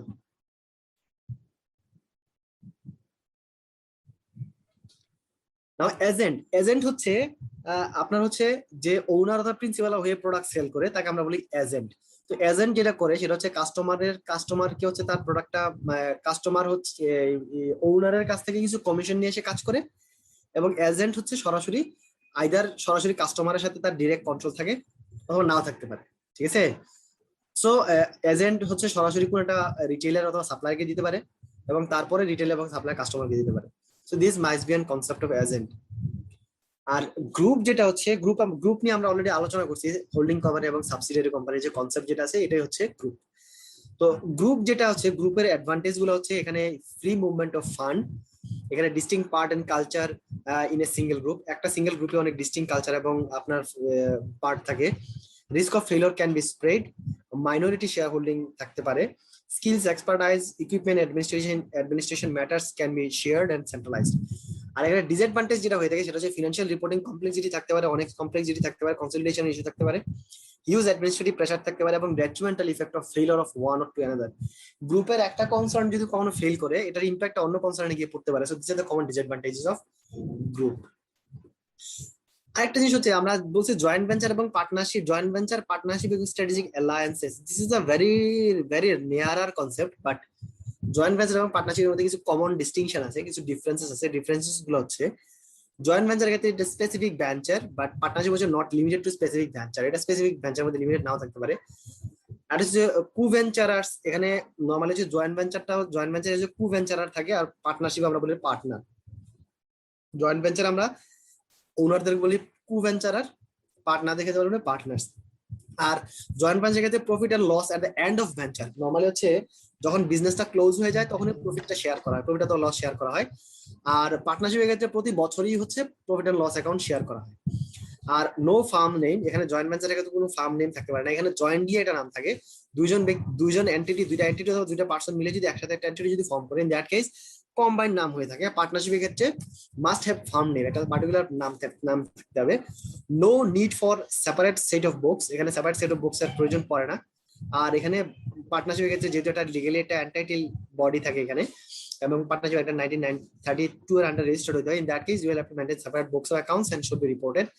R minor can't be an co venture, minor co venture হতে পারে না, বাট পার্টনারশিপের ক্ষেত্রে মাইনরও হচ্ছে কি পার্টনার হতে পারে।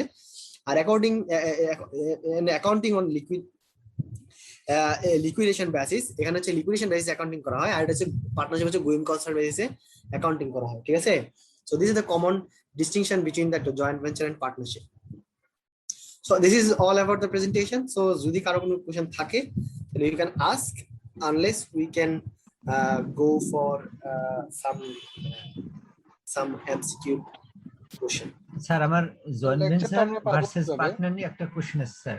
হ্যাঁ, এই যে স্যার আমি একটা কোম্পানি রেজিস্ট্রেশন করেছি যে Dhaka chamber of commerce and ইন্ডাস্ট্রিতে, মানে ওদের লাইসেন্স নিয়েছে, মেম্বারশিপ লাইসেন্স। তো এই যে কোম্পানিটায় দুইজন বাংলাদেশি আছে, বাংলাদেশি এবং একজন চাইনিজ, তারা মিলে এটা একটা ফর্ম করেছে জয়েন্ট ভেঞ্চার। তো হ্যাঁ, এখানে যখন আমি করতে গেলাম, ডিসিসিআই তে গেলাম, তখন তারা জয়েন্ট ভেঞ্চার এগ্রিমেন্ট চেয়েছে। দ্যাট মিনস ওই যে বাহিরের যে আছে তার সঙ্গে বাংলাদেশের যারা আছে তাদের সঙ্গে একটা যে এগ্রিমেন্ট সেটা চেয়েছে। তো সেটাকে তারা জয়েন্ট ভেঞ্চার ডিড নামে আখ্যায়িত করেছে। এখন এই কোম্পানিটা কি জয়েন্ট ভেঞ্চার কোম্পানি? হ্যাঁ, এটা জয়েন্ট ভেঞ্চার কোম্পানি। আর হচ্ছে একটা জিনিস খেয়াল করেন, জয়েন্ট ভেঞ্চার কিন্তু চেম্বার অফ কমার্সের সে এগ্রিমেন্ট চাইছে, শুধুমাত্র তাদের মধ্যে এগ্রিমেন্টই থাকে, তাদের কিন্তু লিগাল কিন্তু না। যেমন জয়েন্ট ভেঞ্চারের কোনো পার্টিকুলার কিন্তু ল রেগুলেশন কিন্তু নাই। তারা জয়েন্টলি হচ্ছে এটা বিজনেস করবে এবং যখনই বিজনেস ক্লোজ হয়ে যাবে প্রফিট শেয়ার করে ওরা বিজনেসটাকে ক্লোজ করে দিবে, ঠিক আছে। প্রজেক্ট নরমালি জয়েন্ট ভেঞ্চারটা প্রজেক্ট বেসিস হয়, পার্টনারশিপটা কিন্তু প্রজেক্ট বেসিস না, এটা একটা এন্টিটি। ফর এক্সাম্পল আপনি পার্টনারশিপ ফার্ম বলেন, দিস ইজ এন এন্টিটি, এবং এটা একটা লিগ্যাল বাইন্ডিং আছে এবং এটা চলতেই থাকবে। সো জয়েন্ট ভেঞ্চারের ক্ষেত্রে আপনাকে যেহেতু এগ্রিমেন্ট চাইছে, যেহেতু মোর দেন ওয়ান কনসার্ন মিলে, মোর দেন ওয়ান কান্ট্রি, দুইটা মোর দেন ওয়ান কনসার্ন মিলে যেহেতু একটা জয়েন্ট ভেঞ্চার কাজ করতেছে, প্রজেক্টে কাজ করতেছে, that's why they have asked for the agreement, এবং ডেফিনেটলি এটা জয়েন্ট ভেঞ্চারের মধ্যেই পড়ে। স্যার কিন্তু ওই কোম্পানিটার নাম ছিল এবিসি কোম্পানি, কোম্পানি ছিল, নাম কোম্পানি ছিল, তাহলে কি হ্যাঁ সেটা? হতে পারে। আপনাকে তো এটা বলছে যে জয়েন্ট ভেঞ্চার কিন্তু দুইজন ব্যক্তি মিলে জয়েন্ট ভেঞ্চার হতে পারে, দুইটা কোম্পানি মিলে জয়েন্ট ভেঞ্চার হতে পারে। ফর এক্সাম্পল এই যে Japan Bangladesh joint venture, JB, আপনার নাম শুধু জাপান বাংলাদেশ জয়েন্ট ভেঞ্চার, এটা কিন্তু অনেক বড় সড়ো joint. Japan Bangladesh joint venture, US Bangla, so this is joint venture.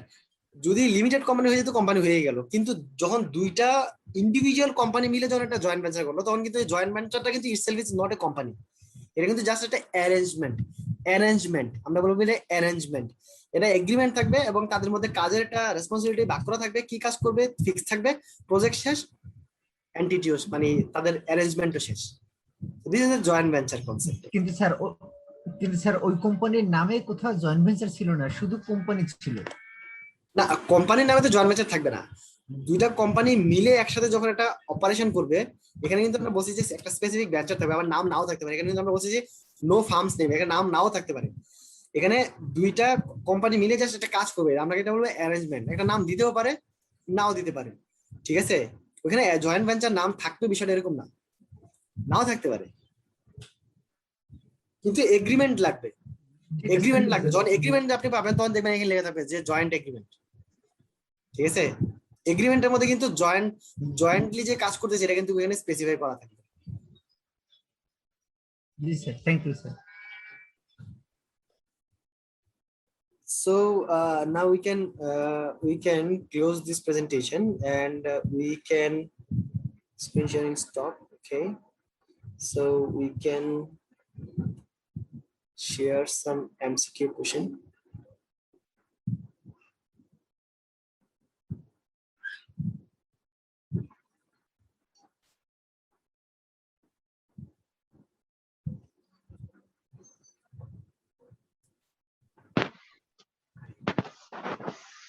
Hello Can you see the screen?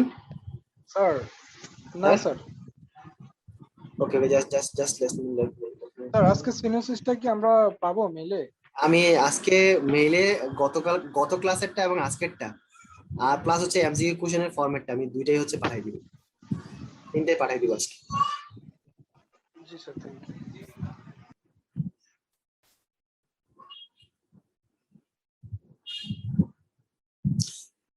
Can you see?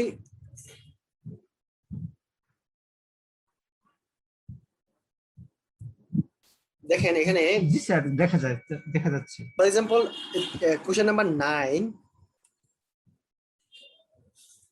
Mithali is an IT specialist responsible for a new database which is used by all functions in the organization. If Trina, a human resource manager, attempt to alter the database permanently parameters, Mithali could prevent her from doing so by exercising functional authority. It is true or false?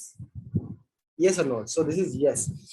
কারণ হচ্ছে আপনি দেখেন functional authority, কারণ হচ্ছে আপনার এখানে functional authority আমরা বলছিলাম যে এখানে তার স্পেশালিস্ট স্কিল থাকবে এবং সে অন্য একটা ফাংশনাল লেভেলে তার এখানে পাওয়ার এক্সারসাইজ করার ক্যাপাসিটি থাকবে। ইন দ্যাট কেস সে যদি ডাটাবেজ, কারণ হচ্ছে আপনি দেখেন মিতালি যেহেতু সে আইটি স্পেশালিস্ট যেহেতু থাকে এবং তার আইটি সম্পর্কে একটা স্পেশাল নলেজ আছে এবং সে আইটি রিসোর্স পারসন, এবং সে এখন যদি হিউম্যান রিসোর্স ডাটাবেজ যদি চেঞ্জ করতে চায় তাহলে সে তার ফাংশনাল অথরিটির বলেই সে শুধুমাত্র চেঞ্জ করতে পারবে। দ্যাটস ওয়াই এখানে কোশ্চেন করা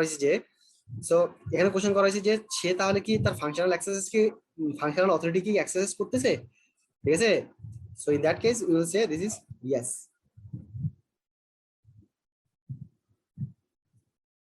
You will see there is an XYZ Limited is a manufacturing concern and it has a strict organizational structure following the Henry Fayol's suggested 14 principles of organizational structure. This is getting competitive edge from the suggested principles. Which of the following are classical principles of organizational structures? আমরা আপনাদেরকে বলছি যে 14টা principal আছে। So from this এই 5টা সেকশনের মধ্যে কোনগুলো হচ্ছে হেনরি ফেয়ারের নীতির মধ্যে পড়ে? Who can say which one of the 5 has been fallen under the 14 principles of Henry Fayol organizational structures? Which one of the following? Who can say? So you see there is a scalar chain and unity of direction and division of work. So these 3 has been fallen under the classical principles of Henry Fayol. You see the question. Division of work. এখানে হচ্ছে division of scalar chain, unity of direction and division of work, তিনটাই হচ্ছে পরে হচ্ছে classical প্রিন্সিপালের মধ্যে। So you will have the 3 option. So আপনাকে যদি বলে যে which of the following are classical principles of organizational structure, আপনাকে যখন প্রশ্ন করা হবে, definitely you will have more option to select. So you will select 3 options of scalar chain, unit of direction and division of work. Okay. Question number 11 is very comprehensive question. You see, US Bangla Airlines Limited is a renowned air transport service provider in Bangladesh. It is also listed with the stock market in Bangladesh. About 55% of its stake is held by US Ultimate Air Transport Limited. The company is recently trying to expand its commercial fly services to different countries of the world. It is thinking about the expansion in different mode of expansion. It seeks suggestion from the international expert on aviation. One of the experts has given the following statement.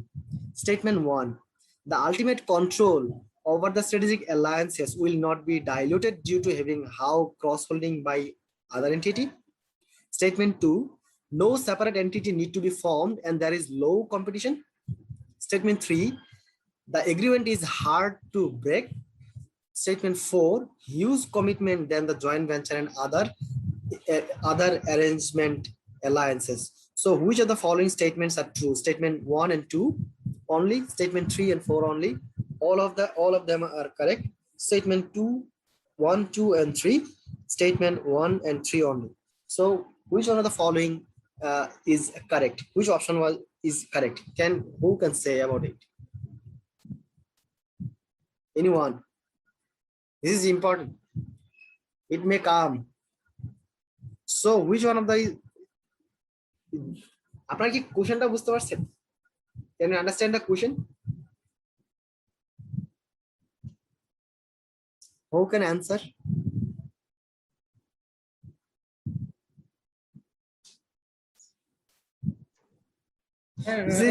Sir 1 and 4 হতে পারে কি?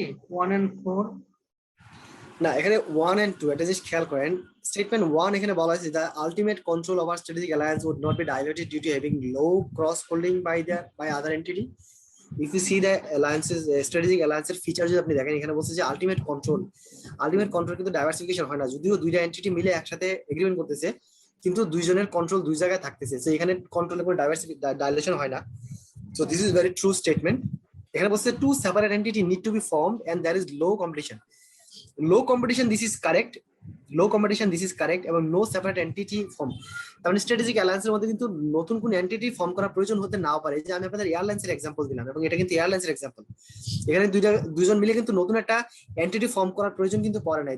দুইজনের জায়গা থেকে service দিচ্ছে, but একটা similar service দিচ্ছে, কম্পিটিশনটা remove হয়ে যাচ্ছে। ঠিক আছে, so 2 is also correct.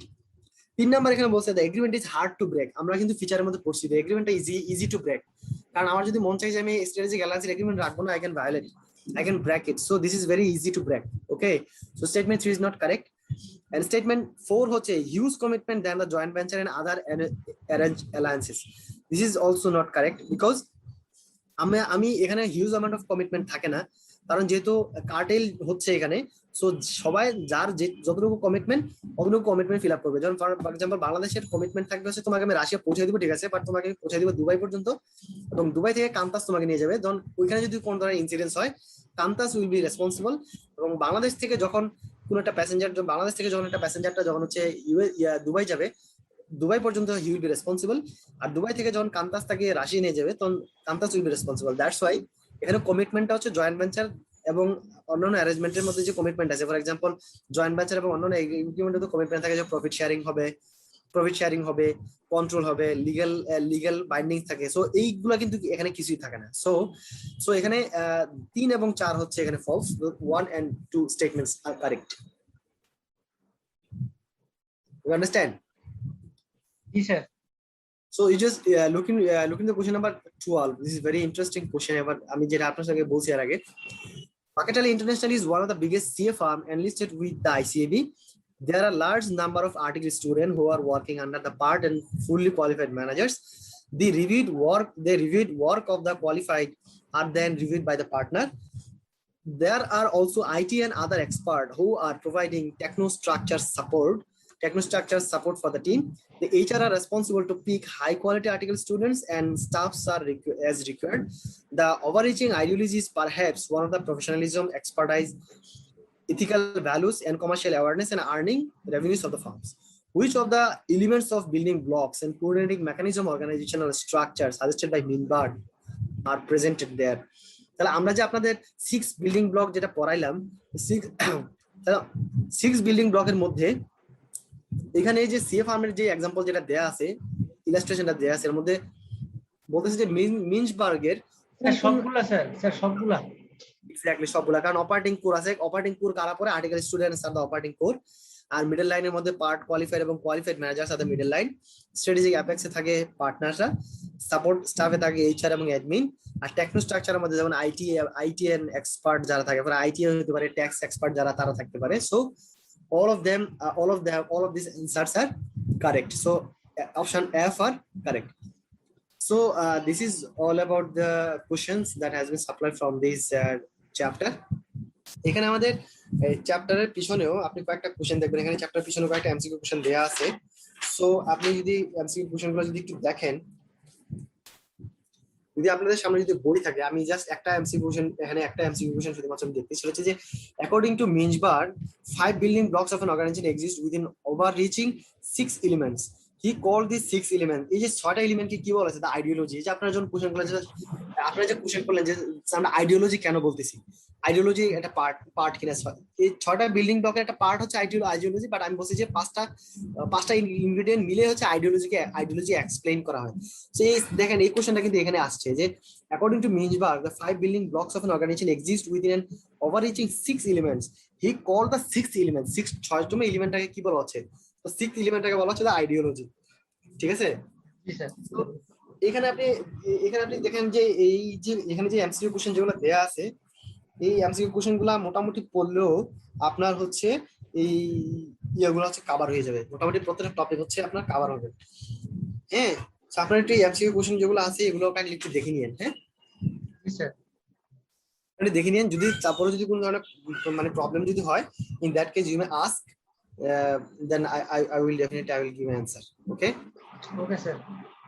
So have you understand all the topic, or have you any question? Sir বুঝতে তো পারছি স্যার, কিন্তু আমাদের আর পড়তে হবে, মানে বইটা পড়লে আরো ক্লিয়ার হবে হয়তো। ডেফিনেটলি, কারণ আমার presentation you know that teacher হচ্ছে কখনোই প্রত্যেকটা আমি চেষ্টা করছি এখানে আমার বইয়ের প্রত্যেকটা টপিক টাচ করার জন্য, just to give you some idea, but overall তো পড়াশোনা তো আপনাদেরই করতে হবে। So I will suggest you just go through the book and go through in detail, and don't study on selective basis. You just go through every topic and every line of the manual, and this will be very much helpful for you for understanding the MCQs and for answering this accordingly. Okay, thank you so much. যদি কোনো question না থাকে, then we can close, and I will share my presentation slides and MCQs to you all.